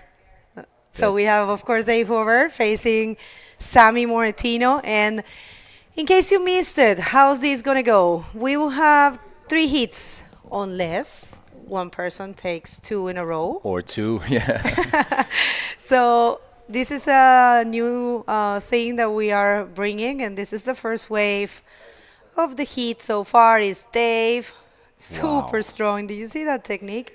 Wow, just getting a lot of speed, pumping it up. As it got shallower and shallower, he just flew with that turn on the lip. Very good wave for Dave Hubbard to begin this heat. And yes, as Bego was saying, we have a special format just to let you guys know and to make it certain. These athletes were the ones that decided it. So this was a decision taken into account the athletes' will. So we're going to have a special format with 3 heats. The winner of 2 of them will be the 2024 drop knee world champion. 7-point ride for David Hubbard to begin with good conditions. This is going to be an amazing battle, Bagel. First one for Sammy Moretino. He's coming in strong. We'll see. Goes for the first slash right there for Sammy. One more. And that was such a good wave also. So whoever takes this win doesn't do much. It's only the first victory, and we'll have to have one more hit. But we have the interview ready with Moises Silva and Joey at the beach. So wait a sec, there's a wave coming there. Let's see. It's Dave, of course, for snap. One more just for the photographer. And now we can throw it to the interview with Moises and Joey. Thank you, Bego. And yeah, with the winner of the last heat, surfing flawlessly, Moises Silva. How was that, making it into the final? Sí, súper feliz por lograr avanzar a la final después de este hit en semifinal con Gabriel. Agradecido con Dios por ayudarme a conectarme bien con mi surf.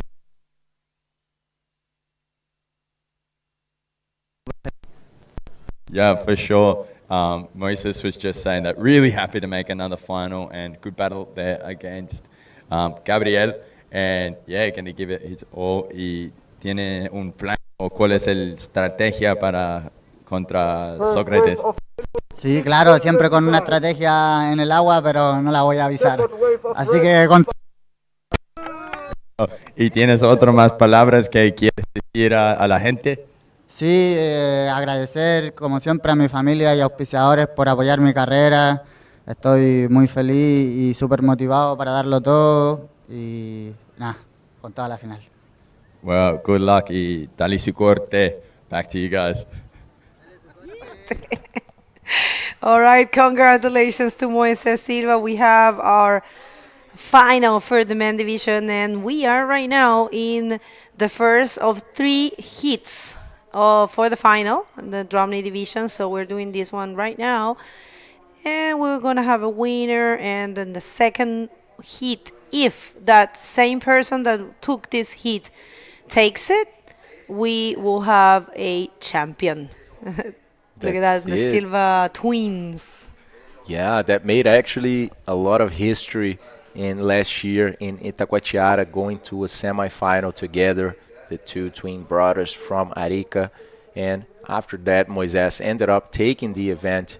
And this is the next event of the World Tour, guys. In the 1st of June, we are going to be landing in the Itacoatiara beach, hopefully for some big waves, as this is a known place for its big beach break. So let's see Sammy Morentino trying to get another score. He needs 6.26, just snapping that first section and getting some speed to hit that floater, holding there, not just managing to find enough control to complete and land this second floater.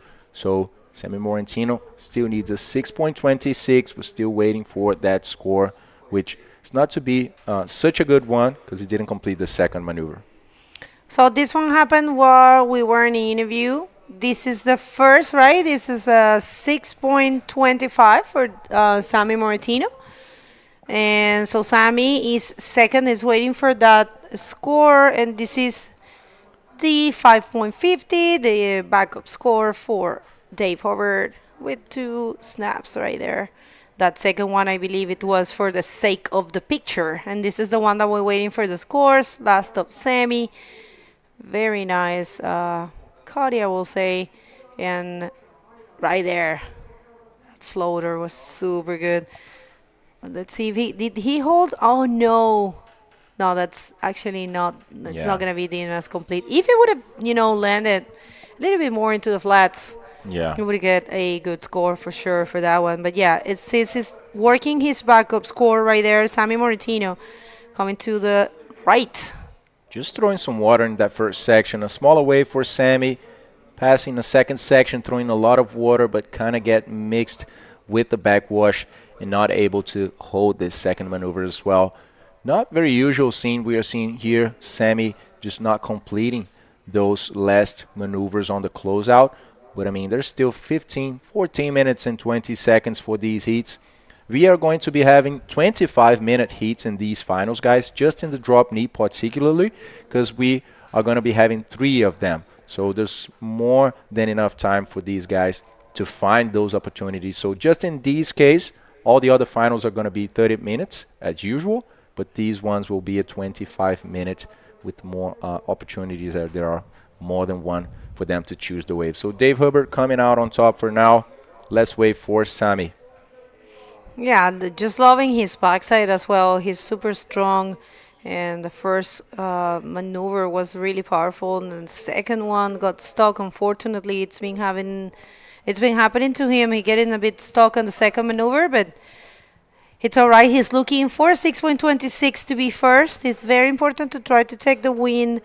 Remember, we will have 3 heats if necessary. We will have this first heat and one more to decide. I mean, if one person takes 2 heat, of course, that's going to be that person. It's going to become the world champ in the drop knee division. But right, so here comes Dave.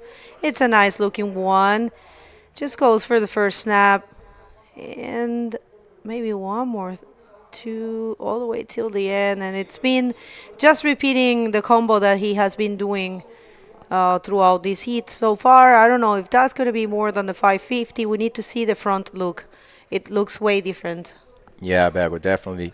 Let's see this once more. Just getting some speed, throwing a nice snap, good, well-controlled maneuver, and maintaining that line, holding the speed, finally hitting the shallow section again to one more maneuver. A second snap by Dave Hubbard, showing how balanced he is over the waves of La Cupola. That was a 3.75 for, sorry guys, that was actually a 5.50. This is the second last wave for Dave Hubbard. And these ones that you guys are seeing, we're seeing in the screen right now, is actually coming out. So he had a 7, a 5.5, and we are still waiting for these wave that you guys just saw on the screen right now. 12 minutes remaining. It is starting to come out here. A good score for him, increasing that. So let's see this once more.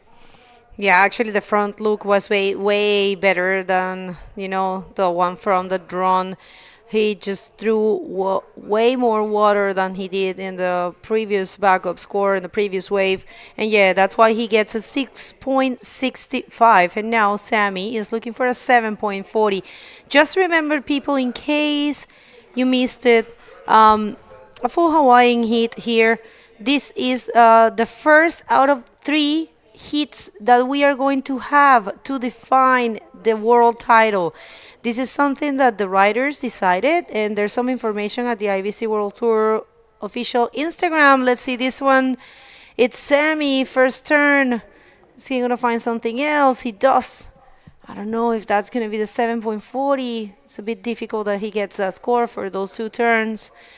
And yeah, so they explained the format for you at the IBC World Tour Instagram. It's about, it's about a final that is composed by 3 heats. Late takeoff by Sammy Morantino, passing by that first section, throwing a snap, looking at that water that he is splashing over the channel, and one more just rotating those hips to try and project a little bit more that maneuver. Hawaiian final for these 2, 15 minutes into this heat.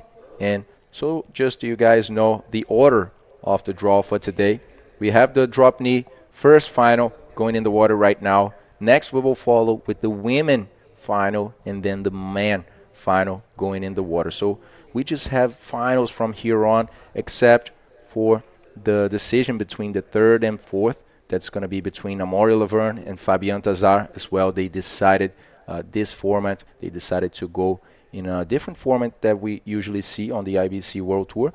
But as this is only event that is going to decide that title for the world champion, the 3 and 4th will also be decided on a podium match between those 2 on a 30-minute heat as well. So after the men division, we will have the second final for the drop knee. Junior men will be decided following the podium match, and then we will end with the third heat of this final, if it actually comes to be. Because if the same guy win this heat and the second one, it will be decided already. Yeah, so 2 wins out of 3 heats, that's what we're looking for. Para la gente que sintoniza en español, si no entienden, les vamos a comentar, hay igual una explicación, pero está con la mano de Sammy y Dave.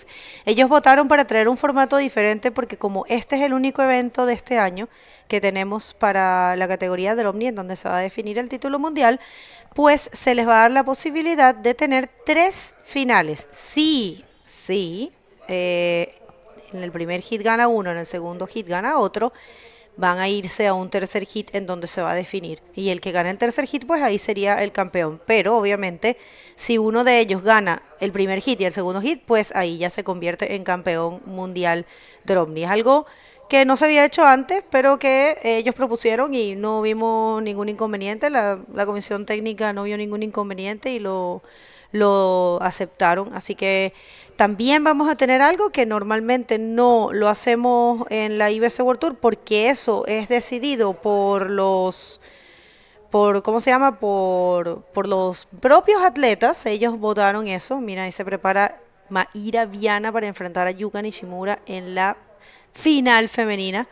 Pero eso, no lo habíamos visto porque los atletas decidieron que prefieren compartir los puntos y el prize money en todas las semifinales y de la IBC desde que comenzó, compartían el tercer puesto. Pero aquí no, aquí vamos a tener una final de podium. Entonces Amaury Laverne y Fabián Tazar van a entrar a definir el tercer y cuarto lugar. Esto está pasando hoy.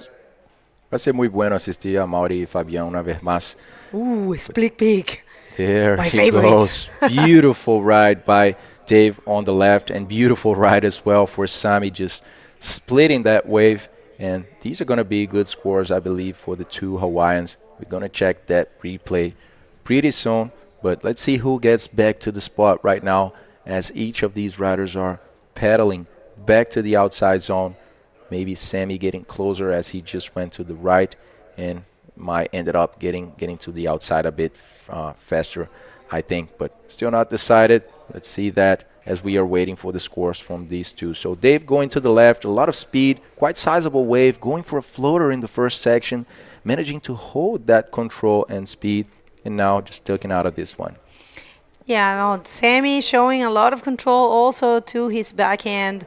It's been really good to see him surfing to the right. He is equally as powerful to rights and lefts.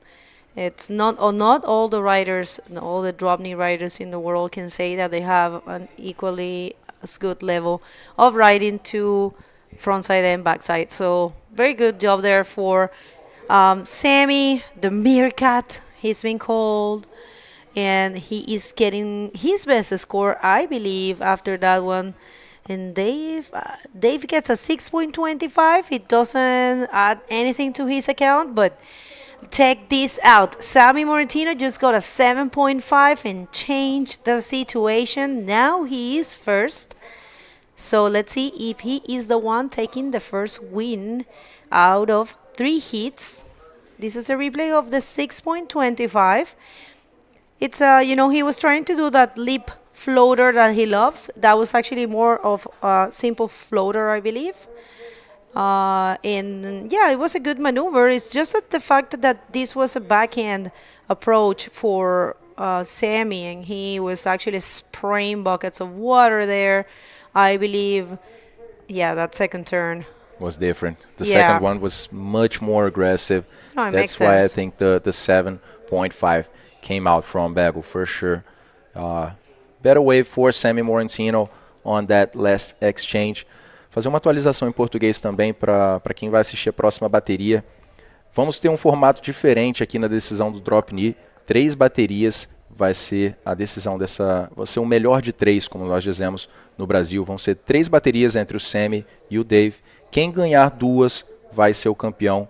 Essa decisão foi feita pelos próprios atletas que propuseram isso para a comissão técnica, que acabou vendo nenhum problema, já que o título vai ser decidido apenas nesse evento aqui. Então a gente tem essa primeira final na água agora, são de 25 minutos nesse caso.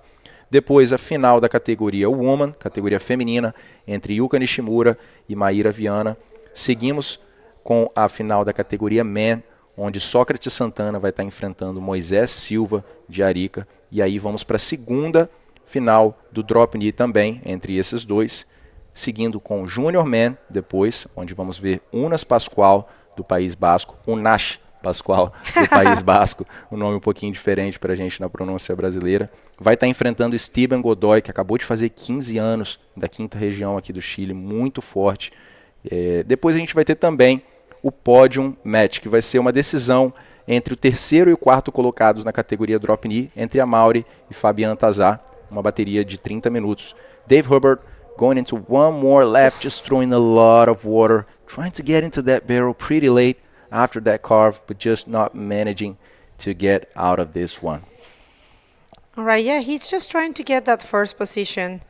Remember, the winner here, it's not going to be the champion. We have 3 hits, the possibility of doing 3 hits. So one person takes the first, and if the same person takes the second, we're going to get back to that idea after this replay. It was unfortunately a non-complete maneuver. It would have been super good if he would have, get a barrel time after that snap. But yeah, that was a tricky one. Actually, it wasn't a proper barrel, so he couldn't get out of there. But yeah, so if, the same person takes the 2 first hits, we will have a champion for the drop knee division, but we still are to define the 3rd and 4th. So cool to have, the final between 2 Hawaiians and the podium final between 2 Reunion Islanders. Yeah, for sure, Bagel. It'll be great for sure to see Fabian Tazar and Amaury Laverne going into the water once more for a drop knee show on the second last heat of this day. And I would say also a very fair decision, since this title is being decided in only one event. We have been seeing how many guys are coming from so many countries to get this title.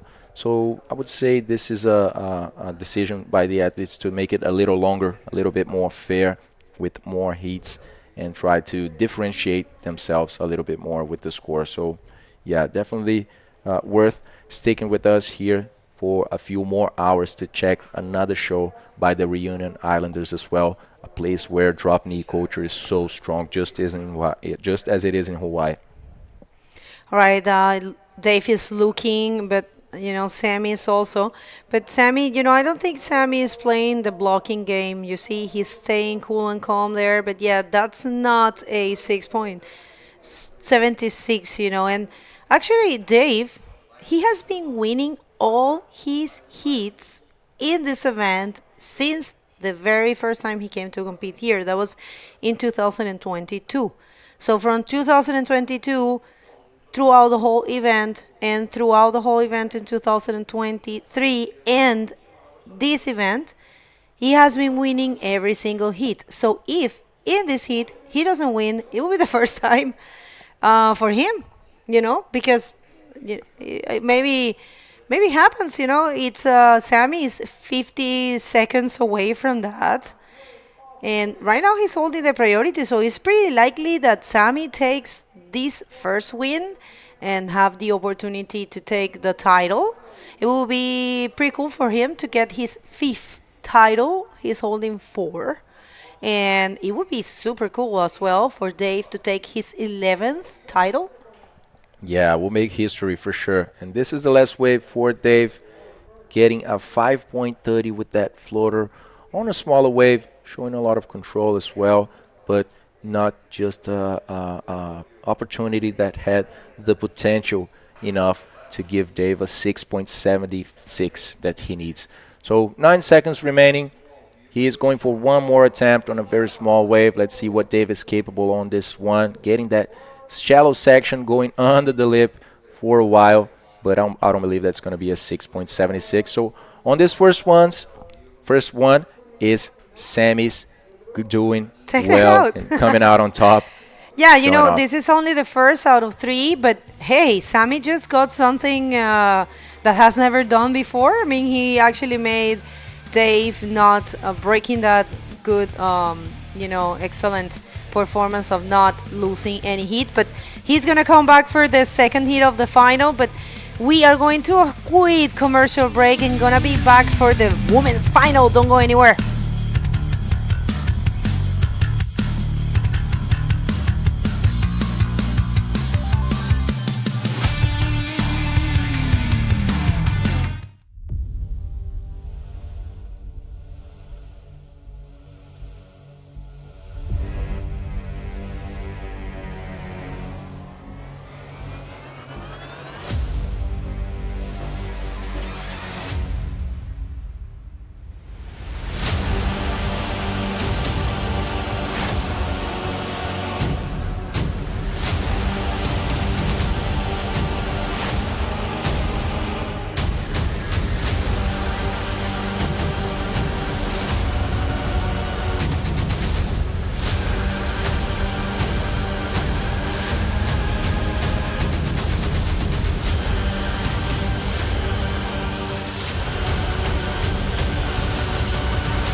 Welcome back, ladies and gentlemen. We just saw the first final of total of 3 ones in the drop knee division, going to Sammy's side. But now we're going to go to the women division in the water. We have a Japanese and a Brazilian, Yuka Nishimura against Maíra Viana. It already started, so let's see how it's going to unfold. Welcome back, Joey.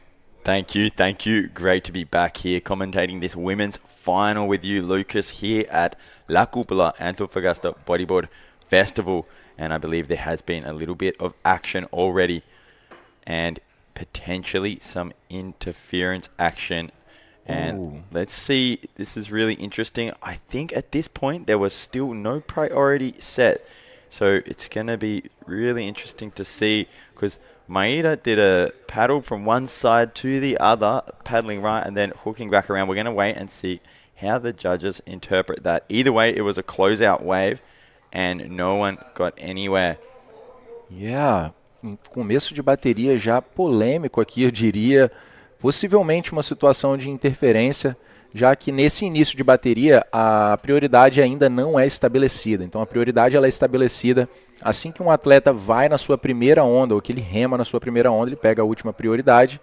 A gente viu a Maíra, vamos dar mais uma olhada, a Maíra está de amarelo ali, ela vem remando como se fosse para a direita, se posicionando para ir para o lado da direita. A Yuka bem mais no inside, olhando para o outro lado, acaba ficando um pouco no caminho da Maíra, mas eu acredito que não vai ser uma situação de interferência não, já que a Maíra passou por cima. Então, a gente tem 0,75 para a japonesa, 0,75 para a brasileira. Eu acredito que essa situação vai continuar normal, não vai interferir no decorrer da bateria. Yeah, that was it. Maíra clearly paddling to the right, Yuka clearly paddling to the left. And I think because Yuka was under, Maíra tried to turn it around. No one was in priority at this point, and they were both paddling their own ways. So I think a fair call here is just to play on. We'll see what the judges do, but Yuka was paddling that left. And here's some priority rules, guys. At the start of the heat, all riders share priority. Riders establish priority by being beyond or to the side of the takeoff zone under direction of the head judge and priority judge. First priority gives ultimate wave possession in either direction. Wave priority is lost as soon as someone gains the momentum and paddles.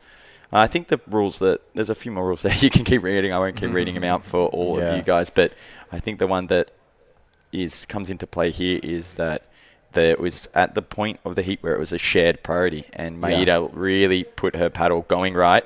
Yuka really put her paddle going left. And then Maíra turned to the left, kind of trying to squeeze an interference there, I think, but ended up not getting it. Então a gente viu ali, a Maíra veio remando para a direita, a Yuka mais por baixo, remando para a esquerda. Vamos dar a última olhada nessa onda. Mas no final, olha, a Maíra vem remando para a direita, como se fosse realmente pro lado que ela está olhando. A Yuka vai olhando para o outro lado, e aí a Maíra vira para a esquerda. Ó. Ela vira para a esquerda, como tentando colocar uma interferência ali na japonesa. Porém, acabou que essa situação foi apenas uma situação normal, não foi dada a interferência, pelo menos por enquanto a gente vê aqui no sistema de notas. Vocês também podem ver esse sistema de notas, basta entrar em ibcworldtour.com, vai ter uma barra verde lá na base da tela, vocês podem clicar em live e aí vocês vão ver as notas ao vivo com todos os detalhes, assim como a gente está vendo aqui. Então segue normal, 25 minutos restantes nessa bateria, essa final tem 30 minutos no total e por enquanto 0.75 para as duas atletas ali que ainda não encontraram mais ondas. Quem segue com a prioridade por enquanto é a japonesa, que voltou mais rápido para o pico, e a Maíra vem entrando mais para baixo ali para tentar buscar a primeira onda da bateria, vem remando, uma onda pequena para a Maíra Viana, faz uma cavada, vai para o primeiro rolo completando a manobra de forma limpa, consegue aí a primeira onda decente dessa final. Yeah, it's going to be really cool. I'm looking forward to this matchup. Maida surfing really strong and really competitively, kind of with a lot of aggression in her surfing, as we've been seeing all comp. And Yuka being probably one of the most technical riders in this women division. Really nice on her rail, really nice with her rolls and spins. And that wave not really providing much for her. We'll see if she can get out the back before Maida, and it looks like she's going to get that priority back. But yeah, here's this replay of Maida's first scoring wave, getting a nice roll off a little section there on the inside, 4.75, and she will be jumping into the lead with that one. 4.75 para a Maíra, que pula na liderança agora, enquanto a japonesa conseguiu apenas um ponto. A Yuka, que é uma das atletas, como o Joey disse, das mais técnicas, diria, aqui no circuito mundial. Ela apareceu recentemente no Tour, faz pouco tempo, creio que ano passado foi a primeira vez que a Yuka veio competir no circuito mundial IBC, porém uma atleta super técnica, tem uma consistência gigante naqueles 360, o invertido também, o rolo, ela não erra muito, tem uma boa linha, sempre aproveitando bem a onda, então vai ser uma batalha muito boa entre essas duas atletas que tem um contraste bem diferente, né? A Maíra com aquele estilo bem explosivo, sempre atacando o lip numa parte mais crítica, e a Yuka com um surf bem suave, uma linha ali muito bonita na onda, e vamos ver o que vai sair já com 7 minutos dentro dessa bateria e poucas ondas até agora. Yeah, little update in Spanish. Aquí estamos en el final de las mujeres, si están viendo en español, y tenemos ahora Maíra Viana con un 4.75. Como su último ola fue un rolo completada. Y sí, no tiene otra ola completada aún. Y Yuka Nishimura está buscando algo completada. Tampoco tiene una combinación de olas aún y sigue buscando, pero tiene la prioridad. Y aquí tenemos Maíra buscando algo, pero esa ola no tenía la fuerza suficiente. 8 minutes into this heat, guys. And Maíra with the only really completed wave so far. E uma coisa solo mais para Ana Dira em espanhol, Joey.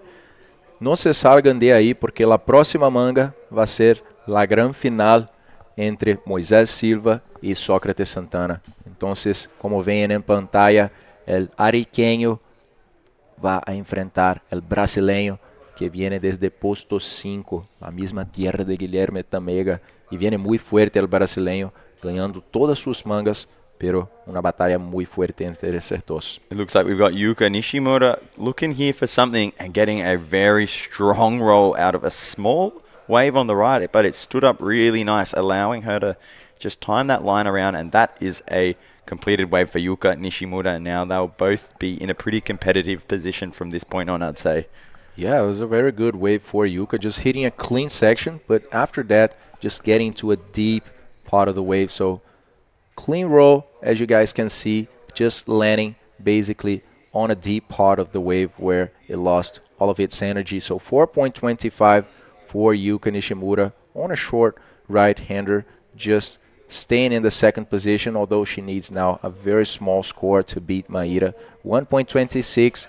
So basically these two are in a very similar situation. Yuka has a 4.25 as her main score, Maíra 4.75 as her main score. A 0.75 was for a backup, and Yuka with a 1 point ride as a backup as well. So pretty sure these two will use those 20 minutes to increase those scores, to improve their situations, and of course change them throughout the heat as they have been doing throughout the competition. And look at that. That is the setup. That is the vibe that is going on down here today at La Cúpula Playa Jacolén. And look at the color of that water. Just looks so beautiful. Makes me want to go for a swim. And there we see as this drone pans around the city of Antofagasta behind. But up and paddling Maida with the priority, deciding to go right and just down and up, getting another roll through, landing that. That'll be her second completed wave. Segunda onda completa da Maíra Viana, usou a prioridade para ir para a direita.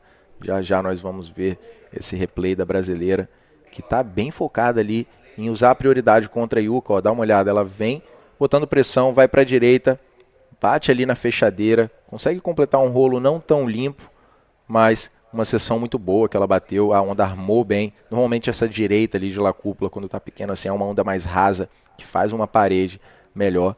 Enquanto a gente espera essa onda da Maíra Viana, queria agradecer aos nossos patrocinadores para esse evento.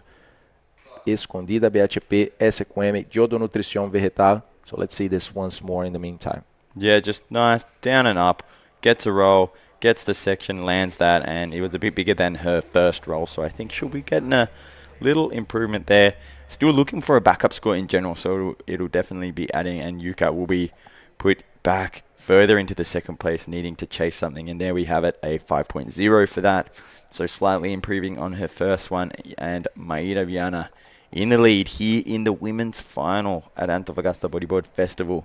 Well, we finally reached this moment, and no waves so far, so let's see the interview between Sammy Morentino and Bagel. Take it away, Bagel.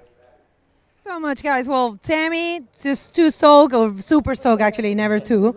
You just broke the spell. You know, Dave has been winning all his heats since 2022 in the drop division in this event. So how are you feeling? I'm stoked. Yeah, I'm just taking it slow, you know, just trying to relax and just take it all in the moment, you know. Had a really good heat right there. And, yeah, just trying to keep the nerves down, you know. I'm so stoked to have this battle against Dave. Yeah, I've looked up to him my whole life, and it's sick for us to do this battle. Yeah, looking forward to the next heat, and hopefully we get some waves. Well, how about the format? Do you like it? The 3 heats? Yeah, it's cool. I'm sure I'm wishing it was just one heat right about now. Definitely wish it was one heat right now. But, yeah, it's sick. It's good for the sport, you know. Try new things and just evolve the sport. And, yeah, it'll be cool. There's another heat coming up in an hour, and, yeah, just going to cruise until then and relax. All right, you want to shout out someone? Yeah, just shout out to all the boys back home. Thanks for watching, everyone. Yeah, my dad, my girlfriend, all my sponsors, Tamba Surf, Black Mountain Surf Wax, Boogie Land family, and then the boys back at Boogie Nation. Just everyone back home in Hawaii and watching worldwide. The Creek Roll Bulls, Henchmen Exotics, and yeah, just everyone supporting. Thanks for coming down and watching us or tuning in Webland. That's right. Well, congratulations and best of luck for the second heat of this final. Back to you guys. Thanks, Bagel. Great to hear there from Sammy Morentino. Just wishing it was one heat right now. I mean, now you got to stick to it.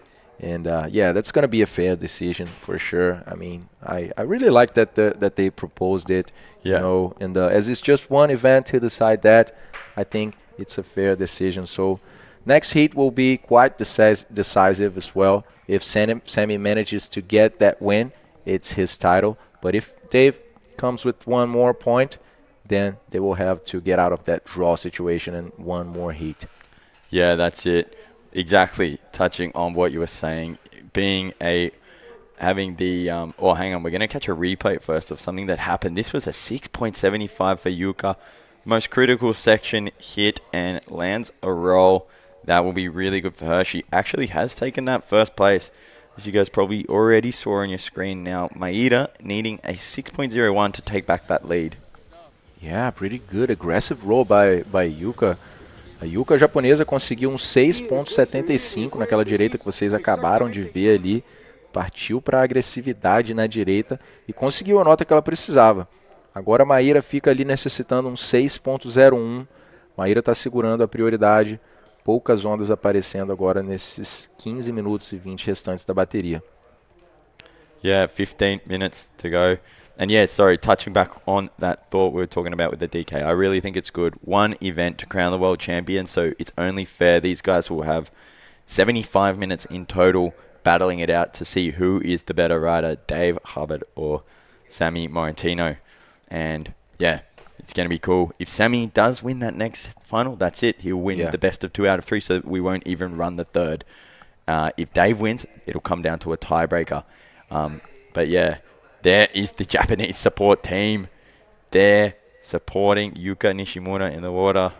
Yeah, such strong girls as well. Namika Yamashita on the left and Kaira Shirahazi on the right. Namika ended up getting sick a few days ago, and she went to her heat anyway, but couldn't manage to get through it.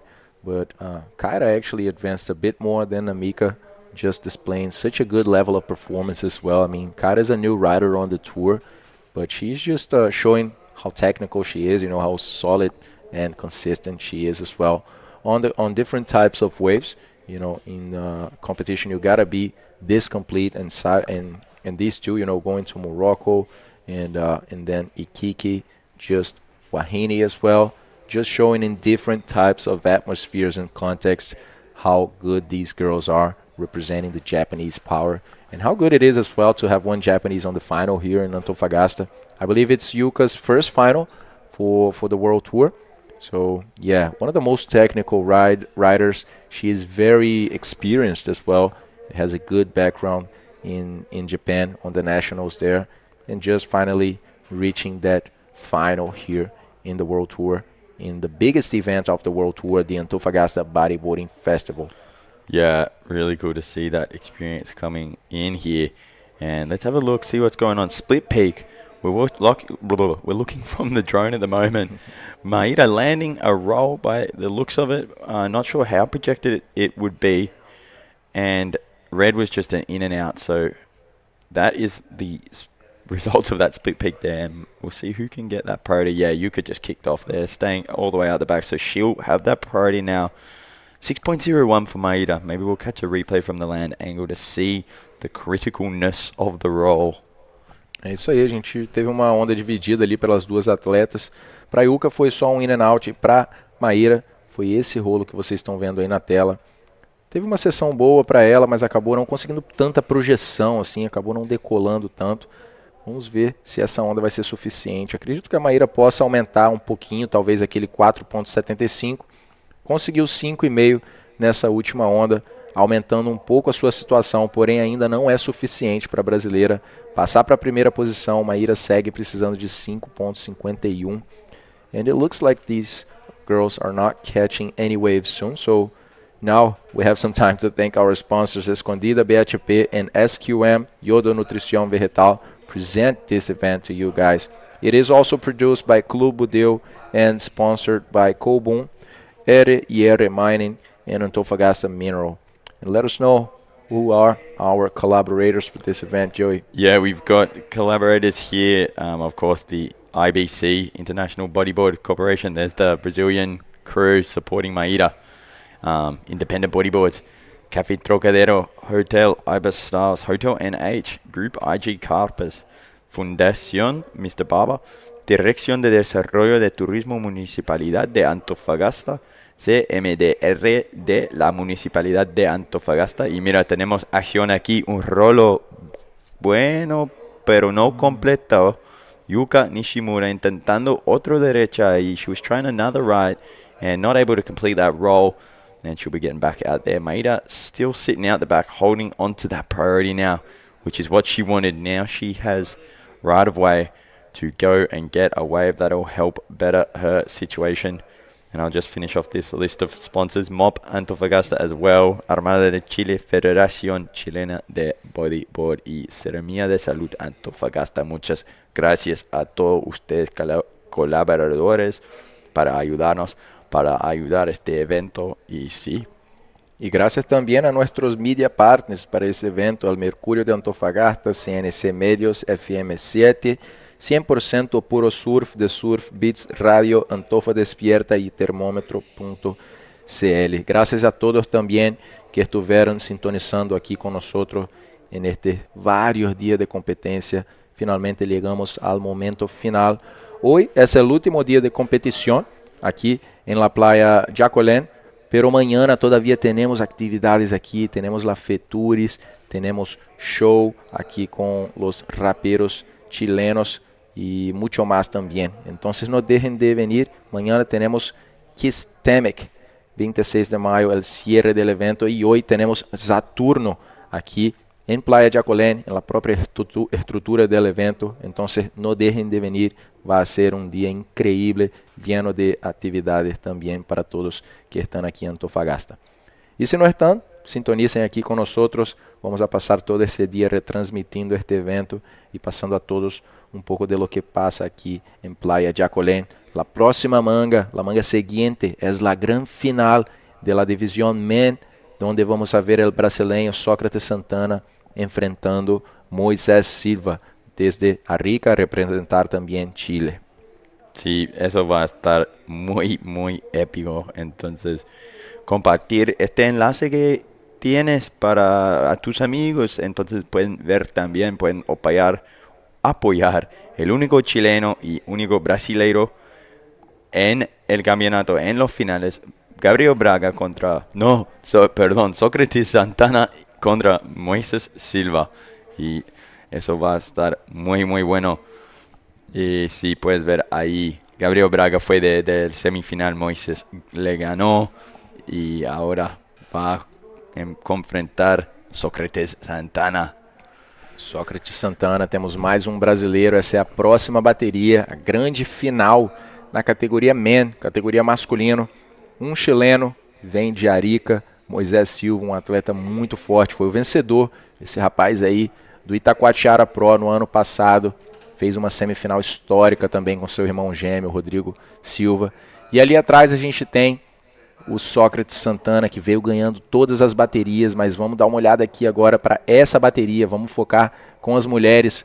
A Maíra Viana vem fazendo mais um rolo para a direita, Maíra está tentando trocar uns 5 pontos, realmente não estão vindo muitas ondas maiores do que isso aí, então a gente vê as atletas dando o máximo para extrair o máximo dessas ondas.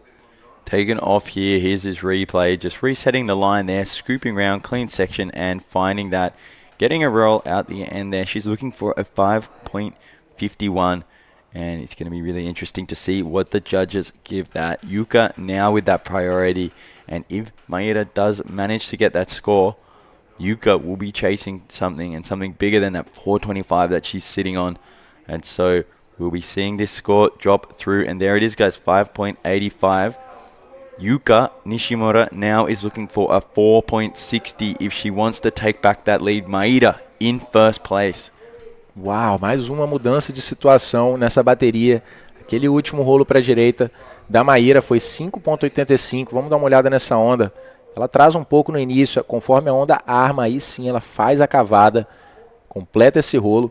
As direitas realmente estão proporcionando sessões boas ali, mais cavadas, a direita é um pouquinho mais rasa, apesar de ser curta também. Então nesse momento que a gente está vendo ondas bem curtas também para a esquerda, parece que é uma boa decisão dessas atletas preferir ali um pouquinho as direitas. Essa onda foi suficiente para a Maíra voltar para a primeira posição. E agora vem ela ali, sem a prioridade, escolhendo ir para uma esquerda, a onda arma uma sessão, ela vai para um bom RS, completa a manobra. Agora sim, Maíra Viana conseguiu esse RS que ela estava tentando desde kick dentro da bateria. E vai sair uma boa nota, eu acredito, para a Maíra, Joey. That was critical, and that's what we want to see in the women's final. Trying something different, going for the ARS and landing it cleanly, spinning around. Check this out, stalling here, legs in, then just pushing through here. Hits the section and throws it down, landing in that foam ball and spinning around nearly instantly.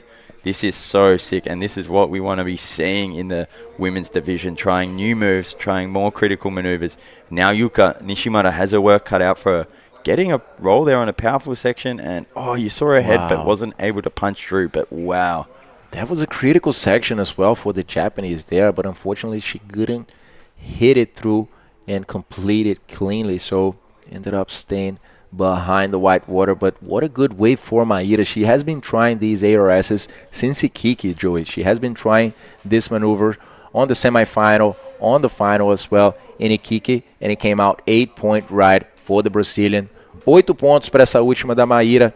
Maíra realmente está puxando o nível da categoria. A gente não vê tantos ARS sendo completados assim na categoria feminina. E desde Iquique a Maíra está tentando. Ela tentou na semifinal, tentou na final também, não conseguiu completar. E agora chegou o momento dela. Grande final feminina, 8.25 para a brasileira. Na sua última onda, 5.85. E ela deixa a japonesa agora precisando de um 7.36, uma onda já mais difícil de se alcançar, especialmente levando em conta que faltam apenas 4 minutos e 40, e a Maíra se aproxima de mais uma vitória aqui no Chile, buscando aquela dobradinha, já que ela já levou o evento de Iquique. Wow, Maíra coming out with the goods, coming out with an amazing little ARS there on that end bowl, and that was sick. She really did well to land that super cleanly and spin it around, and you could just see how stoked she was with that. Coming out of Iquique with the first place, and now sitting with a pretty comfortable first place here in Antofagasta, Maíra Viana is on fire. Joey, she said in the interview that she comes to Chile for 7 years, and she's always been looking for these victories. Imagining getting 2 victories in one trip. There she goes for one more roll on a set wave, trying to get rid of that 5.85 and get further away from the Japanese that now needs 7.36. Take us through this one. Yuka coming up for her own air there, and that was probably one of the more critical rolls we've seen this event. This heat. But yeah, she's still looking for a pretty big score after Maíra posted that amazing ARS. She's looking for a 7.36 at the moment. Let's see what the judges have to say about that. But I think Maíra's last roll, this one right here, was her best roll of the heat as well. So she'll be improving her score. We'll see what the judges have to say. E essa foi a última onda da japonesa, uma sessão crítica ali, uma onda com mais tamanho. Vai ser a melhor onda dela, eu acredito, mas certamente vai ser uma onda que vai aumentar o somatório da japonesa. Ela precisa de 7.61. Tá começando a sair as notas e saiu um 7,5, bem próximo ali do que ela precisava, mas não foi suficiente ainda. A Yuka agora melhorou a sua situação, segue precisando 6.86. Que intercâmbio maravilhoso a gente está vendo entre essas duas mulheres aqui, aumentando suas notas pouco a pouco nessa bateria, trocando de situação, passando para primeiro, depois sendo superada pela outra, mostrando a força do bodyboard feminino, tanto no Brasil quanto no Japão, passando tantas baterias para chegar aqui e dando um show de bodyboard. Maíra Viana realmente está inspirada. Ela diz que vem para o Chile faz 7 anos. E agora imagina, depois de 7 anos nessa tentativa, levar os 2 eventos, com certeza seria uma mudança de chave na cabeça da Maíra. There we have Moises Silva, the Ariqueño, jumping into the water to surf his second final in his life on the world stage. He won Itacochara last year, and now he will be going for the win here in Antofagasta in his own country. And we'll see how he goes against Socrates Santana, who will not be making it easy. He's been surfing amazingly all event. But yeah, there is the situation. Yuka has got the priority. She's looking for a 6.86 in the last minute and 40 seconds if she wants to turn this around and take this second victory away from Maíra. Wow, guys, the time has come. This is the big final, the last heat. The decision for the champion here of the Antofagasta Bodyboarding Festival in this 12th year that this event is happening, just growing every year, you know, embracing more divisions. It's an event that has all of the divisions, and this year just crowned the junior women world champion. It was Luna Hartman, and we are about to see the next champion as well. Only 1 minute left. Vem Maíra Viana, faltando 1 minuto na bateria, tentando trocar um 6.10, faz um 360 naquela onda, acaba não tendo muito mais potencial. Ela que já está com as notas altas ali, vai precisar de um pouco mais de dificuldade, uma onda um pouco maior para ganhar algo maior do que esse 6.10. And this could be the last chance for Yuka Nishimura. Having a look here, she's looking left. Let's see what she can do here. Looking for a 6.86 and gets a big roll. Not insanely projected little forward spin in the whitewash there, but it was a roll on a set wave that was definitely bigger than some of her previous rolls. Let's have a look. A última onda provavelmente da japonesa vem numa onda da série, faz um rolo bem limpo ali, conecta um 360 mais na frente da espuma. Ela precisa de 6.86. Era uma onda com tamanho considerável, mas eu creio que era muito curta.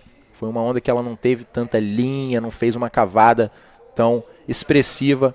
Então vamos ver o que os juízes vão dar para essa onda da Yuka. 6.86 e acabou a bateria. A gente espera esse resultado para ver se vai ser Maíra Viana, que está há 7 anos vindo para o Chile buscando esse título. Ela ganhou em kick e é sua, Maíra, é sua. Foi 4.50 para a japonesa, não é suficiente. E Maíra Viana é a campeã do Antofagasta Bodyboarding Festival 2024.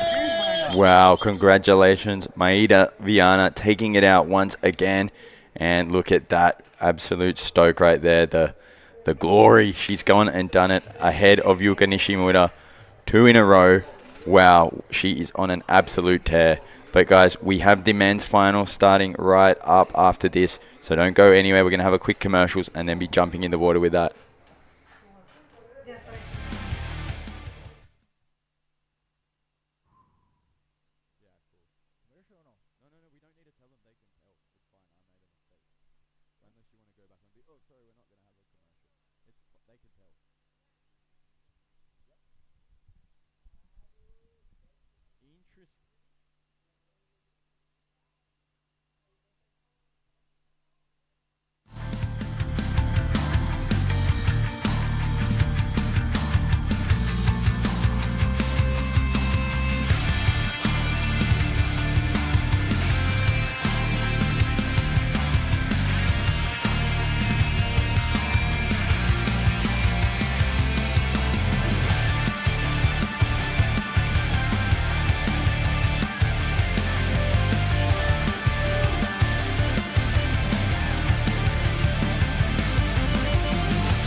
Alright, so we decided to actually do not miss anything of this action. Maíra Viana, second victory in Chile in a row.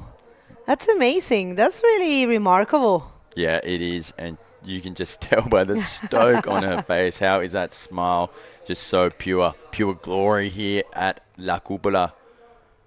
No, I mean, you saw, I've been seeing in her eyes, you know, that will, that determination. It was the look of a champion.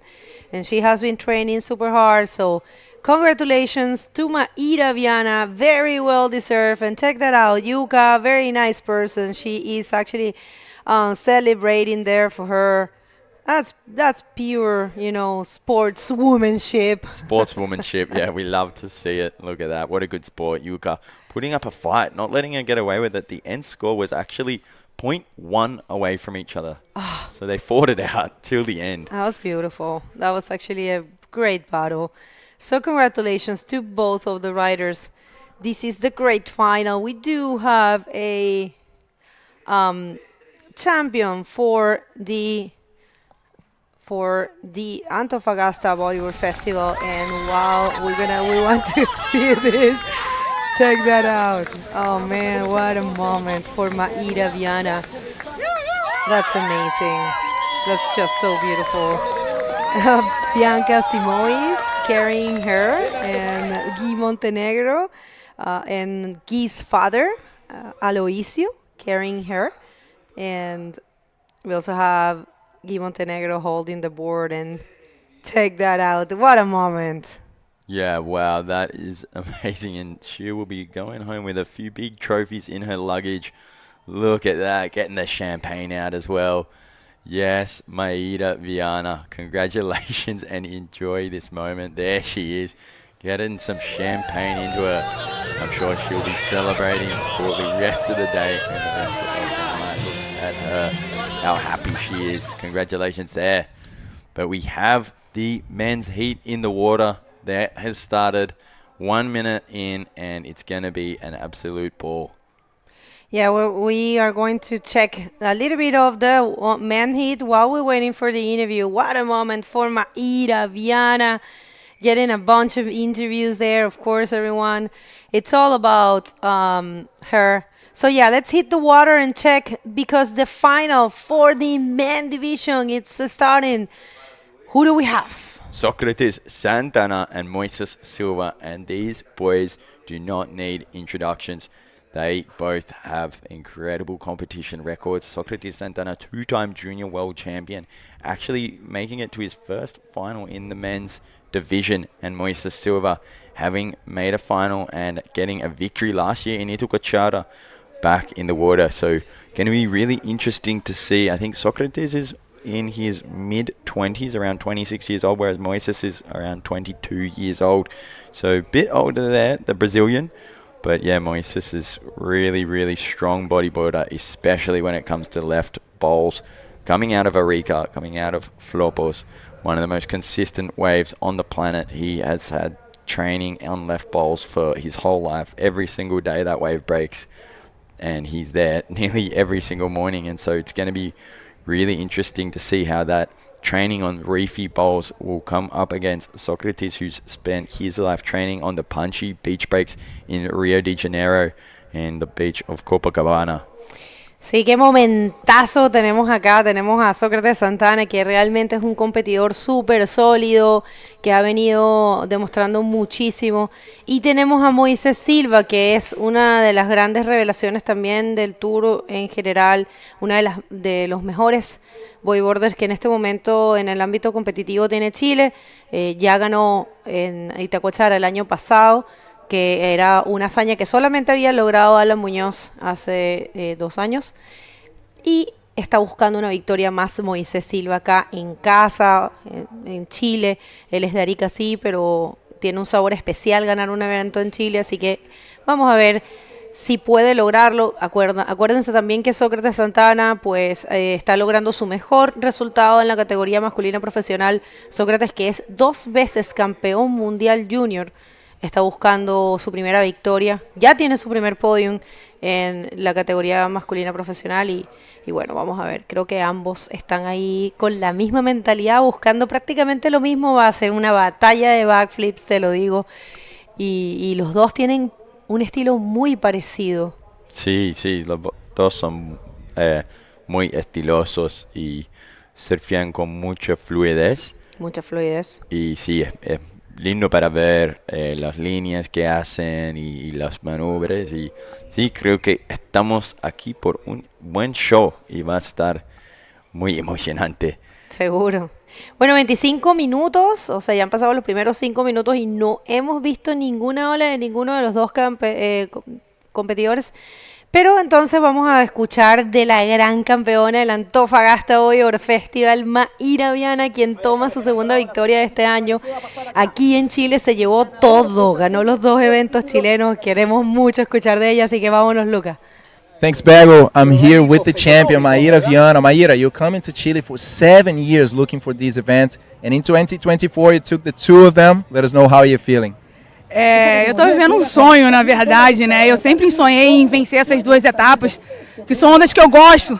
E aqui de direita, aqui Antofagasta esquerda. Eu sempre cheguei aqui nesse campeonato e vi a foto do último campeão, né, na estrutura, e eu falava, não, um dia vai ser minha foto ali. E é isso, Deus me honrou, a vitória, né? Agradeço a Deus por ter me dado força até aqui. Eu sabia que era uma etapa importante para o ranking, para a minha vida no bodyboard, em tudo, né, em vários sentidos. E Deus me honrou e eu sou grata a Ele por isso. A minha família que está lá no Brasil, meus apoiadores eternos, um abraço. E é isso, e bora. Maíra is just living the dream here. That's what she's saying. She always wanted to have a good result. She always wanted to have her picture in the structure of this event here, who always carried the last champion's picture, and now you have it, Maíra. What is changing for you now? You're the current second in the ranking, and winning this event will put you in a very good position. What does it change for you in this year? Na verdade, o meu melhorar.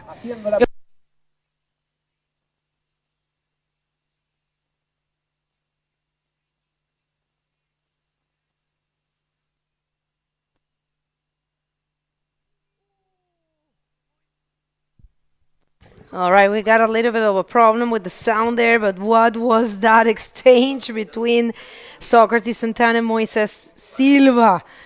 Oh, wow. Moises got stuck on that landing. Moisés se clavó al parecer en esa ola. Tuvimos un intercambio, sí, 1.50 de Moisés y 5 para Sócrates Santana. Estamos viendo ya un poquito de cambio en las condiciones, pero gente, tenemos que hacerlo porque mañana no hay nada de olas, pero nada de olas, y además el viento, un lago así, y el viento marca desde temprano, así que esta es la decisión que se tomó junto con los riders. No se olviden de eso. Miren qué bonita ola de todas formas para Sócrates. Sí, eso fue un 5 para Sócrates, y mire este rolo, proyectado, limpio, lindo, todo eso, y después la ola no tenía mucho más, no hay secciones más, pero un rolo, 5 puntos.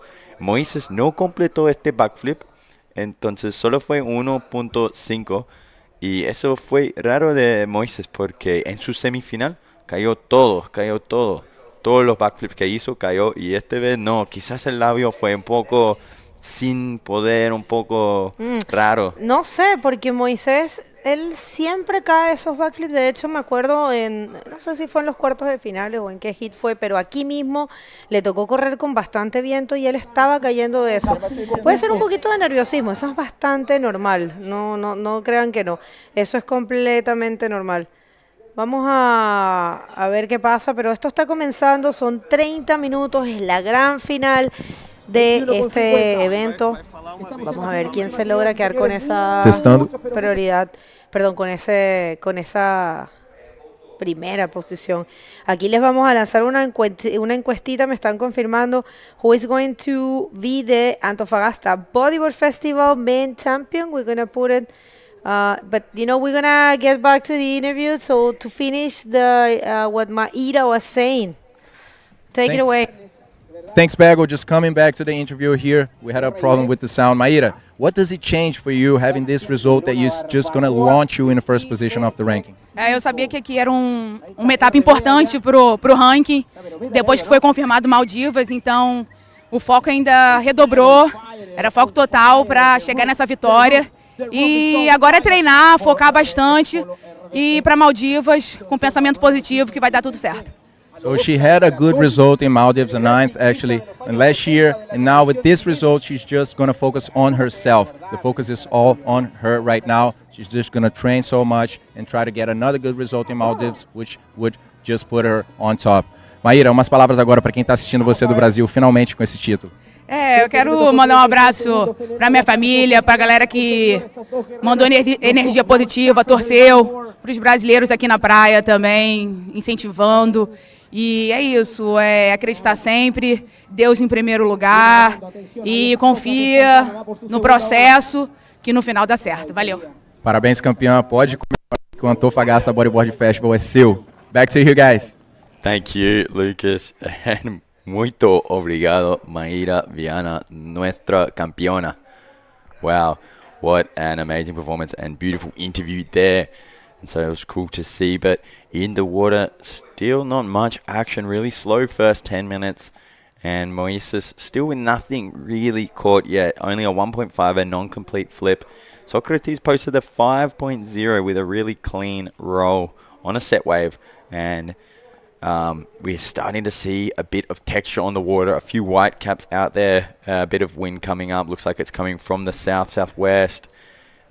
And here is our event. That's Sario Hara, last year's ABF Antofagasta Bodyboard Festival champion. She couldn't make it over this year, had some stuff going on in Japan. But how cool is that shot with the big octopus tentacle just coming out of the water? I love it. Bueno, situación. No ha sido mucho lo que estos riders han podido hacer. Sócrates Santana solamente tiene un 5 y un 0,50.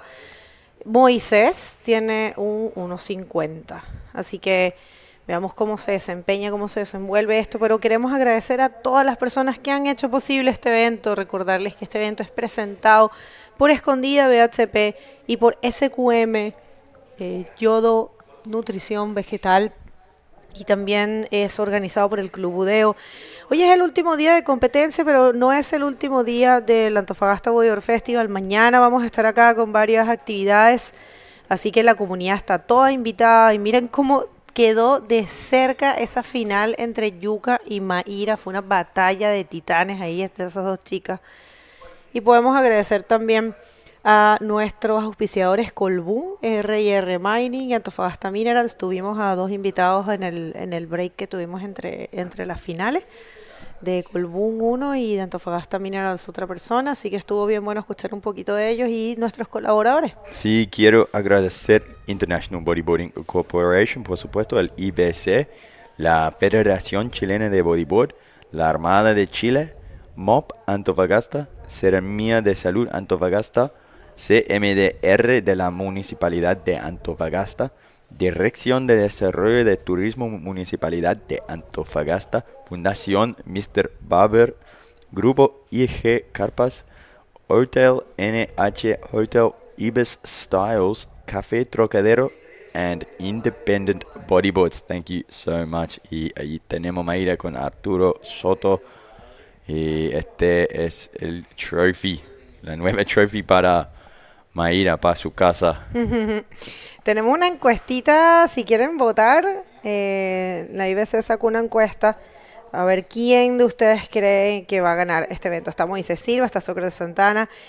Para a galera do Brasil, o que você, imagino que vocês acham que com certeza o Sócrates vai ganhar aqui. Tem uma enquete, como que você fala, Lucas? Enquete lá para vocês. Primera maniobra de Moisés Silva, se agarra como gato y sale adelante muy bien.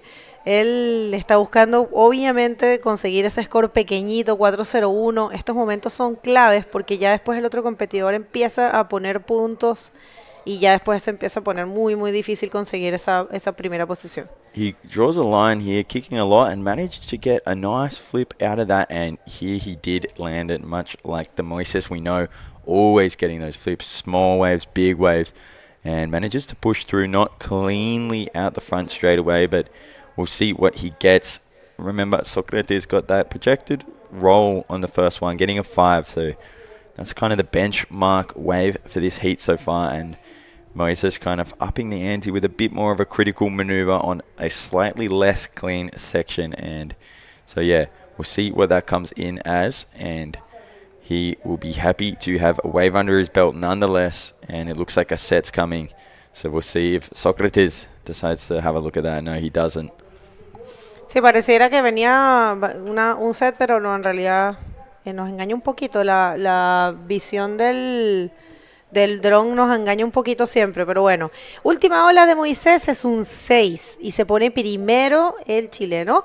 Y ahora Sócrates está buscando 2.51. Solo 2.51 le falta para poder volver a tomar esa posibilidad de ser el campeón de este evento y sería su mejor resultado.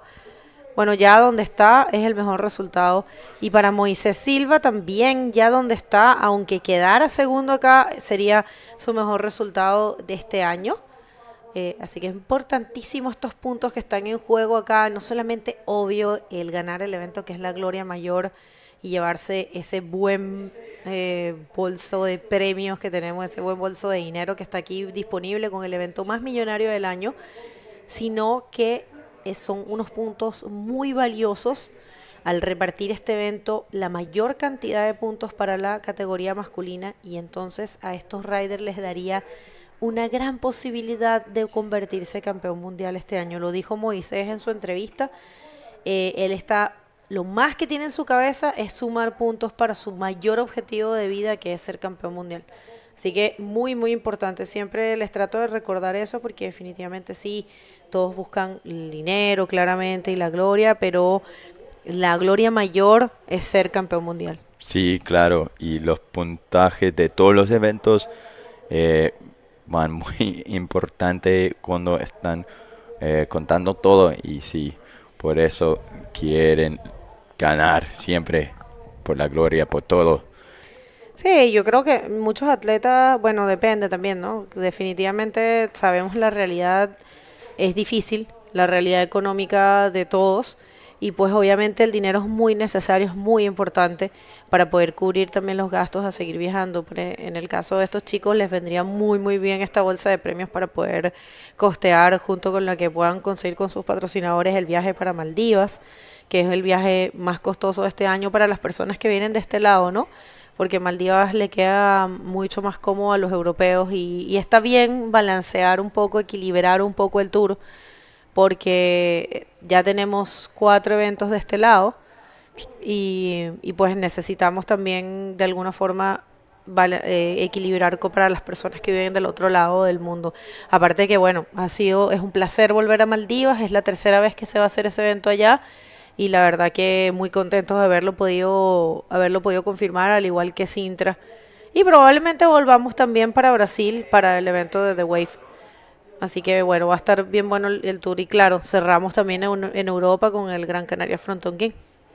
Sí, y mira, aquí tenemos Moisés Silva de nuevo buscando algo aquí, un mini backflip ahí, pero no había poder en esta ola y no pasa nada, va a volver. Y ahora teníamos Sócrates buscando algo, pero Moisés no está ahí, entonces Sócrates no va a perder su prioridad con este rema. Está mirando, pero creo que no fue en la, ¿cómo se llama? The top of the peak. Parte, sí, o sea, en español sería como la parte del labio, es que siempre me hacen esas preguntas de traducción y yo me quedo como pensando en inglés, the top of the peak, sería, sí, como a la parte más crítica de la ola, sí, sería esa sección más crítica. Pero es que, ¿sabes? Está entrando el viento, entonces están un poco desarmando las olas y era algo que no podíamos hacer mucho al respecto. ¿Por qué? No podíamos hacer mucho al respecto porque, bueno, no hay nada que se pueda controlar en realidad en la parte de la madre naturaleza. Bueno, un hit bastante lento, pero donde el chileno está primero con una nota alta y una nota muy baja de score de respaldo. Lo mismo pasa con el brasilero, él tiene 5 y tiene un 0.5 de respaldo. Notas bien raras de estos dos competidores que han dado mucho de qué hablar. Situación muy peligrosa para ambos. Sócrates Santana solo necesita un 2.71, eso es nada. Yo creo que en la cabeza de Sócrates es voy a aguantarme, voy a esperar a la prioridad y tal vez yo hoy haga algo como el Rolo, ¿sabes? Que hizo, que es como bien seguro y a ver qué puede lograr. Yeah, so that's it, guys. We are just coming down to the final third of this men's grand final here in La Cúpula de Poder, Antofagasta. Moises in the lead at the moment. Socrates started off this heat with a pretty nice projected roll, getting a 5. Moises came back with a flip and getting a 6. And so if you're just joining with us now to catch this last 10 minutes of action here in this men's division, that is what's going on. That is what's happening. Next up, we're going to have the DK Final 2. So we're doing 3 DK finals to crown the DK World Champion. But up and riding live action. Vamos a ver esta ola de Moisés, va por ese backflip que ha estado tratando de concretar. Miren, yo creo que si le pueden mandar ahí una energía de Moisés, díganle, haz un rolo Moisés, porque solo necesitas cambiar ese 1.60. Él como que no se da por vencido con caer esos backflips. Está bien, él tiene nivel, pero ahora se trata de tratar de poner un poco de distancia con Sócrates, que Sócrates está buscando una nota muy pequeña.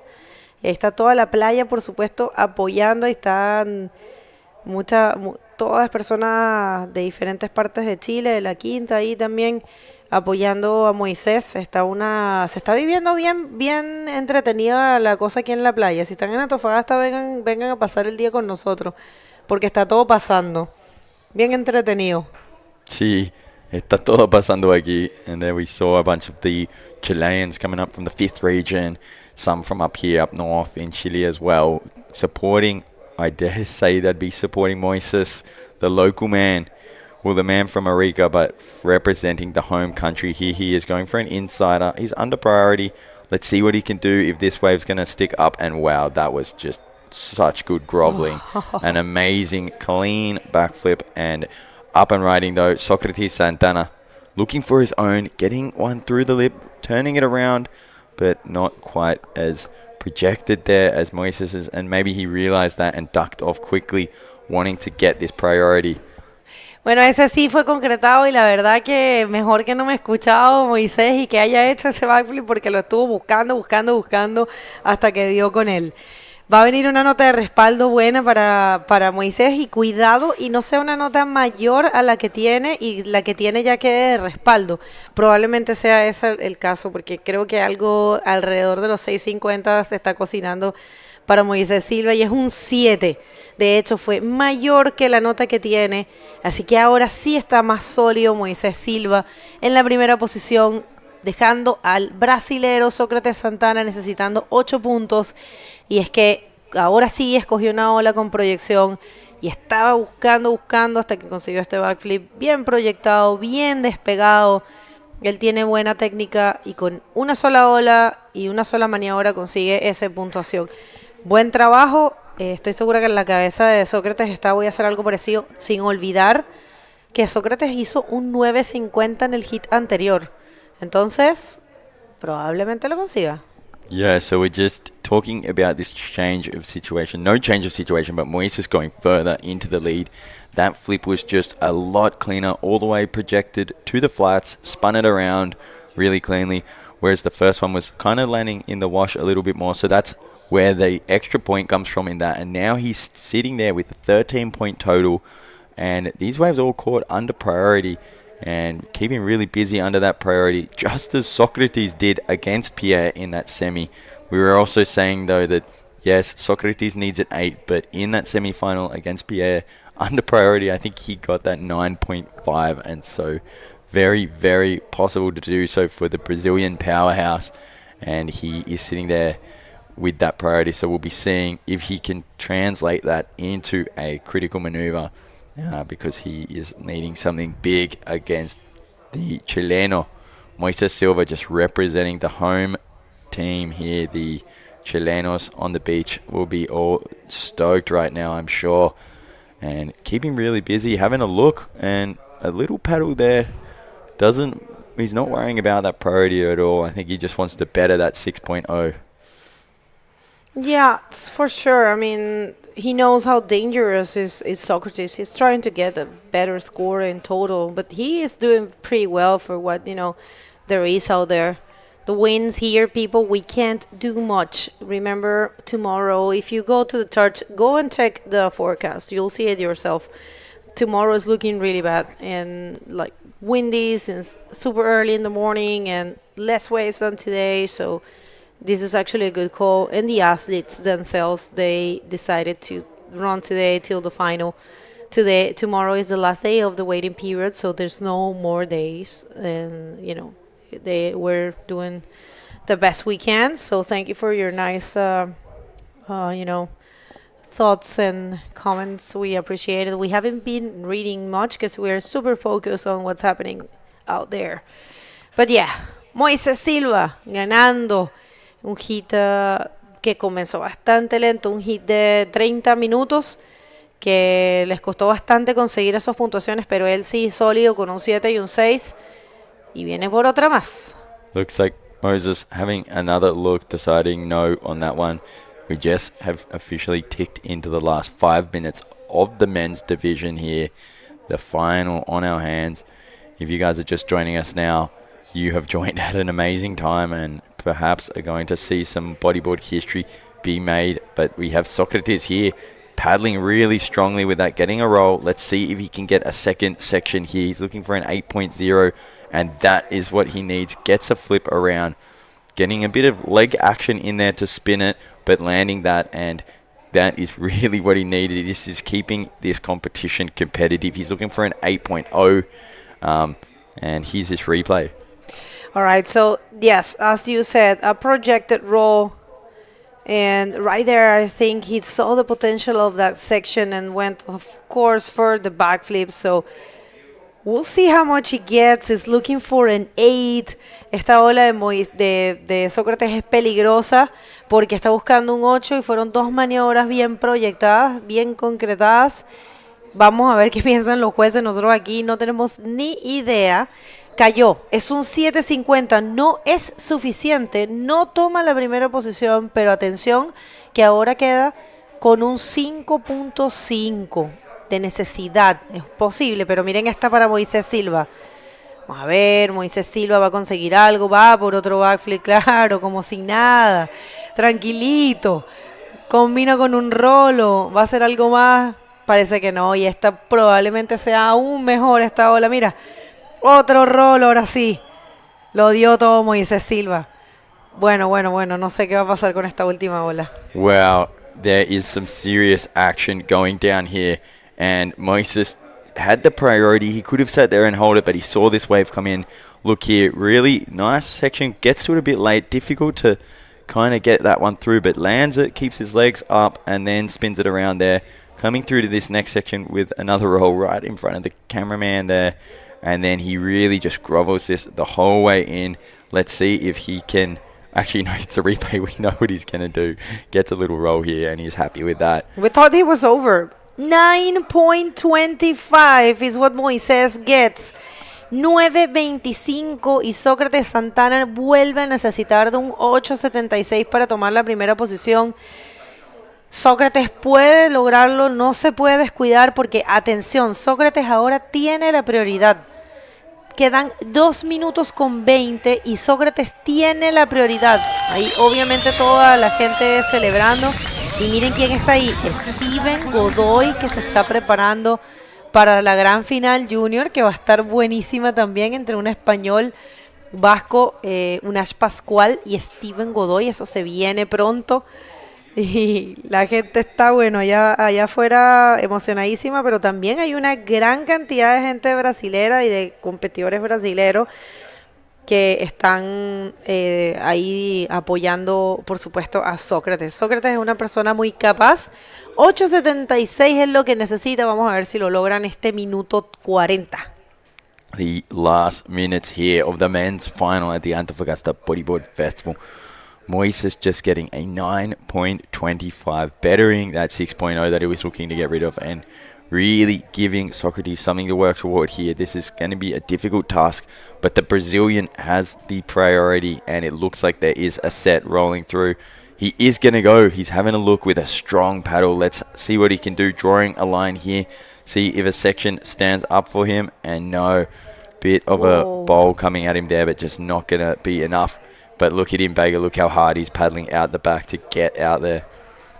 Wow, qué intenso este hit, la verdad. Solo quedan 55 segundos. Sócrates lo está dando todo. No se rinde. Con su mejor resultado hasta ahora. Sócrates Santana, que viene de puesto 5, que tiene 2 títulos de campeón mundial junior y es un excelente competidor. Ha venido ganándole a tremendos nombres en este evento. Descalificó a Pierre-Louis hoy mismo. Descalificó a Dave Howard, descalificó a Mauri, así que viene con todo. Lo que pasa es que no consiguió las olas, y si las consiguió Moisés, es algo que pasa, ¿no? 20 segundos, atención Brasil, atención Chile, 15 segundos. ¿Quién podrá quedarse con la corona del Antofagasta Bodyboard Festival? ¿Será este pequeño señor que viene aquí, el gemelo Silva, el gran Moisés, o será Sócrates Santana, que ya esta ola puede que cuente, pero esta ola de aquí se le cerraba a Sócrates? Él sigue intentando. Bueno, ese backflip, la verdad. Wow. That wave will be a counting wave from Socrates. I believe he had momentum before the buzzer went, but he's looking for an 8.76. So I don't think Moses is going to start cheering just yet, but we'll have to see what the judges give that score, as it is a counting wave. Here's his replay. Look at him just drawing a line here, managing to find a nice section to get projected out, and it's crazy how much he can just tweak and contort his body to land those flips. And we'll be seeing the scores coming through for him now. 8.76 is what he wants to see. Let's see, it doesn't look too stoked, and it came through as an 7.85. So ladies and gentlemen, we have our champion of the men's division, and there he is, the man in yellow, the man from Arica, Moises Silva. Está hecho 7.85 y ahí está Yerko abrazando a Moisés. Esto es algo que solamente había logrado Alan Muñoz en el Iquique en el 2019. Había quedado Alan Muñoz campeón y Joaquín Soto había quedado campeón junior. En el Tour Mundial eran las victorias que tenía y Anaís Vélez también. Ese año, en el 2019, ganaron puros chilenos, pero no había habido una victoria chilena aquí en casa desde ese momento. Así que Moisés Silva acá logrando algo inédito, campeón del Antofagasta Bodyboard Festival. Y bueno, una gran felicitación a Sócrates Santana, porque de verdad es espectacular lo que logró Sócrates Santana. Mira, se tiró el jet ski para sacarse una foto con los chicos. Bueno, no se lo querían perder. Todos son de Arica, ¿no? Sí. O Yerko y Moisés son de Arica. Sí, Yerko y Moisés, pero Rodrigo es de Iquique. Vive aquí en Antofagasta. Y ahí está. Wow, Yerko and Moises have shared many sessions together, with Yerko shooting all the boys at Arica for years, and so that must be a special moment for him as well, to see Moises go from being a Grom to here now in the men's division, winning his second event on the World Tour. Last year Itacochara, this year Antofagasta. Wow, I can't even imagine the joy and pure stoke running through his veins right now. There is his brother Bartorro, his twin, his auntie there, and all the rest of the Chilenos and Peruvians, and giving him a well-deserved round of applause. Yeah, no, that's super cool what's living here. Super important win here for Chile. Super important win for Moisés Silva. The points here are very valuable. This is the event that it's granting the most points and the most money as well from the calendar this year. So there you have it, the twin Moisés Silva with a great performance. Super happy, super humble as well. It's a very humble person. As well as Socrates, and there, Socrates already came out of the water, and I'm telling you, just huge congratulations, parabéns pelo Socrates também, porque ele está alcançando o melhor resultado de sua carreira na categoria dos homens profissionais, então também é muito bom. Very nice, and I think he's so happy. He has his twin brother. They are identical twins. They two. So it's Bartorro will be probably one of the happiest people there as well. They both support each other so much, and look, I'm sure he'll be the first person to him. And yeah, there they are. Yeah, the boys went a los cabros. Qué momento feliz. Oh, it's super nice. Check that out. I mean, it's of course Bartorro is going to be carrying him. Obvio que Bartorrito lo va a cargar ahí. ¿Y quién más? Vamos a ver. ¿Quién va a cargarlo? No sé quién es el otro chico, pero ahora lo vamos a ver. Victoria entonces para Arica, victoria para Chile. Es la primera vez que un chileno se queda con esta victoria. Ahí está Sachita, ahí está Pirpo, está toda la playa ahí. Muy bonito, la verdad. Algo que se va a guardar por la vida. Y fíjate, Alan Muñoz había ganado, era el chileno con 2 victorias en el Tour Mundial, había ganado Sintra, ganó Sintra y ganó Itacoachara, y ahora él pues ya tiene también 2 victorias en el Tour Mundial. Aquí en casa, en Antofagasta, el chileno Moisés Silva se queda con la victoria. Y mira, ahí los está viendo ustedes, gente, los está saludando a ustedes. Wow, muy bonito, what a moment. That is beautiful. Congratulations, Moises. What a legend. Yeah, that's so beautiful. Yeah, so we still have one more final, which is the junior men final. And it's going to be between the Portuguese and I'm sorry, between the Basque and the Chilean. We're gonna see Unash Pascual and we're gonna see also Steven Godot, so don't go anywhere.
Antofagasta se prepara para el futuro.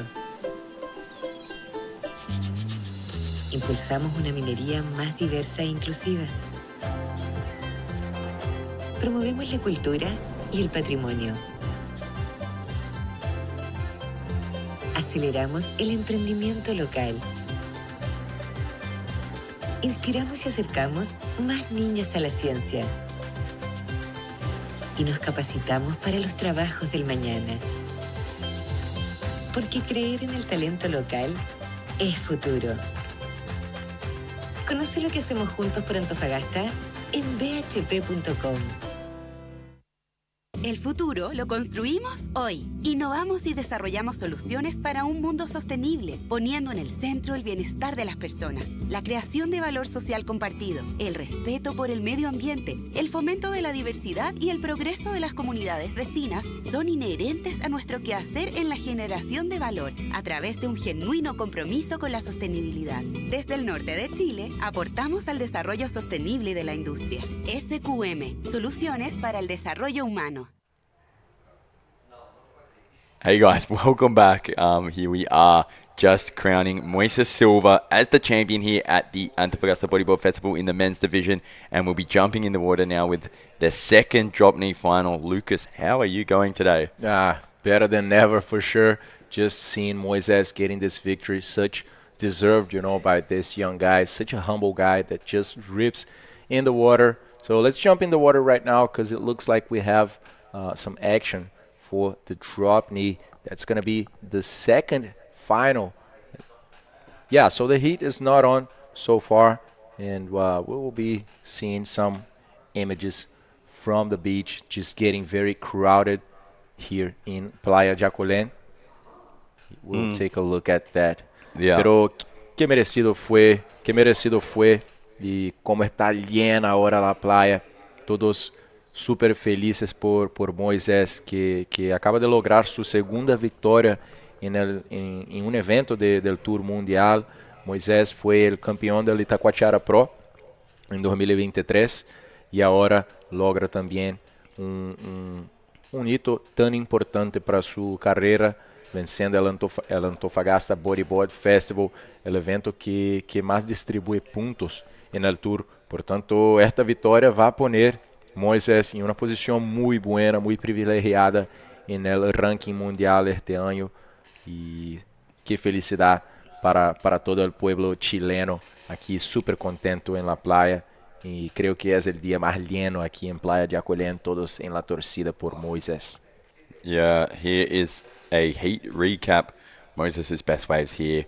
And look at this one, just getting so projected. This was one of his cleaner flips, stomping it down, spinning it around, and that was the 7.0 he got, and then this was the 9.5. Coming around, gets to this one, punches through it, flips around, and then manages to go for a combination here. Another roll, and then rolls all the way down at the end bowl as well. What do you think of that, Lucas? Yeah, he actually kept going there all the way to that last section in the shallows to just grant that 975, leaving no doubt he was the champion of this event. And now it looks like we are starting with the drop knee division. I heard the horn sound out there, but check this beautiful image of Moises just finally completing the job, getting some champagne on. And yeah, finally such a heavy weight these guys take from their shoulders. I mean, 12 days of competition, you know, a lot of stress going on. Actually, the level of stress just increasing after each day, after each heat that these guys go through. You know, a lot of messages, a lot of different emotions, frustration as well. And there it is. There he is, the champion of the Antofagasta Bodyboarding Festival on the men division, Moises Silva.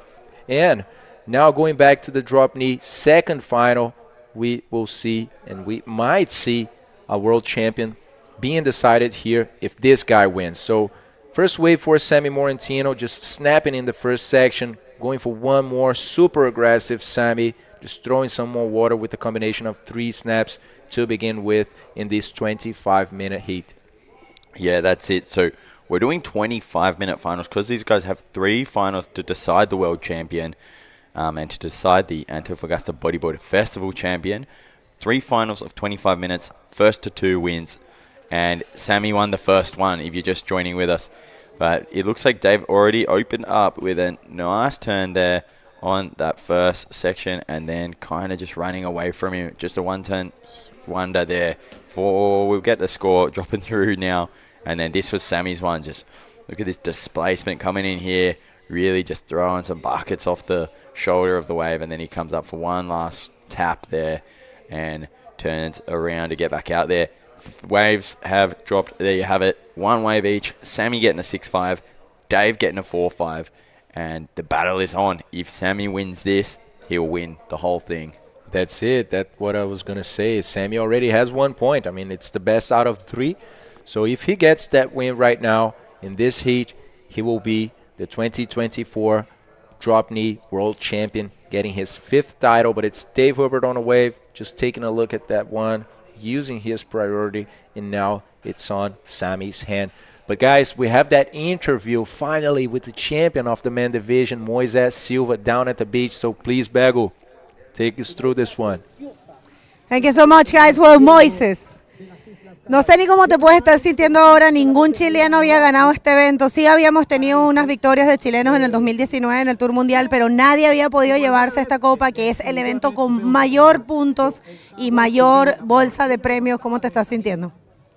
Muy feliz y agradecido con Dios por la oportunidad de hacerme un instrumento en sus manos, por darme la habilidad y todo para desempeñarme bien en el agua, mi familia y mis auspiciadores que apoyan mi carrera y mi persona.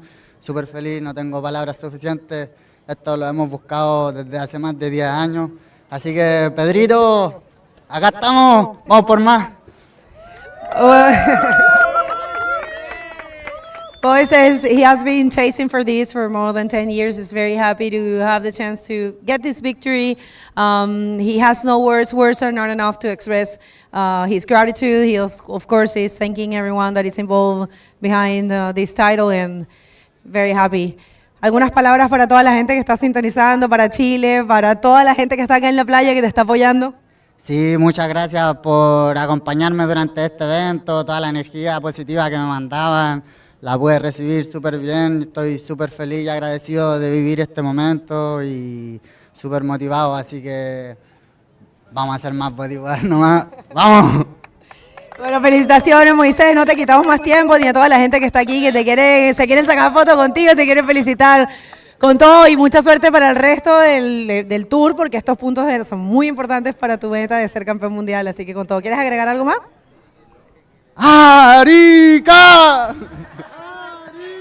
Felicitaciones, de regreso con usted al estudio. Arica, siempre Arica, formando campeones. Eso que podemos ver ahora aquí en Playa de Acolén. Todo el Chile súper contento con la performance de ese chico. Para ver también, felicitaciones también a Sócrates Santana por la segunda posición. Pero ahí ustedes tienen su campeón, Moisés Silva. Ahora partiendo para Brasil en un evento donde él también ya fue el campeón. Entonces, una motivación a más. Up and riding though, Sammy Morantino using this priority, coming around with a nice turn there. Let's see what else he can do at the end of this one. Losing a bit of face, the wave just there kind of going into that deeper section. Difficult to get a completed turn, and that will be another score dropping for him. I believe during the interview though he did drop a 3.25, so that's kind of put him a bit further into the lead, but knowing Sammy, he'll be looking to back up all of these scores. Joey, for sure. After winning the first heat, this guy is going to be as active as he can be in this heat. Dave is also, no words for Dave Herbert, 10 times world champion, such a big experience by this guy. We have no clue what he's going to come up with. The waves are pretty tough right now with the side wind that started becoming stronger. We saw the swell kind of dropping a little bit, the waves dropping a little bit in size, but the potential is still there. It's the same condition for both of them. So we saw a very fair final on the women division, on the men division as well. And now it's time for the drop knee. In this heat, which could be very decisive. If Sammy wins this one, it is done. He is the 2024 world champion. Let's see this 3.25. That's actually his last score. Didn't come out yet. Very nice splash of water there in the last section of this wave. Yeah, some full displacement there from Sammy Morantino coming out of Kauai. And I can just keep telling you guys this, that Dave is 10-time world champion. Sammy is 4-time world champion. And this is probably one of the strongest DK rivalries in the history of the sport. Sure. And Sammy has said time and time again that he's not stopping until he has more titles than Dave. So one of the strongest rivalries too. And it's great to see the competitiveness between the two Hawaiians. And Sammy will have that on his mind now, getting himself into a really strong position here. Dave looking for an 875, still sitting on one wave. 875 or two new scores entirely to help him chase down Sammy Morantino, who's sprung ahead with two pretty solid scores there, 675 and a 650. Yeah, Dave will have to start moving himself. He's holding the priority number one, but we are not seeing those big sets coming frequently. So there he goes, giving a second step, getting some speed, going through that shallow section and just smashing this wave with a huge carve there, throwing some water. That's going to be a good score, I believe, for Dave. Maybe probably his best score, I believe, better than a 4.5. What do you think, Joey? Yeah, for sure. That was a really nice turn. Let the tail release and kind of slid down a bit, and then managed to get control, bring it back around, and there was a completed maneuver. Let's catch this replay. Look at him just... Oh, this is his second last wave. Tap the top there and then turn there, and that was... He's 4-5, and then this is his last one. This is the still to be scored, but look at that, just releasing the tail and pumping through, trying to see if there was more, but yeah. Yeah, so was actually there was one more wave, this second last wave from Dave. It is actually the first time that we are seeing this replay. We didn't get that score yet. We actually are seeing it coming out, but let's see this one from Sammy Morantino just before late takeoff by the Hawaiian, just throwing some water in the first section, realigning for another one, and then he goes for not as good as the first turn. But yeah, Dave is changing the situation here, guys. There he goes for his fourth wave right now, completely smashing this wave and throwing a big amount of water on the channel. So, okay, Dave on his second last wave managed to get a 575. That's the wave that we just saw right now. And on the last one, he got a 9-point ride, Joey. 9-point that jumped straight into the first position, now leaving Sammy in need of a 8.01. This was Sammy's last wave, and you see him just coming up here, dropping a turn in there, throwing some buckets, and then hopping back onto the foam ball, coming around with some speed, doing another check, and then kind of keeping on with a little bit of momentum as he kicks off the back. And then this was Dave's last one. He was completed one. No, this was the non-completed one. Won't be scored as that foam ball kind of caught up and knocked him off. But yeah, Dave jumping into the lead with a 9 and a 5.75. Oh my goodness, we were just seeing Dave needing a few points, and then he came up with this, guys. 9 points, just completely rotating and twisting his hips to release that tail, throwing some huge amount of water, getting a 9-point ride, and just completely turning the situation against Sammy. This is crazy. Wow. 10 minutes in, and we're seeing some serious action. Sammy now looking for an 8.01 if he wants to take that lead back off Dave. And the speaker just told Dave what he got for that last wave. And there you can see Sammy hearing that as well, knowing that he is deep down into that second position with Dave, the 10-time world champion, just taking the lead.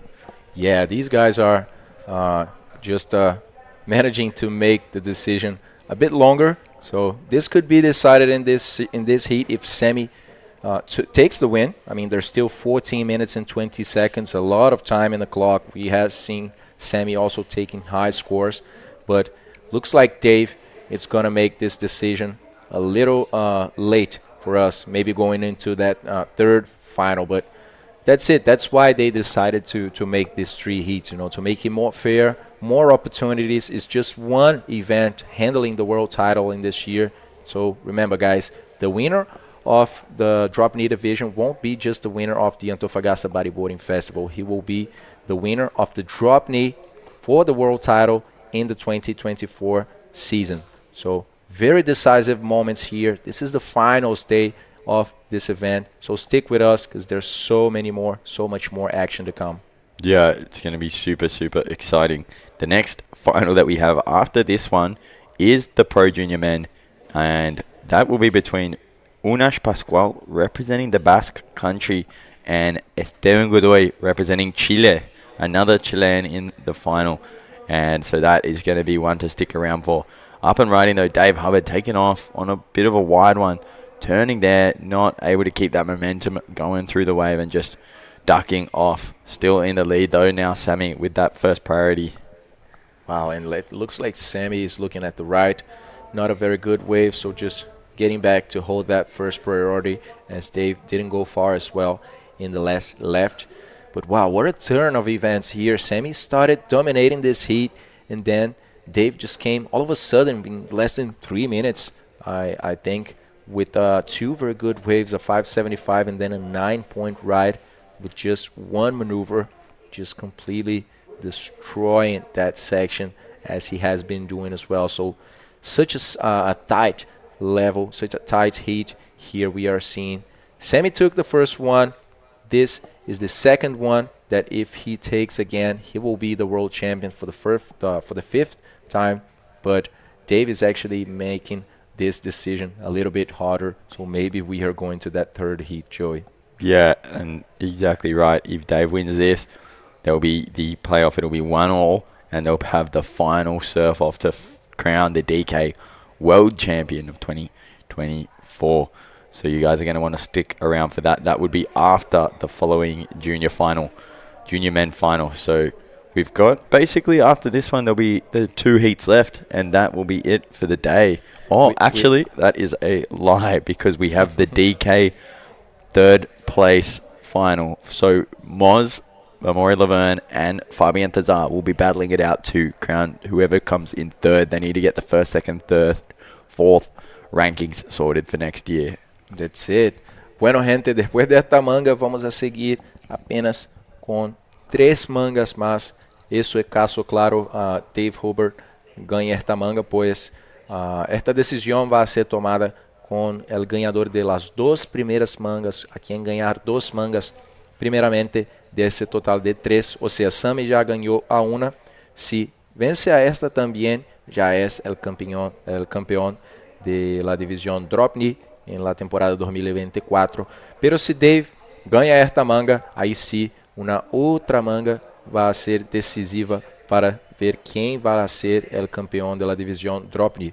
Pero depois de esta, vamos a ver los Junior Men en el agua. Será una final increíble entre el vasco Unas Pascual y Esteban Godoy, que viene desde el sur del Chile. Está surfeando muy bien también Steven, con buenos resultados en Iquique. Entonces, esta va a ser la próxima manga decisiva, la próxima final. Dave sitting on a 575, which is pretty low for him. So I reckon if he gets another chance, he'll be able to better that score. And that will mean Sammy will be looking for something even more than an 8. Let's see if Dave having a little look there, deciding not to go. And super competitive between these two guys. I bet you could cut the tension with a knife out there between them. And I wonder if they're talking. But up and riding, Sammy in the red. There he goes, getting some speed, a lot of speed actually, just throwing a nice carve, completely releasing the tail, and one more throwing a lot of water. He liked it. Sammy looking like he's going to change that 6.5 that is his current world, backup score and try to get closer to Dave. But let's see, he needs 8.01. Will he get that with that last wave? There comes Dave. Dave popping up here in the stance, coming along with a bit of a high line and drops it in there, and wow, just throws absolute buckets. Just some serious water displacement going on there. Oh my God, I'm pretty sure Dave is going to be increasing that 575, but back and forth action, just Sammy taking off pretty late in that wave, not being able to find anything, and then these guys are just paddling for that priority back, because with 9 minutes remaining on the clock and some good scores cooking up here for them, the situation might change, or maybe I believe Dave can get a bit further away from Sammy with that 5.75, but we are still waiting also for Sammy's wave. So wow, what a good exchange. It doesn't get much better than this, Joey. Yeah, that's it, and that was crazy, bearing in mind what Dave got on his 9.0. It's going to be cool to see what he gets on this next one, but here's the one from Sammy Morantino coming up here, putting some serious rail down there and landing with real ease, just coming through, dropping another little turn out the end. And Dave popping up here, talk us through this. Oh, I'll talk you through it. Look at that high line, then just drops down there and just puts it all in. You could put out a small fire with the amount of water that Dave is throwing off the shoulder there, and he knows it too. Just concentrating on those bumps and turbulent parts of the wave to land that maneuver. Here we have, though, more action from Sammy. One more for Sammy. Pretty short wave, just taking a look at it and getting out as soon as he can. But wow, Dave just putting all of his weight in that turn and throwing water far away in the channel, guys. These are going to come up as good scores. Pretty sure these are going to come up as high scores for these two. So no idea, to be honest, on how this heat situation is going to be after these waves come out, because we are seeing some very strong scores coming out. And Sammy Morantino, second last wave, was at 8.5, guys. 8.5 for him, jumping in the first position, but we are still waiting for the last one of this guy. Just going for one more attempt, throwing some water, getting in the middle of that white water, and finally leaving this wave. But yeah, I believe it's going to be a high one as well for Dave. Yeah, here he is up against Sammy. Lots of action. That wave just not standing up for him, and he's kicking out. I think he'll be getting out there in that first priority. 7 minutes left, and we are finally having some scores drop here. Here's a replay once again of this for Dave, and it has come through.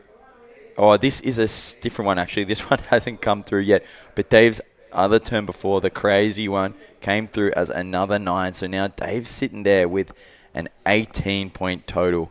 Jesus Christ, Joey. Sammy actually managed to get in first position for a while after finding that 8.5, letting Dave in need of a 6-point something that I saw here, but just for a few seconds, because when the second last wave for Dave Herbert came out, it was a 9-point ride, guys. 9-point ride, just letting back in that first position. Now leaving Sammy Morantino in need of a 9.5. Wow. Yeah, Sammy in a really serious situation here. 9.5 is a big score. Definitely a man capable of doing it, but with 6 minutes on the clock, it's going to come down to the ocean and whether it can provide him with an opportunity to get that score. And he'll need to surf it perfectly, get a really critical maneuver in, or multiple critical maneuvers in. Yeah, we're definitely going critical here. I mean, 2 9-point rides. That's just a show of dropping a full masterclass for everyone at home. And check this out, guys. Next final, Junior man division, the Basque guy, Yunash Pascual, will be facing the Chilean one, coming out of the 5th region, Steven Godoy. That's going to be a show. Super technical guys as well, very explosive riders, and also performing very well in smaller waves. So don't get fooled by the smaller waves here right now, because the show is just on, guys, and the level of performance is just rising and rising. 5 minutes remaining. That is it. Share this link around, guys, to your mates. Chuck it in your bodyboarding group chats. Let everyone know that there's some live bodyboarding finals going down in some grovelly conditions. And yeah, the boys on the knee at the moment are absolutely ripping. Dave Hubbard, 10-time world champion, showing us how it's done on a small left-hander, showing us how much water displacement is possible on the knee. And there we have Unash Pascual representing the Basque country, Zamaya, and getting out there, getting in the zone. And he will be taking on the young gun from the 5th region of Chile, Steven Godoy, or the 4th region. Excuse me, I could have got that one wrong. But he's from down there in central Chile and coming up to the north, up to the desert, to show the boys how it's done. And he's done really well, making it through many rounds. And it's going to be another exciting battle. Yeah, we're just 5 minutes from seeing these two young guys putting some more fuel in the fire here and adding to the show. So big thanks to Escondida BHP and SQM Kyoto Nutrición Vegetal for presenting this event, and also Club Budeu for producing it. Thanks a lot to our sponsors, Colbún, RIR Mining, Antofagasta Minerals, and our collaborators, the IBC, Federación Chilena de Bodyboard, Armada de Chile, MOP Antofagasta y la Seremia de Salud de Antofagasta, CMDR de la Municipalidad, Dirección de Desarrollo de Turismo de la Municipalidad, Fundación Mr. Barber, Grupo IG Carpas, Hoteles NH y Ibis Styles, Café Trocadero y también a Independent Bodyboards.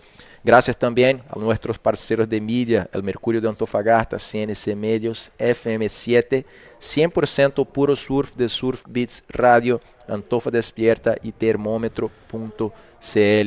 Un agradecimiento gigante también a todos ustedes que nos acompañan en estos 12 días de competencia, un show de bodyboard. Tuvimos olas grandes, olas pequeñas, buenas, malas, pero una cosa siempre fue garantizada: la performance de los atletas, los mejores del mundo, veniendo una vez más a Playa Jacolén para enseñar lo que es bodyboard de alta performance. Yeah, thanks so much. All those sponsors really appreciate it. Just getting behind this event, allowing them to run all 5 divisions, allowing them to have the biggest prize purse on tour. But it looks like we have some action. Let's see what he can do. Sammy Morantino coming up with a lot of speed and throwing some buckets there, drifting around, letting the tail go, and then going for another little hack at the end, incomplete. Dave having a look too, not going on that one. And we will see what the judges give that. Only 2 minutes to go. Yeah, good to see Dave just taking a look there at that wave. I mean, sometimes these guys just get like back-to-back action, and it's so nice to see like one rider after getting a wave just having to watch your opponent, you know, and that definitely plays a role on the psychological side. But check this out, Dave Herbert on a considerable sized wave, just throwing that tail and going all the way, not completing that maneuver, just showing how it's done. Beautiful maneuver by Dave Herbert, but I don't think that's going to add to his score since he's got 2 9 points and he will need to complete that one. Yeah, here's this replay again from Sammy. Yeah, so let's wait for Sammy Morantino, just getting a lot of speed and completely throwing the tail as well, taking some time to twist those hips back to the position and back in the line. He goes for one more turn, just not being able to come back on the line. And then here's this one from Dave, and look at that. Kind of gets at the top and just drifts the tail around, realizes he's probably not going to land it, and just keeps drifting backward. Sammy will be getting that priority. He dropped an 8.9 for that last wave.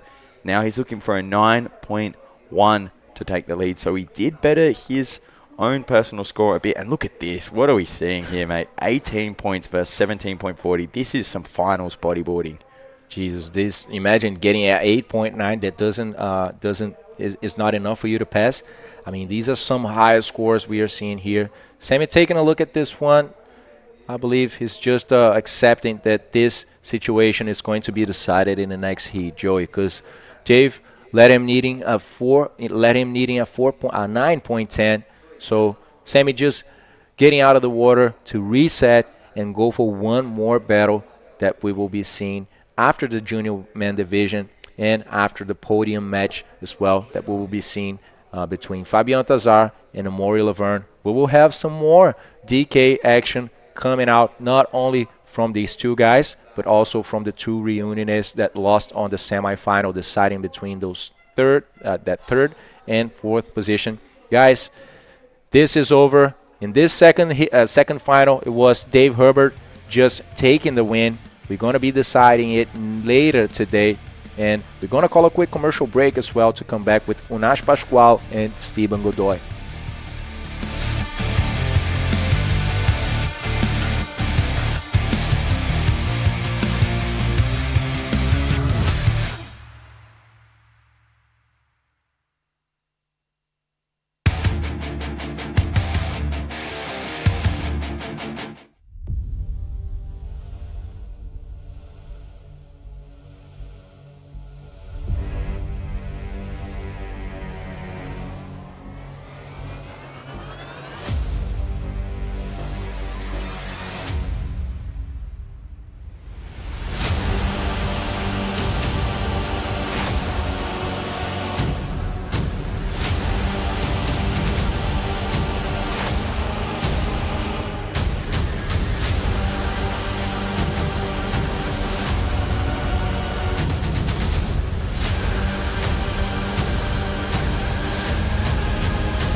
Antofagasta se prepara para el futuro. Impulsamos una minería más diversa e inclusiva. Promovemos la cultura y el patrimonio. Aceleramos el emprendimiento local.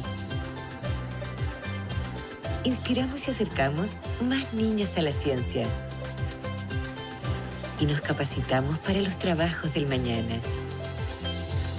Porque creer en el talento local es futuro. Conoce lo que hacemos juntos por Antofagasta en bhp.com. El futuro lo construimos hoy. Innovamos y desarrollamos soluciones para un mundo sostenible, poniendo en el centro el bienestar de las personas, la creación de valor social compartido, el respeto por el medio ambiente, el fomento de la diversidad y el progreso de las comunidades vecinas son inherentes a nuestro quehacer en la generación de valor a través de un genuino compromiso con la sostenibilidad. Desde el norte de Chile, aportamos al desarrollo sostenible de la industria. SQM, soluciones para el desarrollo humano. Welcome back, ladies and gentlemen. What a thrilling heat we just saw for the drop knee division. 8.9, 8.5 for Sammy, 2 9-point rides for Dave. But the decision, it's not taken so far. It's going to be taken in the next heat. One more of those three. They treated to make it all the way to the last moment. Bego. Very good, actually. I was kind of expecting something like that. Yeah. So what a great hit and what a great battle. But now it's all about the junior men division for the final of this event. We have an Spanish coming from the Basque country.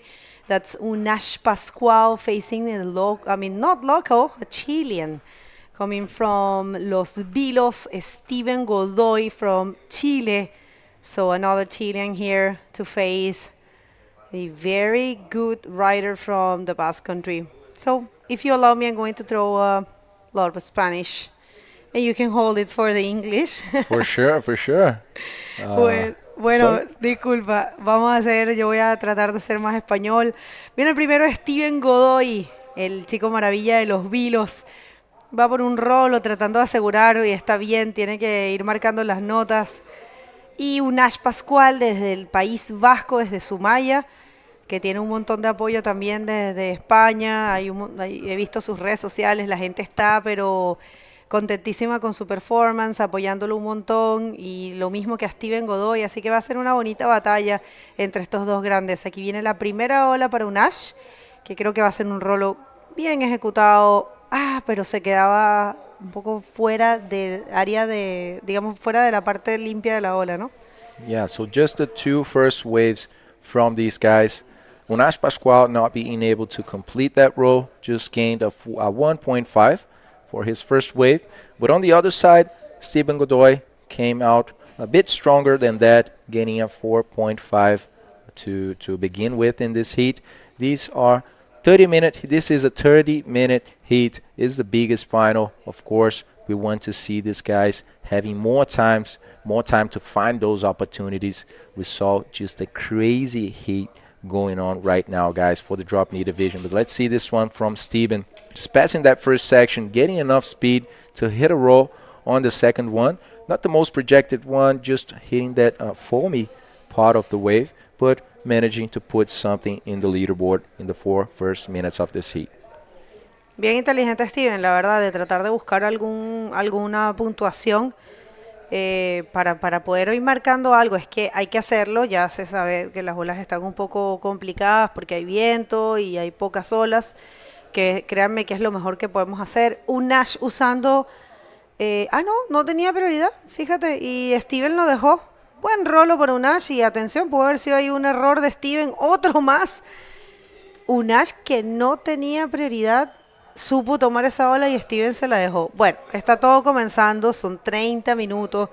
Yo creo que esa ola sí va a ser la mejor hasta ahora, pero bueno, hay espacio para hacer más cosas. Very technical, Jonas Pascual, just going for one roll in that little foamy section and then just realigning. Check out how much speed he can get and projection in this roll. Very good wave for him, getting a 3.75 on the first wave and going straight to the first position, leaving Steven in need of a 0.75. All right, and we have the interview ready with Dave. Looking forward to hear what he has to say. Go ahead, Joey. Thank you, Begonia. Yeah, winner of the last heat, that second DK final, managing to find 18 points in some pretty windy conditions. How was it, Dave? Wow, yeah, that was such an epic battle. That was just really, really exciting. And, you know, Sammy and I had a word when we got to the beach. It's like, how cool is it we get to do this a bunch of times? Normally you match up against a really good rider and it's elimination kind of a situation. You surf against each guy once, typically, in a one-on-one heat. And, yeah, we get to surf each other 3 times, you know, in this event. It's really special. Yeah, for sure. Really going to show who is the true champion. And now coming in 1-all, coming into the final surf-off. What are your feelings about that one? Yeah, just super excited. And, yeah, we'll see when it is, if it's going to be in an hour or I don't know. There was talks of possibly saving it. But, yeah, I'll just be prepared whenever it happens. I'm just super excited and thrilled to be a part of something historic, a first in our sport, and yeah, just get to battle again with Sammy. It's really special. He's ripping. So yeah, you both are. It's amazing to watch. Anything else you want to say to people supporting you? Yeah.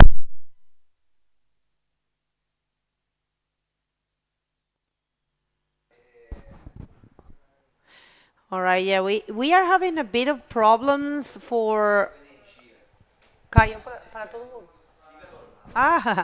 sorry, we are having a bit of problems out there. There are a lot of cell phones, a lot of people around. I was trying to interview Moises before, and the people was, of course, everyone was so happy and they wanted to have a picture with Moises, but so many cell phones interfere. We are in a beach, don't forget that. So yeah, estamos teniendo un poquito de problemas de interferencia porque, gente, hay muchísimas personas en la playa con celulares. Nos pasó con la entrevista de Moisés Silva. De Mayra también. De Mayra también. Tuvimos que ¿sabes qué tuve que hacer yo? Tuve que mover el background, el backdrop de entrevistas, y me tuve que ir moviendo yo para ir viendo dónde pescaba la señal. Es que hay muchas personas, lo estaban diciendo los técnicos, interfieren, claro, normal, ¿no? Interfieren con los celulares, pero bueno. Ahora tal vez volvemos con eso, de repente se quiera preparar Dave para... Él me había dicho ayer que no sabía si quería dar la entrevista en caso de ir pasando. yo creo que ya él va a querer como descansar un poquito. Yeah, surely, Bago. There's not much time actually for him to rest, but there's going to be this heat and the next one, which is going to be the podium match between Amaury Laverne and Fabian Tazar to decide that third and fourth place of the ranking in the drop knee division. So that's the time that Dave has to reset and just rest a little bit more for the final that's going to be today. So back to this heat, we have Steven Godoy finding one more wave in this heat, a 4-point ride, matching with that 4.5, is leaving him in the first position. And on the other side, Unash Pascual, I'm sorry guys, just found 3.75 and a low backup score of 1.5. Unash needs a 4.75 to get back to the lead. Pretty sure these two guys are going to increase these scores in these 21 minutes remaining. Así es, bueno, esta es la gran final de la categoría junior masculina y tenemos el placer de tener a un vasco y a un chileno, este chileno que estaba tratando ese RS, pero se quedaba un poco atascado. Él está primero con su última ola, pero atención, aquí viene la respuesta de Unash. Muy buen rolo, voladísimo, aéreo, otro más, y a ver si consigue otro más. Unash ha sido bastante conservador, pero es inteligente hacerlo. Combina con un giro. Es importante tener esos scores básicos, esas maniobras básicas bien ejecutadas al comienzo para ir construyendo de a poco el puntaje. Él solamente está buscando un 4.75, gente. Vamos a ver si esa última ola le da ese puntaje. Pero mira, hay unas olas llegando. Tal vez estas no las habíamos visto antes. Hay alguna que otra olita entrando. Mañana tenemos menos olas, por eso estamos avanzando lo más posible. Esta es la repetición de la última de amarillo, que es Steven Godoy, que trató ese RS, y esta es la última de Unash, que fue bien completa y con doble rolo. Ahí estamos esperando las puntuaciones. Va a ser interesante ver cuánto los jueces van a dar, están analizando. Acuérdense que los jueces también ven estos replays y también analizan, volviendo a ver las olas a veces, ¿no? Para compararlas un poco, para ver un poco cuáles serían los puntajes más adecuados. Bueno, pues queremos agradecer a nuestros patrocinadores. Este evento está presentado por Escondida BHP y SQM Yodo Nutrición Vegetal. Es un evento producido por el Club Budeo y auspiciado por Colbún, R&R Mining y Antofagasta Minerals. A ver si viene Unash en esta ola, y viene sí, pero solo un poco y ya sale. Gracias también a Independent Bodyboards, Café Trocadero, Hotel Ibis Style, Hotel NH, pero vamos a ver ese replay de Unash. Let's see this replay. One very projected roll. Impressive how this guy manages to get speed so quickly. Going for one more roll in a combination that we are still waiting for those scores to let you guys know. Entonces, muchas gracias también a Hotel Ibis y Hotel NH, Grupo IG Carpas, Fundación Mr. Barber, la Dirección de Desarrollo de Turismo de la Municipalidad de Antofagasta, a la CMDR de la Municipalidad de Antofagasta y a la Seremia de Salud de Antofagasta también. MOP Antofagasta, Armada de Chile, Federación Chilena de Bodyboard y también a IBC. Nuestros media partners, el Mercurio de Antofagasta, CNC Medios, FM7 y viene Unash. A ver, Unash en esta ola se perfila bastante bien, consigue la RS, medio backflipseado, lo que a nosotros nos gusta decir ARF, es un Air Roll Flip, una mezcla entre las dos maniobras. Ya lo vamos a ver una vez más para poder determinar un poquito más hacia dónde tiró la tabla, que es más o menos lo que define la diferencia del RS con el backflip. Let's wait for Unash just setting that line, bottom turning, finding a section there for our ARF, as Bago said, in just the last section, not making it possible for Unash to go through that wave. But a good wave, just showing a different range of maneuver here, the Basque guys, and now it looks like we came up with some scores for you guys. So just updating, Unash's last wave was a 5.75. He also has a 7.25 on his total score Unas is in the first position, as you guys can see finally on the leaderboard. And in the meanwhile, Steven Godoy just found those 2 waves of 4.5 and 4 point right as well. So Steven now needing a very big score of 8.5 bagel. 17 minutes remaining. The situation getting a bit harder for Steven, but we already saw the potential of this guy. Huge scores throughout the competition, and I'm craving to see what he's going to be coming up with.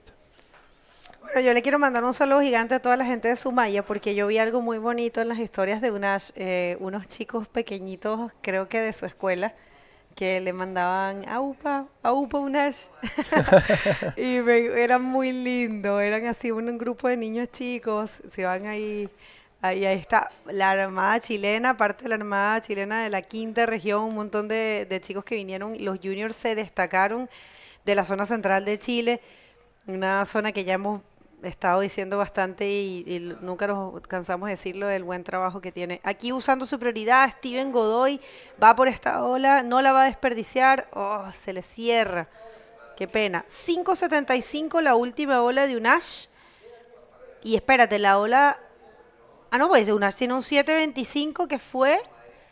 Creo que fue la combinación. La de los dos rolos esos grandes, ¿no? Sí. Sí.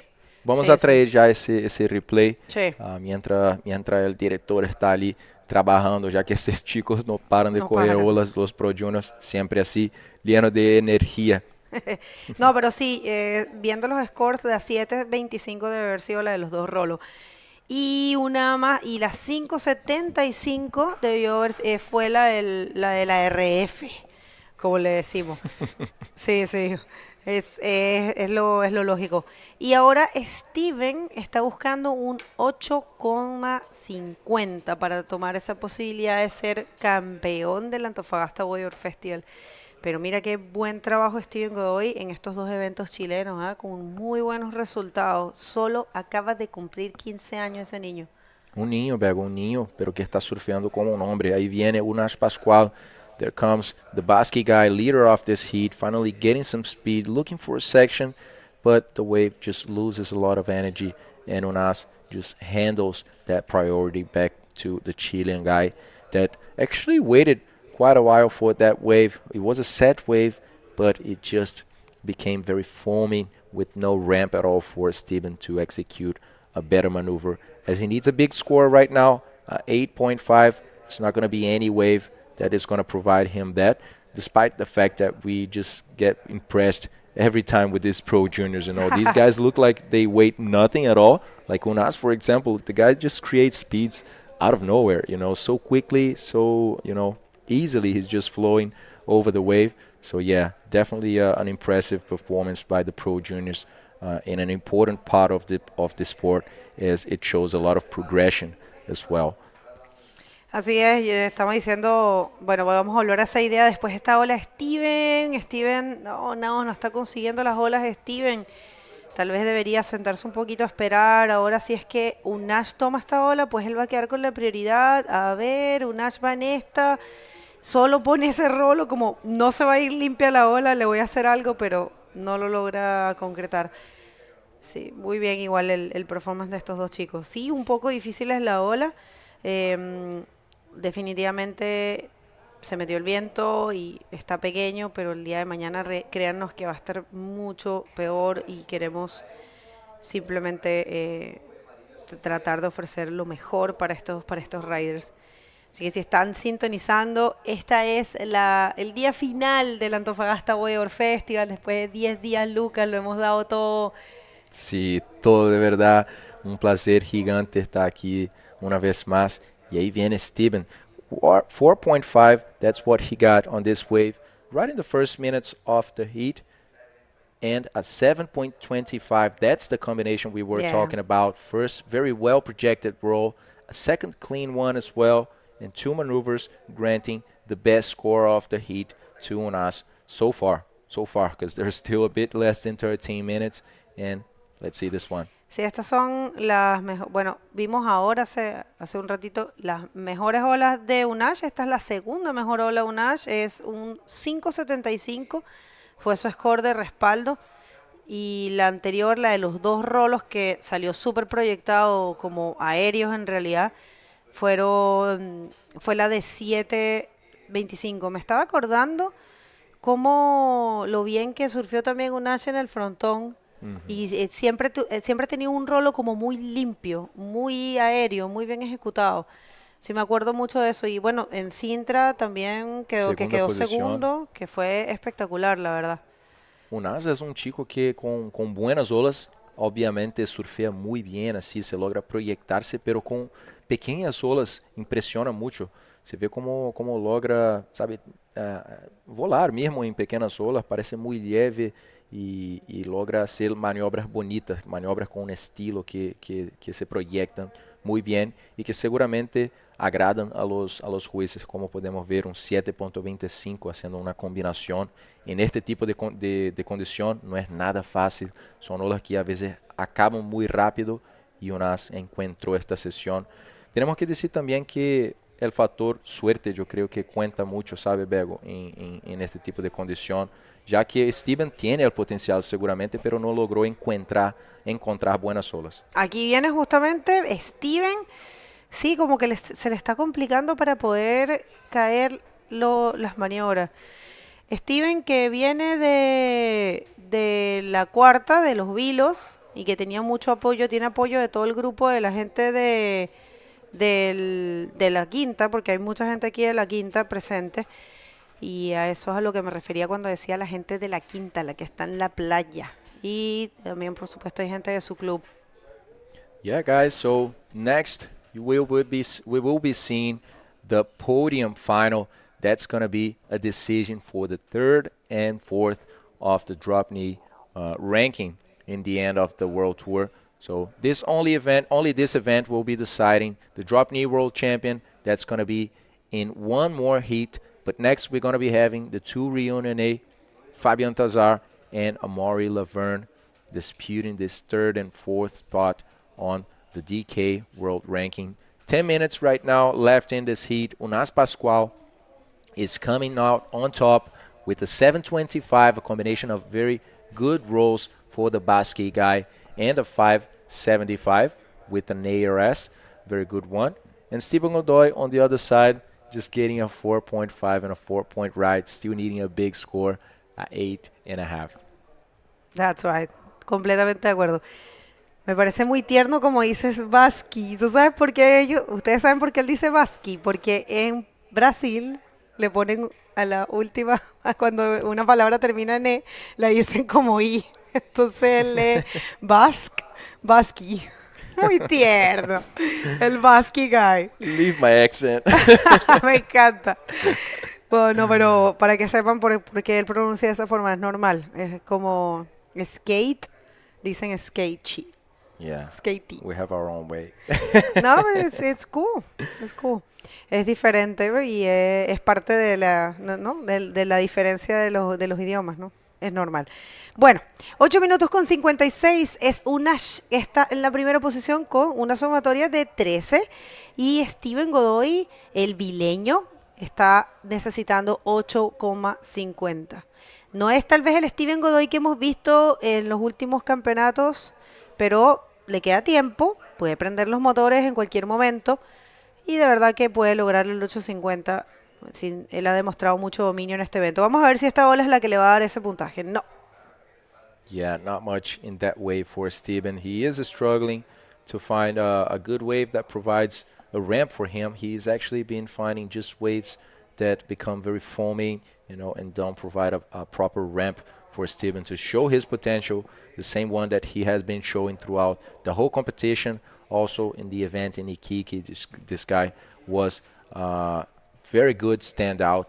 So yeah, I mean, it's just a part of the routine for the athletes. You have to perform sometimes more than once in a day. You have to perform in different types of conditions, which are not easy right now. The conditions are not easy at all. Some waves are taking quite a long time to show up. And in these 20 last minutes, it was Unas Pascual that managed to find the best ones, finding those bigger scores, and leaving Steven in a complicated situation, needing 8.5 points to go through this heat and not go through this heat, actually just get the championship, just get the first place in this event, because this is the most decisive moment of the event. So many heats these guys had to go through, so many emotions, frustrations, ups and downs, and now it's the final 7 minutes for them to see who's going to be the champion of the Antofagasta Bodyboarding Festival. Sí, así es. Hoy coronamos todos nuestros campeones. Hoy sabremos, bueno, ellos son los únicos que nos quedan por saber. Y por supuesto también los Drobny, que Drobny tuvo un formato súper especial que nunca habíamos tenido en la historia del bodyboard hasta ahora, que son esos 3 hits de la final y estaba buenísimo. Miren qué lindo el chico haciendo parapente. Bueno, pues tuvimos 3 hits para definir eso. El primero lo ganó Sammy, el segundo lo ganó Dave y ahora sí se viene la gran final. Pero antes de eso vamos a hacer lo que se llama la final de podium, que es una final que define el tercero y cuarto lugar, que va a ser entre Fabián Tazar y Amaury Laverne. Está muy bueno esto también porque son 2 amigazos de toda la vida, del mismo sitio, de Islas Reunión, que se van a enfrentar acá. Para definir el tercero y cuarto, que no es una constante en la IBC World Tour. Nosotros tenemos, por los atletas, por petición de los atletas, tenemos una igualdad de terceros puestos. Todas las personas que pierden en las semifinales quedan con un igual tercer puesto y comparten el dinero, la bolsa de premios, y comparten los puntos también, que siempre hablamos que es algo que por lo menos desde mi punto de vista como ex competidora, creo que es algo agradable, porque yo creo que a nadie le gusta perder en una semifinal con un piecito en la gran final, que es bien frustrado, así como que no quieres volver al agua. Y encima, imagínate, te metes al agua para el tercero y cuarto y quedas cuarto, más rabia te da. No quieres volver a competir más. Una frustración más. Verdad. Sí. Es una cosa que la perspectiva, a veces uno no entiende, pero la perspectiva de un atleta siempre está en la primera posición, ¿no? Sí. Siempre está en el primer lugar, y por más que a veces termine en segundo, es una frustración porque no logró su objetivo, pero ahí sí hay que mirar el escenario por más, por un panorama más amplio y ver que sí fue un buen resultado. So yes, just coming up next, guys, we are going to be having the podium final, which is not a common thing in the IBC structure, but it was decided between the 2 Reunion Islanders that lost in the semifinals. They are Amaury Laverne and Fabián Tazar.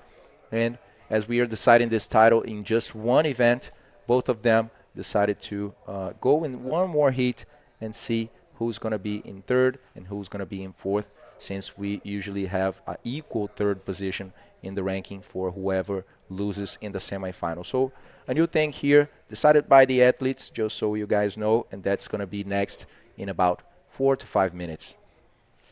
Yeah, it's pretty cool, just to have more chances for them to go surf and broadcast themselves. And, since it's the only time that Drobny will be will be appearing in the World Tour this year.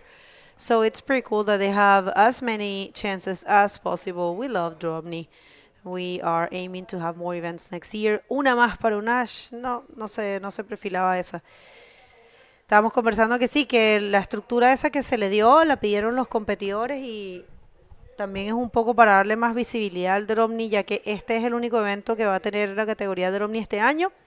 Es algo que también ellos mismos decidieron, lo explicó Dave Hoover también.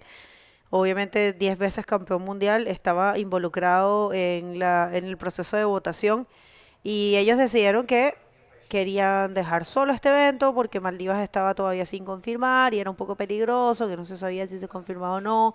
Y después, ¿sabes qué pasa? Si Maldivas no se hubiese confirmado después de terminado este evento, ellos iban a tener que coronar el campeón mundial por puntos, que fuera de un evento.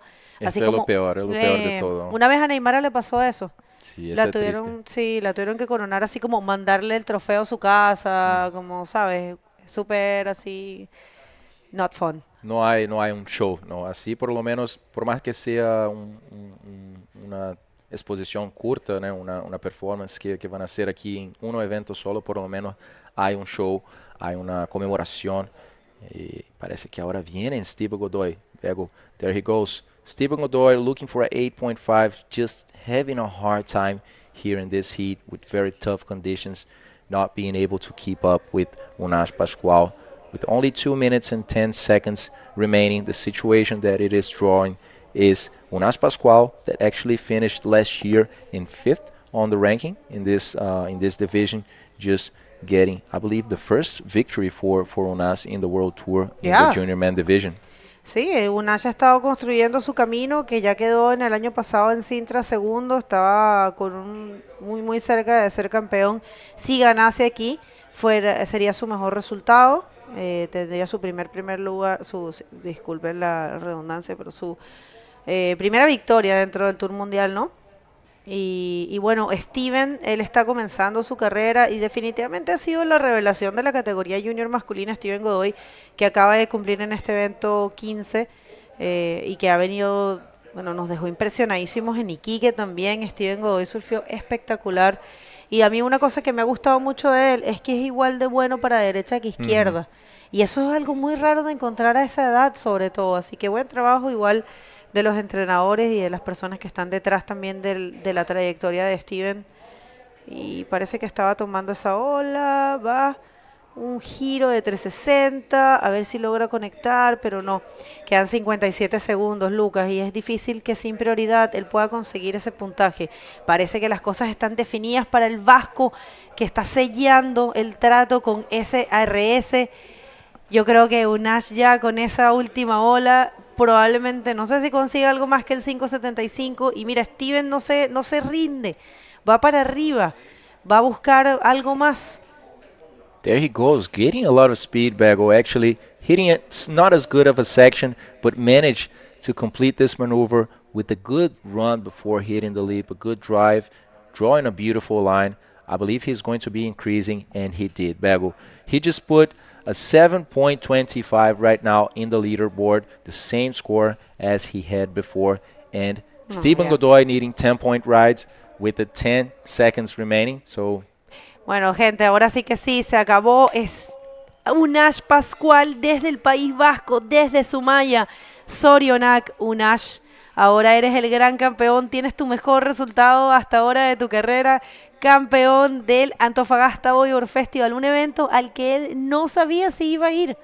No sabía si iba a venir. Y no vino el año pasado también. No, y lo decidió al último momento. Con el papá hicieron de todo, se movieron, consiguieron para venir.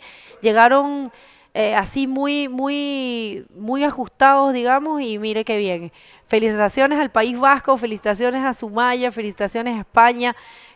Una gran victoria de Unas Pascual, pero sí una grandísima felicitación a Steven Godoy, a los Vilos, por tener a un gran competidor que se perfila para campeón mundial seguro, que es Steven Godoy. Apenas está comenzando. Yo creo que tiene una brillante carrera por delante. I'm pretty sure about that, Bego. Just a big congratulations to Steven Godoy for taking this second place here in the ABF. Also having a good result in Iquique. I mean, this guy just turned 15 years old, so much to go. But right now, the big star of the moment is Unas Pascual, just taking the win of this event, an event that he didn't come last year and finally came here to put his performance in the water and let us know how good he is. So 14.5 total score for Unas, just taking this victory, and we leave you guys with this beautiful image of Unas just getting to the beach there to get ready for that interview and to be cheered by all of the people down at the beach. So what a moment for the Basque guy, just finding everything actually in this final. Actually, Steven didn't find good waves. He has been surfing very well throughout the competition, showing how good he is as well. But in this heat particularly, he didn't have much opportunity to show and to display his surfing. So there we leave you guys with these beautiful images of Unas. Felicitaciones, Unas Pascual, levando esta victoria una vez más para el País Vasco. Año pasado Unas no estuve aquí en Antofagasta y lleva su primera victoria en el Tour Mundial, el chico de apenas 16 años. É isso. Um campeão mais temos en la división junior masculino. No se salgan de ahí porque vamos a tener el podium final. Será la manga para decidir entre el tercero y el cuarto en esta competencia y también para el Tour Mundial. Y ahí dejamos a ustedes con esta imagen linda de Unas Pascual sendo cargado ali en la playa. Ya vamos a traer esta entrevista con ustedes pronto.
Welcome back, everyone. We are just having some news here that actually the podium final and the big drop knee final are not going to be happening today. So we are getting ready for that interview with Unas Pascual. That was the winner for the junior man division. I'm sorry, guys. And then after that, we will come back with the recap of this day. But just so you guys know, the podium final and the drop knee big final between Sammy and Dave Hubbard won't be happening today. We just got this news, so that's it. Yeah, that's right. The conditions just not ideal, and perhaps tomorrow morning offering some cleaner conditions. And yeah, but a huge congratulations there to Unas for taking it out, representing the Basque Country, and we do have that interview ready with him now. So let's go down to the beach and with you, Bego. Thank you so much, guys. Well, Unas Pascual, winner, champion of the Antofagasta Bodyboard Festival in the Junior Man Division. Unas, esta es tu primera victoria en el Tour Mundial. Estuviste súper cerca el año pasado en Sintra. No sabías si venir para este evento, viniste como al último. ¿Cómo te estás sintiendo? Sí, wow, no tengo palabras, estoy muy feliz. Al principio no iba a venir a este campeonato, pero al final vine en 3 días y muy feliz, no tengo palabras y muy feliz.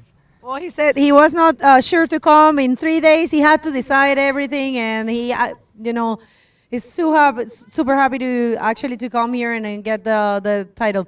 ¿Qué le puedes decir un mensaje? Porque yo vi ayer que los niños chicos, creo de tu escuela, te mandaban ese AUPA, ¿no?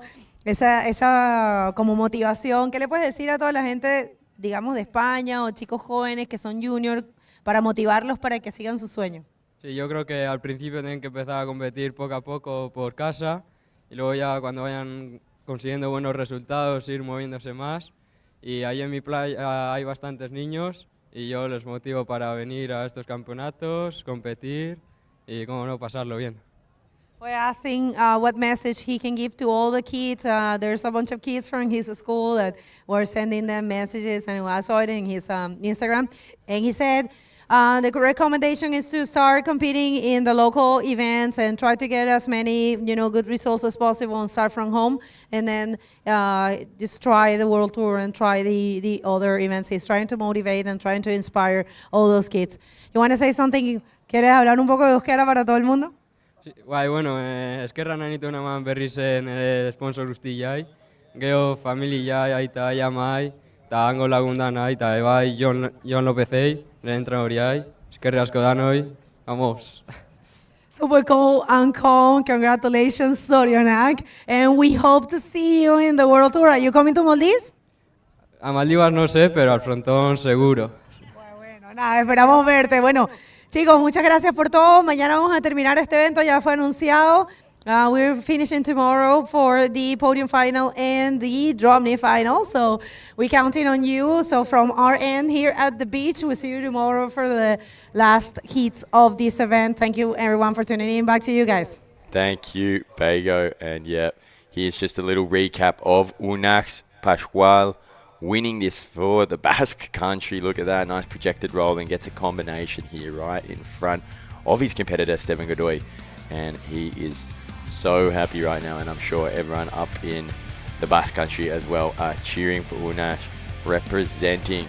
And look at that, even get the juniors on the champagnes there. I don't know about if he should be doing this, but good on him, just living the dream there, Unax.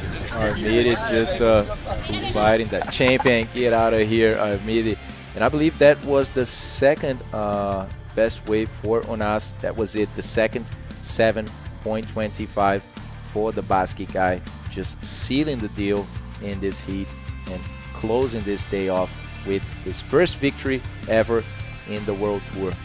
Yeah, and so that's it, guys. We have a winner in the women's division, Maida Viana. Huge congratulations to her. Just catching this last bit of the replays of Unax. But yeah, congratulations to their Unax Pascual, the junior men champion. Look at that. Look at these great shots of him just winning this event and holding the Basque flag there. What a legend. He'll be so stoked.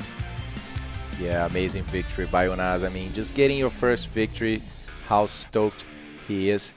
Entonces, bueno, gente, así cerramos este 12º día de competencia aquí en el Antofagasta Bodyboarding Festival. En verdad, no vamos a tener la podium final en este día. No vamos a tener también la final de la división Drop Knee. Esto va a ser mañana. Acabamos de recibir estas noticias, portanto, estas dos mangas decisivas de la división Drop Knee va a pasar mañana. Portanto, tuvimos ya hoy todos nuestros campeones, excepto por el Drop Knee. En la división mujeres tuvimos Maíra Viana desde Brasil. En la división hombres, Men Division, tuvimos Moisés Silva. Y por último ahora también en la división junior tuvimos a Unax Pascual. Qué día increíble fue. Muchas gracias a todos por estarem sintonizando con nosotros aquí. Pensábamos que íbamos a terminar hoy, pero no fue. Va a ser mañana, tenemos más 2 mangas. Entonces, muchas gracias a todos una vez más y nos vemos mañana. See, I'll just run through that quickly in English for everybody. Tomorrow we will be having that 3rd place drop knee surf off and the drop knee final. 2 more heats. That's when we'll be finishing it. Cleaner conditions. But just want to talk a little bit about today. Huge congratulations to Unax Pascual, Maria Viana, and Moises Silva for taking out their divisions. And I'm sure they're all really happy. But yeah, tune in tomorrow, guys, for the final 2 heats of this Antofagasta Bodyboard Festival. And we'll see you later. See you guys tomorrow.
Antofagasta se prepara para el futuro. Impulsamos una minería más diversa e inclusiva. Promovemos la cultura y el patrimonio. Aceleramos el emprendimiento local. Inspiramos y acercamos más niños a la ciencia. Y nos capacitamos para los trabajos del mañana. Porque creer en el talento local es futuro. Conoce lo que hacemos juntos por Antofagasta en bhp.com. El futuro lo construimos hoy. Innovamos y desarrollamos soluciones para un mundo sostenible, poniendo en el centro el bienestar de las personas, la creación de valor social compartido, el respeto por el medio ambiente, el fomento de la diversidad y el progreso de las comunidades vecinas son inherentes a nuestro quehacer en la generación de valor a través de un genuino compromiso con la sostenibilidad. Desde el norte de Chile, aportamos al desarrollo sostenible de la industria. SQM, Soluciones para el Desarrollo Humano.